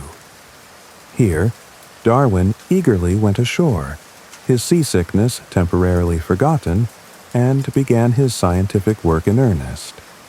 He meticulously observed the volcanic rocks, noting layers of seashell fossils embedded high above sea level in a cliff face. This observation immediately resonated with Lyell's theories, suggesting gradual uplift of the land over long periods. He diligently collected marine invertebrates from tidal pools, started his detailed journals documenting his observations and thoughts, and began shipping preserved specimens back to his mentor, Professor Henslow in Cambridge, the first contributions to what would become a vast collection announcing his discoveries to the scientific community back home. From Cape Verde, the Beagle sailed southwest across the Atlantic, crossing the equator with the traditional maritime ceremonies, eventually reaching the coast of Brazil in late February 1832. They anchored first at Salvador, also known as Bahia, and later spent considerable time in Rio de Janeiro, while the Beagle undertook surveying work. For Darwin, stepping ashore into the lush, vibrant Brazilian rainforest was an overwhelming, almost ecstatic experience. He wrote in his journal of the wonder, astonishment, and sublime devotion he felt amidst the sheer profusion of life. He spent weeks exploring the areas around Rio, venturing into the dense tropical forest, collecting an incredible diversity of insects, plants, and other organisms, many entirely new to him and to science. He was fascinated by the intricate adaptations of insects, the beauty of tropical birds, and the sheer scale of biodiversity. His detailed notes from this period reveal his sharp observational skills and his growing passion for understanding the natural world. However, his time in Brazil also exposed him to the brutal reality of slavery, which was deeply entrenched in Brazilian society. Darwin, coming from an abolitionist family background, was profoundly disturbed by the cruelty and dehumanization he witnessed, engaging in a heated argument with Captain Fitzroy over the issue, an early sign of the differing social views between the two men who shared the cramped cabin. His experiences in Brazil provided a stunning introduction to tropical environments and fueled his desire to collect, observe, and understand the forces shaping life across the globe. From the vibrant tropics of Brazil, HMS Beagle sailed southward, beginning the primary work of its mission, the detailed hydrographic survey of the coasts of Patagonia, the vast, arid, and sparsely populated region at the southern end of South America, covering parts of modern Argentina and Chile. For much of the next 2 years, from mid-1832 through mid-1834, the Beagle painstakingly worked its way down the Atlantic coast, charting bays, inlets, and coastal features. This surveying work often required the ship to remain in certain areas for extended periods, or make repeated passes along sections of coastline. This presented Charles Darwin with ample opportunities to spend considerable time ashore, often undertaking long expeditions inland, sometimes traveling for weeks on horseback, accompanied by local gauchos, the skilled horsemen of the pampas grasslands. These inland journeys proved immensely fruitful for Darwin, particularly in the field of geology and paleontology. Riding across the vast, flat pampas grasslands of Argentina, he observed the geological formations with the insights gained from reading Charles Lyell's Principles of Geology. He documented evidence of gradual geological change, such as vast plains covered in seashells far inland, suggesting the land had slowly risen from the ocean over immense timescales. He studied layers of rock and sediment, interpreting them in light of Lyell's uniformitarian principles. His geological observations consistently reinforced the idea that the Earth was far older than commonly believed, and that its surface was constantly being reshaped by slow, ongoing processes like erosion and uplift. Perhaps even more significant were the remarkable fossil discoveries Darwin made during his Patagonian explorations. Near Punta Alta, on the coast of Argentina, he unearthed the fossilized bones of enormous extinct mammals embedded in cliffs alongside recent seashells. These included the remains of giant ground sloths, like Megatherium, far larger than any living sloth, Glyptodon, huge armadillo-like creatures covered in bony armor plating, and Toxodon, a massive rhinoceros-like herbivore. Finding these strange giant creatures that no longer walked the earth raised profound questions in Darwin's mind. Why had these creatures gone extinct? What was their relationship to the smaller living species of sloths and armadillos that still inhabited South America? The fossils seemed related to modern South American forms, yet distinctly different. This suggested a connection, perhaps a pattern of descent with modification, challenging the prevailing view that species were fixed and unchanging since creation, and that extinctions were solely due to catastrophic events like Noah's flood. Darwin meticulously excavated, documented, and packed these large fossils, shipping crates of bones back to England where they caused considerable excitement among paleontologists like Richard Owen. His discoveries provided tangible evidence of life forms vastly different from those currently existing, yet seemingly related to them, inhabiting the same continent. These finds, coupled with his geological observations supporting an ancient, slowly changing Earth, began subtly chipping away at the foundations of traditional beliefs about the history of life. The vast, windswept plains of Patagonia, revealing secrets of deep time through rocks and bones, became a crucial outdoor laboratory for the young naturalist, providing key pieces of evidence that would later coalesce into his revolutionary theory. As the Beagle continued its surveying work southward, it reached the remote and inhospitable archipelago at the very tip of South America, Tierra del Fuego, the Land of Fire, so named for the numerous small fires kept burning by its indigenous inhabitants.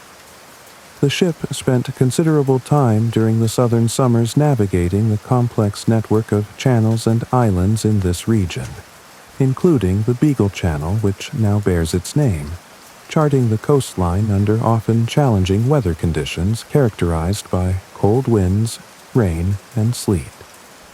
For Charles Darwin, the encounters with the native peoples of Tierra del Fuego, collectively known as Fuegians, were a profoundly affecting, though perhaps unsettling, experience. He observed several distinct groups, including the Yahgan and Haush peoples. Living in one of the harshest climates imaginable, often scantily clad despite the cold, subsisting through hunting marine mammals, fishing, and gathering shellfish, the Fuegians appeared to Darwin, as to many Europeans of the time, to be living in a state of extreme primitivism. His journal entries reflect his astonishment at their ability to survive in such conditions, but also reveal the prevalent European biases of the era, describing them in terms that emphasized their perceived lack of civilization compared to European standards. He struggled to reconcile their way of life with his own understanding of humanity, famously writing about the perceived gulf between savage and civilized man. These encounters likely reinforced his thoughts about the struggle for existence, a theme that would become central to his later evolutionary theory. This leg of the voyage also involved a unique human experiment, initiated by Captain Fitzroy on the Beagle's previous voyage. Fitzroy had taken 4 young Fuegians back to England, given names like Jemmy Button, Fuegia Basket, York Minster, and Boat Memory. His intention was to educate them in England, convert them to Christianity, and then return them to Tierra del Fuego to act as missionaries and agents of civilization among their own people. The second Beagle voyage, carrying Darwin, was tasked with completing this experiment by returning the 3 surviving Fuegians, Jemmy, Fuegia and York to their homeland, accompanied by a young missionary named Richard Matthews. The attempt to establish a mission proved to be a complete failure. Upon returning to their native land, the three Fuegians, despite their years in England, struggled to reintegrate. Their English clothes and manners seemed out of place, and their possessions were quickly taken by relatives or neighbors. The missionary, Matthews, felt threatened and overwhelmed by the cultural differences and soon abandoned the mission, rejoining the Beagle. Jemmy Button quickly shed his European ways and fully reassimilated into his traditional lifestyle when the Beagle revisited him later. York Minster and Fuegia Basket went off together, their fate uncertain. Fitzroy's well-intentioned but perhaps naive experiment highlighted the immense challenges of cultural assimilation and the resilience of indigenous ways of life. For Darwin, observing the interactions, the rapid reversion of Jemmy Button, and the failure of the mission provided further food for thought about human diversity, cultural adaptation, and perhaps the shared ancestry underlying superficial differences, though his interpretations were still filtered through the prevailing hierarchical views of his time. Tierra del Fuego, with its stark landscapes and challenging encounters, left a deep impression on the young naturalist. Having completed the arduous survey work around Tierra del Fuego and Cape Horn, HMS Beagle rounded the southern tip of the continent and began sailing northward along the Pacific coast of South America during 1834 and 1835. The ship continued its primary mission of charting the coastline, particularly the intricate shores of Chile. This again provided Charles Darwin with extended periods ashore for geological and biological exploration. He undertook ambitious journeys inland, including a remarkable crossing of the Andes Mountains from Chile into Argentina and back. His experiences in the Andes were profoundly significant for his geological understanding. He witnessed the immense scale of the mountain range, observed volcanic activity, and studied the rock formations. Crucially, high up in the Andes, thousands of feet above sea level, he discovered fossilized marine shells embedded in the rocks. This provided compelling evidence, consistent with Lyell's theories, that these massive mountains had been formed by gradual uplift from the seabed over unimaginable stretches of geological time. Further confirmation of the dynamic nature of the Andean landscape came dramatically in February 1835, while Darwin was ashore near Valdivia in southern Chile. He experienced a powerful earthquake that devastated the nearby city of Concepcion. Shortly afterward, he observed the tangible effects of the earthquake along the coast. Areas of land had been permanently raised several feet above their previous level, accompanied by widespread destruction and evidence of a resulting tsunami. Witnessing firsthand such a large-scale geological event powerfully reinforced Lyell's ideas about the immense forces constantly, albeit often slowly, reshaping the Earth's surface. It demonstrated that the dramatic geological features he observed were not necessarily relics of a distant, catastrophic past, but the result of ongoing, observable processes. After completing its survey work along the South American coast, the Beagle prepared for the next major leg of its global circumnavigation, the long voyage westward across the Pacific Ocean. Before embarking on this crossing, however, the ship made a fateful detour, sailing several hundred miles west of Ecuador to visit a remote volcanic archipelago situated directly on the equator, the Galapagos Islands. The Beagle arrived in the Galapagos in mid-September 1835 and spent 5 weeks exploring several of the main islands, including Chatham, Charles, Albemarle, and James. Captain Fitzroy conducted charting work while Darwin went ashore whenever possible, accompanied by his servant Sims Covington, to explore the unique volcanic landscapes and collect specimens of the island's unusual flora and fauna. At the time, Darwin likely did not fully grasp the immense significance of the observations he would make in the Galapagos. He was struck by the stark volcanic nature of the islands, describing the black, desolate shores, the fields of broken lava, and the stunted, drought-resistant vegetation under the equatorial sun. He noted the prevalence of reptiles, including large marine iguanas that swam in the sea and fed on seaweed, and giant land tortoises that lumbered across the islands. He collected numerous plants, insects, reptiles, and birds. Initially, he was perhaps more impressed by the geology and the strange reptiles than by the small, rather drab-looking birds he collected. He meticulously labeled his specimens, but often noted the location simply as Galapagos Islands, rather than specifying the exact island of origin for each specimen, a lapse he would later regret. However, crucial observations were beginning to take root, planting seeds that would blossom spectacularly after his return to England. During his 5 weeks exploring the Galapagos archipelago, Charles Darwin encountered a unique assemblage of plants and animals found nowhere else on Earth, though showing clear affinities with species found on the South American mainland several hundred miles to the east. He diligently collected specimens, filling bags with plants, insects, shells, reptiles, and birds. He observed the behavior of the animals, noting their remarkable tameness compared to creatures in continents long inhabited by humans. The giant tortoises were particularly fascinating. Darwin noted their immense size and longevity, riding on their backs on occasion.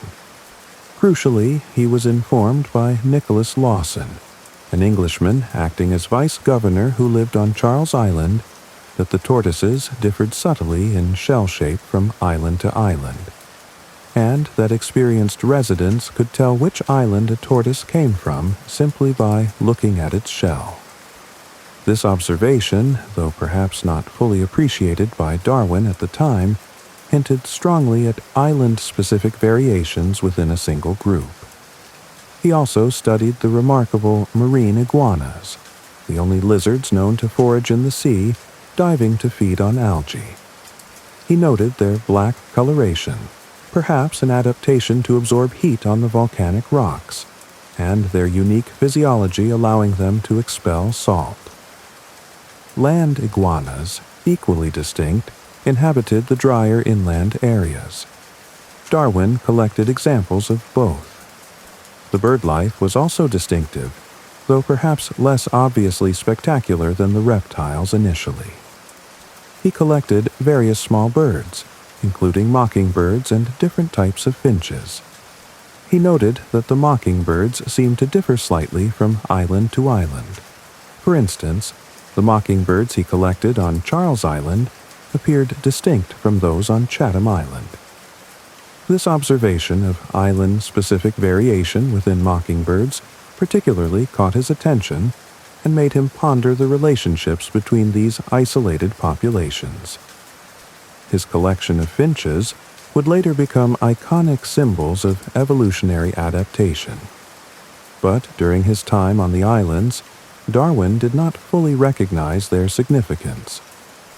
He collected numerous finches with strikingly different beak shapes and sizes, adapted for different diets.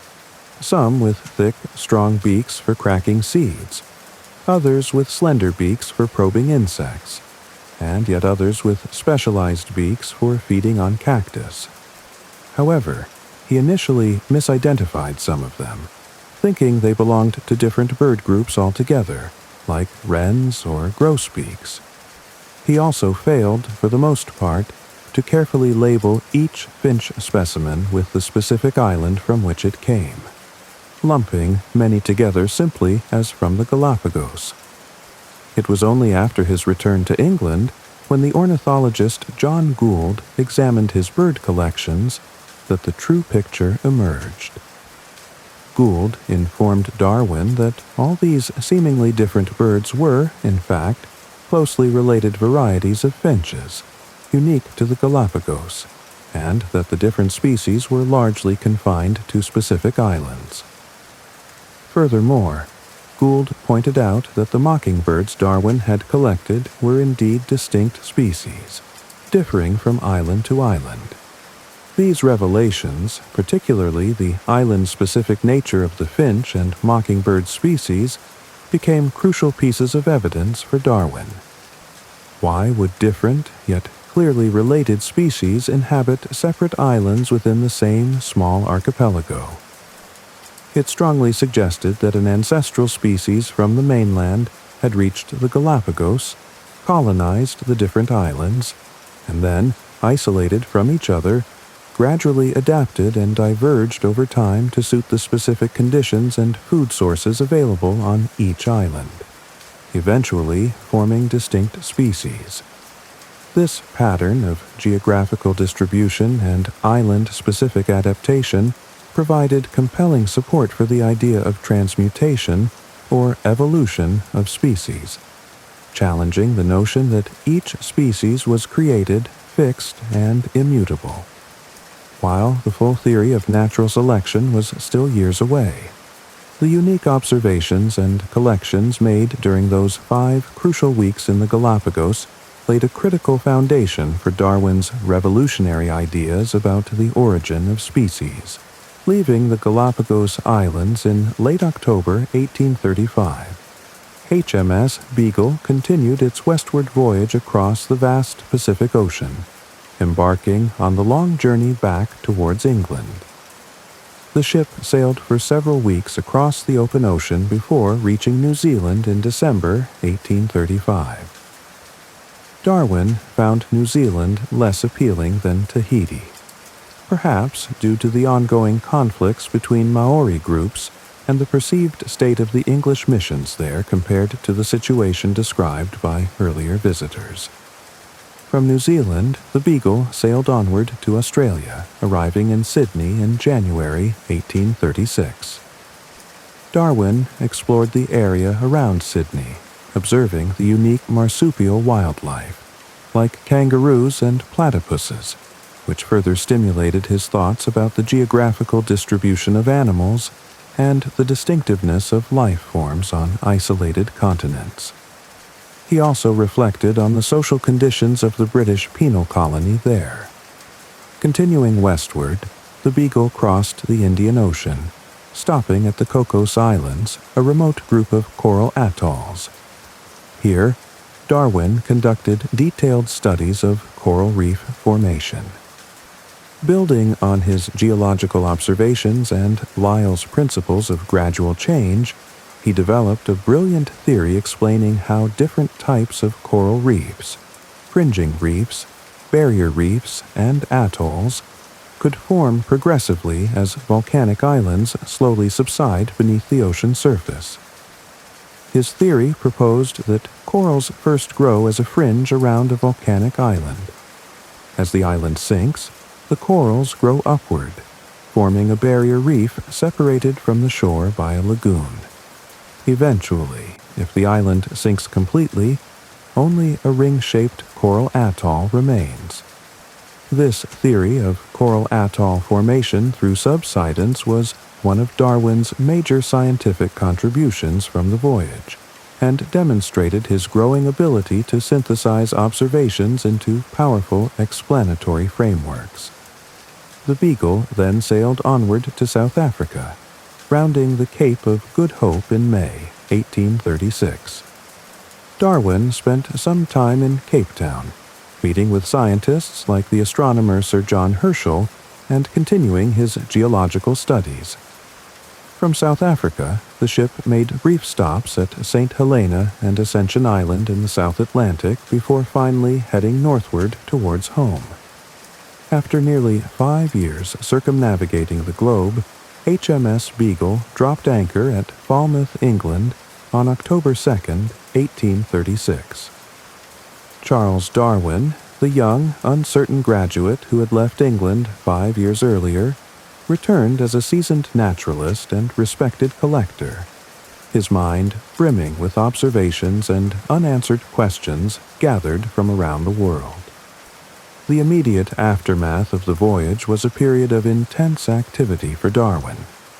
He was welcomed back warmly by his family and the scientific community.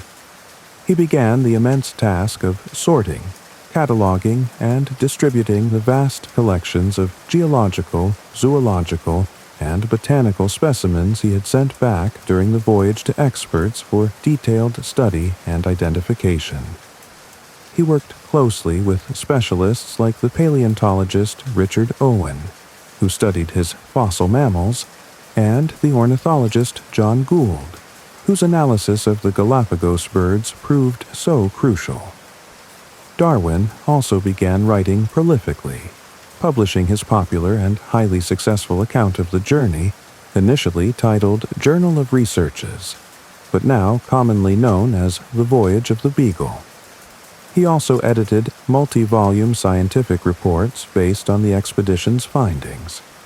Most importantly, however, the voyage had provided Darwin with an unparalleled wealth of observations and experiences that fundamentally shaped his thinking about life on Earth.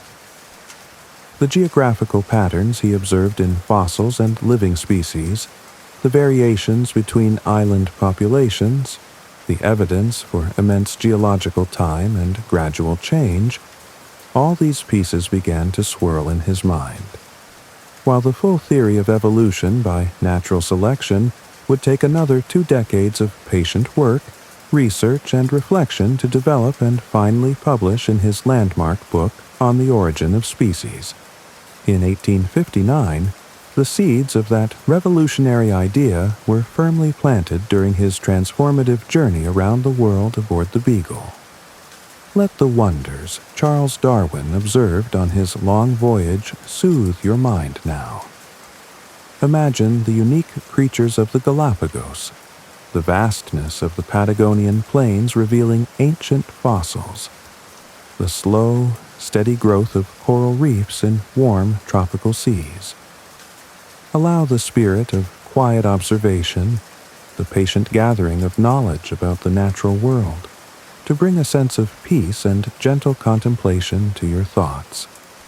Feel the gentle sway of a ship anchored in calm waters after a long journey, and let that feeling guide you towards deep and restorative sleep.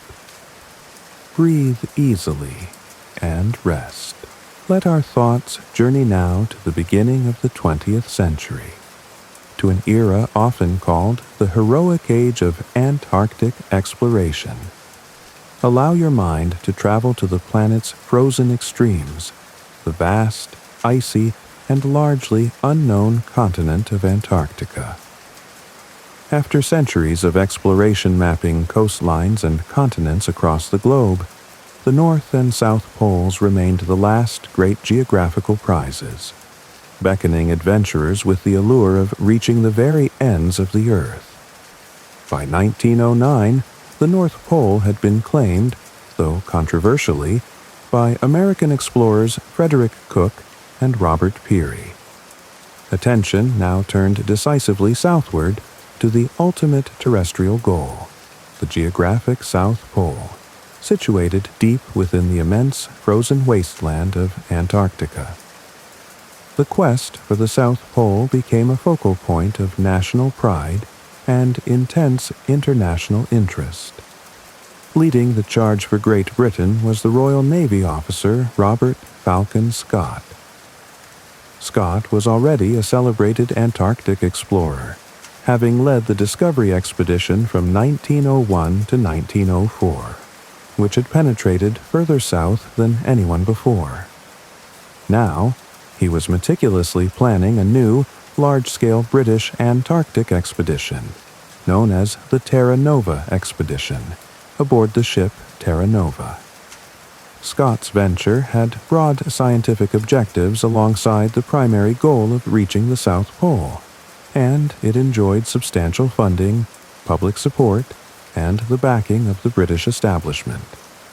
The world watched with anticipation as Scott prepared his ambitious undertaking. Meanwhile, another figure, equally experienced but perhaps less publicly heralded at the time, harbored polar ambitions of his own. This was the Norwegian explorer Roald Amundsen. Amundsen was a seasoned veteran of polar environments. He had been the first mate on the Belgian Antarctic expedition's ship Belgica, the first expedition to overwinter in Antarctica in 1897 to 1899. More significantly, between 1903 and 1906, he had achieved worldwide fame by successfully navigating the treacherous Northwest Passage through the Arctic archipelago north of Canada in his small ship, the Gijua, becoming the first person to definitively conquer that long-sought sea route. Following this triumph, Amundsen set his sights on the North Pole.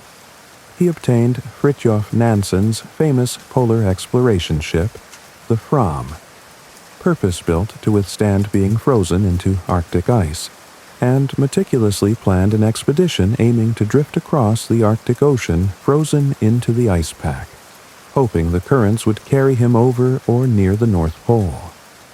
However, just as Amundsen's preparations for his North Pole drift were nearing completion in 1909, news arrived that Cook and then Peary claimed to have reached the North Pole. This stunning development seemingly rendered Amundsen's primary objective obsolete. Faced with this setback, and knowing that Scott was well underway with his heavily publicized South Pole attempt, Amundsen made a secret, audacious, and highly controversial decision. Without informing his own government sponsors, or even most of his crew initially, he resolved to change his objective completely. He would still sail south, ostensibly as part of his Arctic drift preparations. But his true destination would be Antarctica, and his goal would be to challenge Scott in a direct race for the South Pole. Driven by intense personal ambition, Norwegian national pride, Norway having only recently gained full independence, and perhaps the need to secure funding through a spectacular achievement, Amundsen secretly pivoted his meticulously planned expedition towards the southernmost point on Earth. A dramatic race to the bottom of the world was about to begin. Roald Amundsen's decision to race Scott to the South Pole, though made relatively late and kept secret, was underpinned by years of polar experience and incredibly meticulous planning. His approach differed significantly from that of the British expedition led by Scott, reflecting Amundsen's deep respect for and adaptation of traditional Inuit survival techniques learned during his time in the Arctic, particularly during the Gjøa expedition's overwintering periods. While Scott's expedition was larger, with broader scientific aims and relying on a mix of transport methods including ponies, motorized sledges, and man-hauling, Amundsen focused with single-minded intensity on reaching the pole swiftly and efficiently, employing methods proven in polar environments. Central to Amundsen's strategy was his absolute reliance on skis and expertly driven dog teams for transport across the ice. He believed dogs were far superior to ponies or unreliable motorized transport in Antarctic conditions. Dogs were naturally suited to cold environments, could travel relatively quickly over snow and ice, and possessed remarkable endurance. Crucially, they could also serve as a source of fresh meat for both the other dogs and the men on the long journey, reducing the amount of food that needed to be carried from the start. A starkly practical approach that contrasted with the more sentimental view often held towards transport animals in the British expedition. Amundsen acquired around 100 strong Greenland dogs, known for their stamina and resilience. He also recruited highly skilled dog drivers, including Helmer Hansen, Sverre Hassel, and Oscar Wisting, men experienced in handling sledges and dogs in harsh conditions. Hjalmar Johansen, a polar veteran who had accompanied Fridtjof Nansen on his famous Arctic drift and trek towards the North Pole, also joined the team, bringing invaluable experience, although his relationship with Amundsen would later become strained. Amundsen paid meticulous attention to equipment, prioritizing lightness, efficiency, and suitability for extreme cold, again drawing heavily on Inuit knowledge. Clothing consisted primarily of Inuit-style furs, reindeer skin anoraks, trousers, and boots, which provided excellent insulation while allowing perspiration to escape, preventing the dangerous buildup of moisture and ice that could occur with woolen garments. Footwear included specialized ski boots and finnesko, boots made of reindeer fur worn over multiple pairs of insulating socks or sennegrass. Skis were essential for travel, allowing the men to glide efficiently alongside the sledges. The sledges themselves were carefully selected and later modified, built strong but light. Navigation relied on traditional compasses, sextants for determining latitude from the sun's position, and theodolites.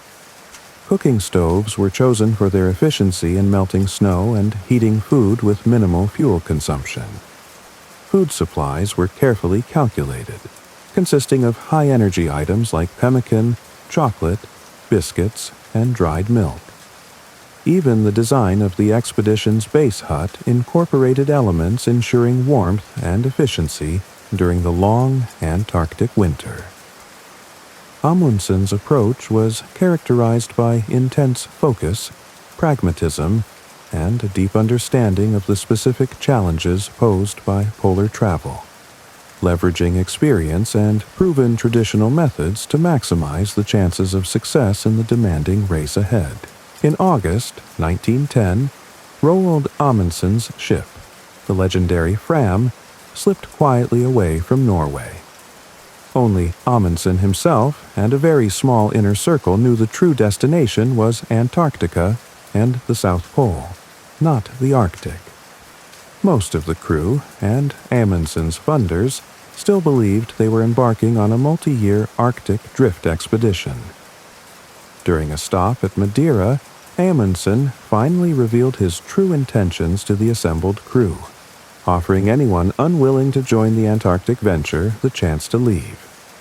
Reportedly, all chose to stay, galvanized by the challenge and loyal to their commander. Amundsen also dispatched a telegram from Madeira to Captain Scott, who was en route south himself, curtly informing him, "Beg leave to inform you Fram proceeding Antarctic, Amundsen." This message, received by Scott in Australia, confirmed the race was on. The Fram, under the command of Lieutenant Thorvald Nielsen, made excellent time sailing south, rounding the Cape of Good Hope and crossing the vast Southern Ocean. In early January 1911, they reached the Ross Ice Shelf, the immense floating slab of ice attached to the Antarctic continent, larger in area than France. Amundsen chose a specific location for his base, the Bay of Whales. This deep indentation in the ice shelf's barrier edge was significantly closer to the South Pole, about 60 nautical miles closer than Scott's base established at Cape Evans in McMurdo Sound. This shorter distance offered a crucial advantage. However, the Bay of Whales location was considered riskier by some, including Scott, as it was situated on floating ice rather than stable land, raising concerns about potential calving or breakup of the ice shelf, though Amundsen, based on earlier observations by Shackleton, judged it to be stable. As the Fram navigated into the Bay of Whales, they had a surprise encounter with Scott's ship, the Terra Nova, which was exploring the area. The brief, cordial meeting between officers from the rival expeditions confirmed their proximity and the reality of the race. Once anchored safely against the ice barrier edge, the Norwegians immediately set about establishing their winter base. They unloaded dogs, equipment, and the prefabricated wooden hut that would serve as their home. Working with remarkable speed and efficiency in the continuous daylight of the Antarctic summer, they erected the hut on the ice shelf surface, insulated it carefully, and stocked it with supplies. Amundsen named the base Framheim, meaning home of the Fram. Even before the base was fully established, Amundsen initiated the most critical preparatory phase of his plan, laying supply depots far to the south along the intended route to the pole. Recognizing that carrying enough supplies for the entire round trip was impossible, Amundsen planned to establish a chain of depots at regular intervals, stocked with food for men and dogs and fuel. Between February and April 1911, before the Antarctic winter darkness set in, Amundsen led several arduous depot-laying journeys southward across the flat, featureless expanse of the Ross ice shelf. Teams of men and dog sledges pushed as far south as 82 degrees latitude, establishing 3 major depots packed with tons of supplies, including seal meat for the dogs. Each depot was marked with a large cairn of snow blocks and lines of tall bamboo flags extending east and west to make them easier to find on the return journey. This depot-laying work, undertaken in deteriorating weather conditions, was grueling but absolutely essential. It formed the backbone of Amundsen's logistical strategy, ensuring that the pole party would have sufficient provisions readily available on their return, dramatically increasing their chances of success and survival. With the crucial supply depots laid far to the south and the Antarctic winter darkness descending in April 1911, the 9 men who would remain at Framheim settled in for the long period of confinement and preparation. Framheim, their snug wooden hut erected on the surface of the Ross ice shelf, became their entire world for the next 4 months. Life during the Antarctic winter, characterized by perpetual darkness, extreme cold often dropping below -50 degrees Celsius, and occasional fierce blizzards, required careful management of resources, routines, and morale. Inside the hut, warmth was provided by a coal stove, and light by paraffin lamps. The men established regular routines for meals, chores, scientific observations, and recreation. The winter months were not idle. They were a period of intense preparation and refinement for the upcoming pole journey. Equipment was meticulously checked, repaired, and modified, based on the experience gained during the depot-laying trips. The heavy wooden sledges were planed down to reduce weight without compromising strength. Skis were prepared, bindings adjusted. Clothing, particularly the fur garments, was inspected and repaired. Food rations for the pole journey were carefully calculated and packaged for easy handling. The Greenland dogs, essential to the plan, were kept exercised when weather permitted and well fed to maintain their strength. Amundsen encouraged activities to maintain morale, including reading from the base library, playing cards, listening to a gramophone, and holding lectures or discussions. He understood the psychological pressures of isolation and confinement in the polar darkness, and worked to keep his team focused and cohesive. However, even within the small, tightly knit Norwegian group, tensions could arise. Amundsen's single-minded focus and perhaps autocratic leadership style sometimes clashed with others, particularly Hjalmar Johansen. Johansen, the eldest and most experienced polar explorer in the group besides Amundsen himself, felt his experience was not sufficiently respected and perhaps resented Amundsen's authority. This underlying tension surfaced dramatically during a premature attempt to start the pole journey. Eager to get underway, and perhaps misjudging the lingering severity of the cold, Amundsen ordered the first departure in early September 1911. 8 men set out with 7 sledges. However, they were immediately met with extraordinarily low temperatures, plunging below minus 56 degrees Celsius. Equipment failed, dogs suffered, and the men endured severe frostbite. They were forced into a hasty and disorganized retreat back to Framheim. During this retreat, Amundsen, perhaps prioritizing speed, pushed ahead with a couple of others, leaving some men, including Johansen, struggling behind in the extreme cold without proper support. Johansen later openly criticized Amundsen's leadership during this false start.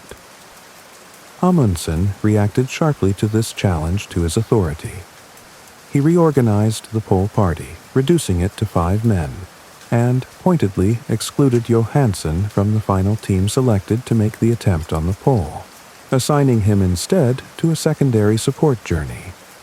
This decision, while asserting Amundsen's control, sidelined one of his most experienced men. After this setback and internal conflict, the team waited for more favorable temperatures before making their definitive start. After the chastening experience of the false start, Roald Amundsen waited patiently at Framheim for more suitable weather conditions. Finally, on October 20th, 1911, under clearer skies and relatively milder temperatures, the chosen South Pole party departed from their winter base. The team consisted of 5 men: Amundsen himself, Olaf Bjaaland, Helmer Hansen, Sverre Hassel, and Oscar Wisting. They set out with 4 sledges, each pulled by a team of 13 Greenland dogs, making a total of 52 dogs at the start. Their objective was clear: reach the South Pole and return safely, relying on speed, efficiency, and their carefully planned logistics. The first stage of the journey led southward across the vast, flat, and seemingly featureless expanse of the Ross ice shelf. This enormous floating glacier, hundreds of miles wide, presented relatively easy terrain for the sledges and skis. The Norwegians made excellent progress, covering impressive distances each day, typically 15 to 20 miles or more. They traveled efficiently, the men skiing alongside the sledges, maintaining a steady pace set by the dogs. Navigation across the white expanse relied on compass readings and calculations based on the sun's position. They encountered generally favorable weather during this leg. Crucially, they reached their previously laid supply depots at 80, 81, and 82 degrees south precisely on schedule. Finding the depots well marked and fully stocked with food and fuel was a major boost to morale and a validation of their meticulous planning. They replenished their supplies, lightened their loads where possible, and continued southward with confidence. By mid-November, after nearly 4 weeks of travel, they reached the southern edge of the Ross ice shelf, having covered almost 500 miles. Here, they faced the next major obstacle: the formidable Transantarctic Mountains, a massive mountain range, previously unknown in this sector, that bisects the continent and separates the Ross ice shelf from the high polar plateau where the South Pole is located. They needed to find a route through or over these mountains to reach the plateau beyond. Scouting ahead, Amundsen and his men discovered a large glacier offering a potential pathway upward. Amundsen named it the Axel Heiberg Glacier, after one of the patrons who had funded his earlier expeditions. The ascent of the Axel Heiberg Glacier proved to be the most physically demanding part of the journey to the pole. The glacier was steep, heavily crevassed, and treacherous. The men and dogs struggled up the icy slopes, navigating around deep, hidden cracks in the ice, sometimes needing to haul the sledges up particularly difficult sections. The altitude increased rapidly, making breathing more strenuous. During the ascent, Amundsen made a grim but necessary decision according to his plan. They had started with 52 dogs, more than needed for the final leg on the plateau. As they climbed, weaker dogs were systematically culled. This provided essential fresh meat for the remaining dogs and the men, significantly reducing the weight of food they needed to carry further. This planned use of dogs as expendable food sources, while shocking to some, was a key element of Amundsen's pragmatic strategy for traveling light and fast. Near the summit of the glacier, at a location grimly nicknamed the Butcher's Shop, the team paused, killed 24 of the dogs, fed the carcasses to the remaining 18 dogs and themselves, and prepared for the final push onto the polar plateau. They had successfully surmounted the mountain barrier, albeit at a cost, having successfully ascended the Axel Heiberg Glacier and reached the edge of the high polar plateau in late November 1911. Amundsen and his 4 companions faced the final stage of their journey towards the South Pole. They were now at an altitude of over 10,000 feet, entering a vast, windswept, and utterly desolate icy plain, stretching southward towards their goal. The conditions on the plateau presented new challenges. The altitude made exertion more difficult. The temperatures remained extremely low, and the surface was often uneven, covered in sastrugi, hard, wave-like ridges of snow carved by the relentless polar winds, which made sledge hauling difficult. Visibility was frequently poor, with disorienting whiteouts where the snow-covered ground blended seamlessly with the overcast sky, making navigation extremely challenging. Amundsen described one particularly difficult area as the Devil's Ballroom, due to the treacherous, uneven ice surface hidden beneath soft snow. Despite these challenges, the small, experienced team pressed onward with remarkable efficiency and determination. They had 18 dogs remaining, pulling 3 sledges. Navigation required constant care. Helmer Hansen often skied ahead, setting a course by compass, while Amundsen and the others navigated using sextant readings of the sun's low altitude whenever visibility permitted, meticulously calculating their latitude. They maintained good daily distances, driven by the knowledge that they were nearing their goal. As they passed the previous furthest south record set by Ernest Shackleton in 1909, morale soared. They knew they were entering territory never before seen by human eyes. In early December, their latitude calculations indicated they were rapidly approaching 90 degrees south, the geographic South Pole. Anticipation mounted within the small group. On December 14, 1911, after nearly 2 months of relentless travel since leaving Framheim, Amundsen's calculations indicated they had reached their destination. He famously signaled to his men, "Halt!" They had arrived at the South Pole. The moment itself was perhaps less dramatic than imagined. They stood on a vast, flat, featureless snow plain, indistinguishable from the miles they had already crossed, with the sun circling low in the sky around them. Yet, the sense of accomplishment was immense. To confirm their position as accurately as possible, Amundsen had his team spend the next 3 days taking numerous sextant observations of the sun at different times of day, and skiing out in several directions from their initial camp to box the pole, ensuring they had passed over or very close to the precise mathematical point of 90 degrees south.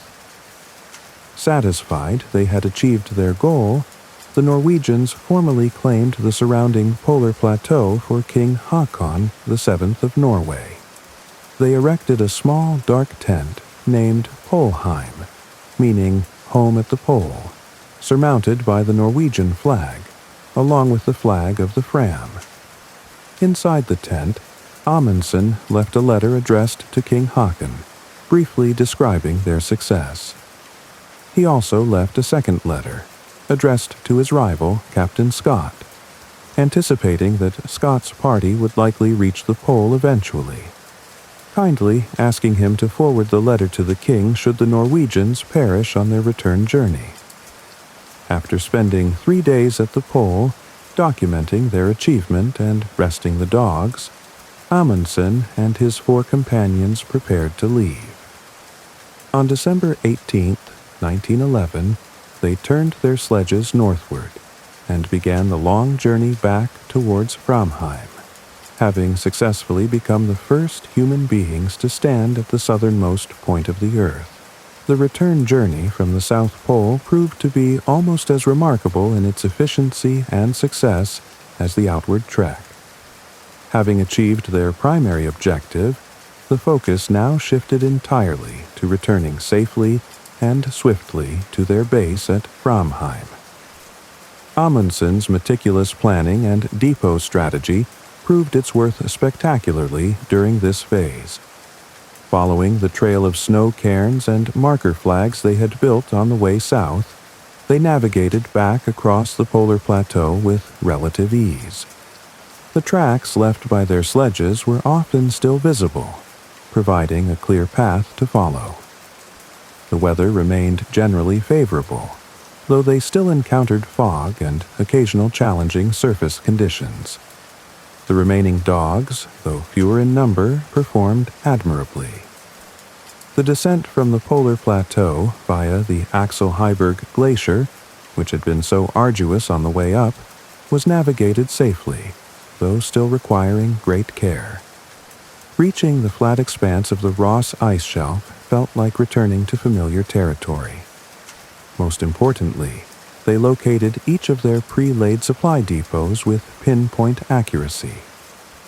Finding the depots fully stocked with food for themselves and the dogs, and fuel for their stoves, eliminated the threat of starvation that haunted so many other polar expeditions, including, tragically, Scott's party later that season. The depots allowed the Norwegians to travel relatively light between stages, maintain their strength, and keep up a consistently fast pace. They celebrated Christmas Day 1911 on the ice shelf, enjoying extra rations retrieved from a depot. The journey northward across the Ross ice shelf was swift.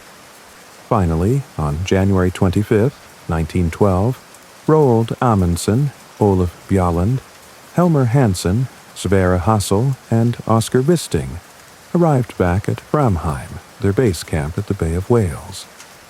They had been away for 99 days and had traveled approximately 1,860 miles. They returned in good health, having executed their plan almost flawlessly, arriving exactly on the date Amundsen had originally predicted. The Fram, which had spent the summer conducting oceanographic research in the Southern Ocean, returned to the Bay of Whales shortly thereafter. The expedition quickly packed up their equipment, boarded the ship, and sailed north, away from Antarctica. Amundsen maintained secrecy about his success until the Fram reached Hobart, Tasmania, the first port with the telegraph facilities. On March 7, 1912, Amundsen sent a coded telegram announcing his triumph to the world. The news caused an international sensation. Tragically, the success of Amundsen's expedition stood in stark contrast to the fate of his British rivals. Robert Falcon Scott and his party reached the South Pole on January 17, 1912, over a month after the Norwegians, only to find Amundsen's tent and flag already there. Crushed by the disappointment, and weakened by their reliance on failing motorized sledges, struggling ponies, and ultimately exhausting man-hauling, Scott's entire polar party perished on their return journey across the Ross ice shelf during the exceptionally harsh autumn weather of 1912, undone by starvation, exposure, and perhaps flawed logistics. Roald Amundsen's South Pole expedition remains a classic example of meticulous planning, focused execution, and successful adaptation to extreme polar environments. His reliance on proven Inuit techniques, particularly the use of skis and dog teams, combined with a pragmatic and unsentimental approach to survival and logistics, proved decisive. While some criticized his secrecy and the perceived lack of sportsmanship in the race, his achievement was undeniable. He had led the first expedition to reach the geographic South Pole, a monumental feat of exploration accomplished with remarkable efficiency and safety for his team. His success cemented his place as one of the greatest figures in the history of polar exploration, and provided invaluable knowledge about travel and survival in the Earth's harshest environment. As Roald Amundsen reached the quiet, icy expanse of the South Pole, imagine that profound stillness settling over the vast white landscape. Feel the immense silence of the Antarctic continent, the crisp, cold air, the sense of reaching a remote and peaceful place at the very bottom of the world. Allow that feeling of quiet accomplishment, of reaching a still point after a long and focused journey, to settle deeply within you now.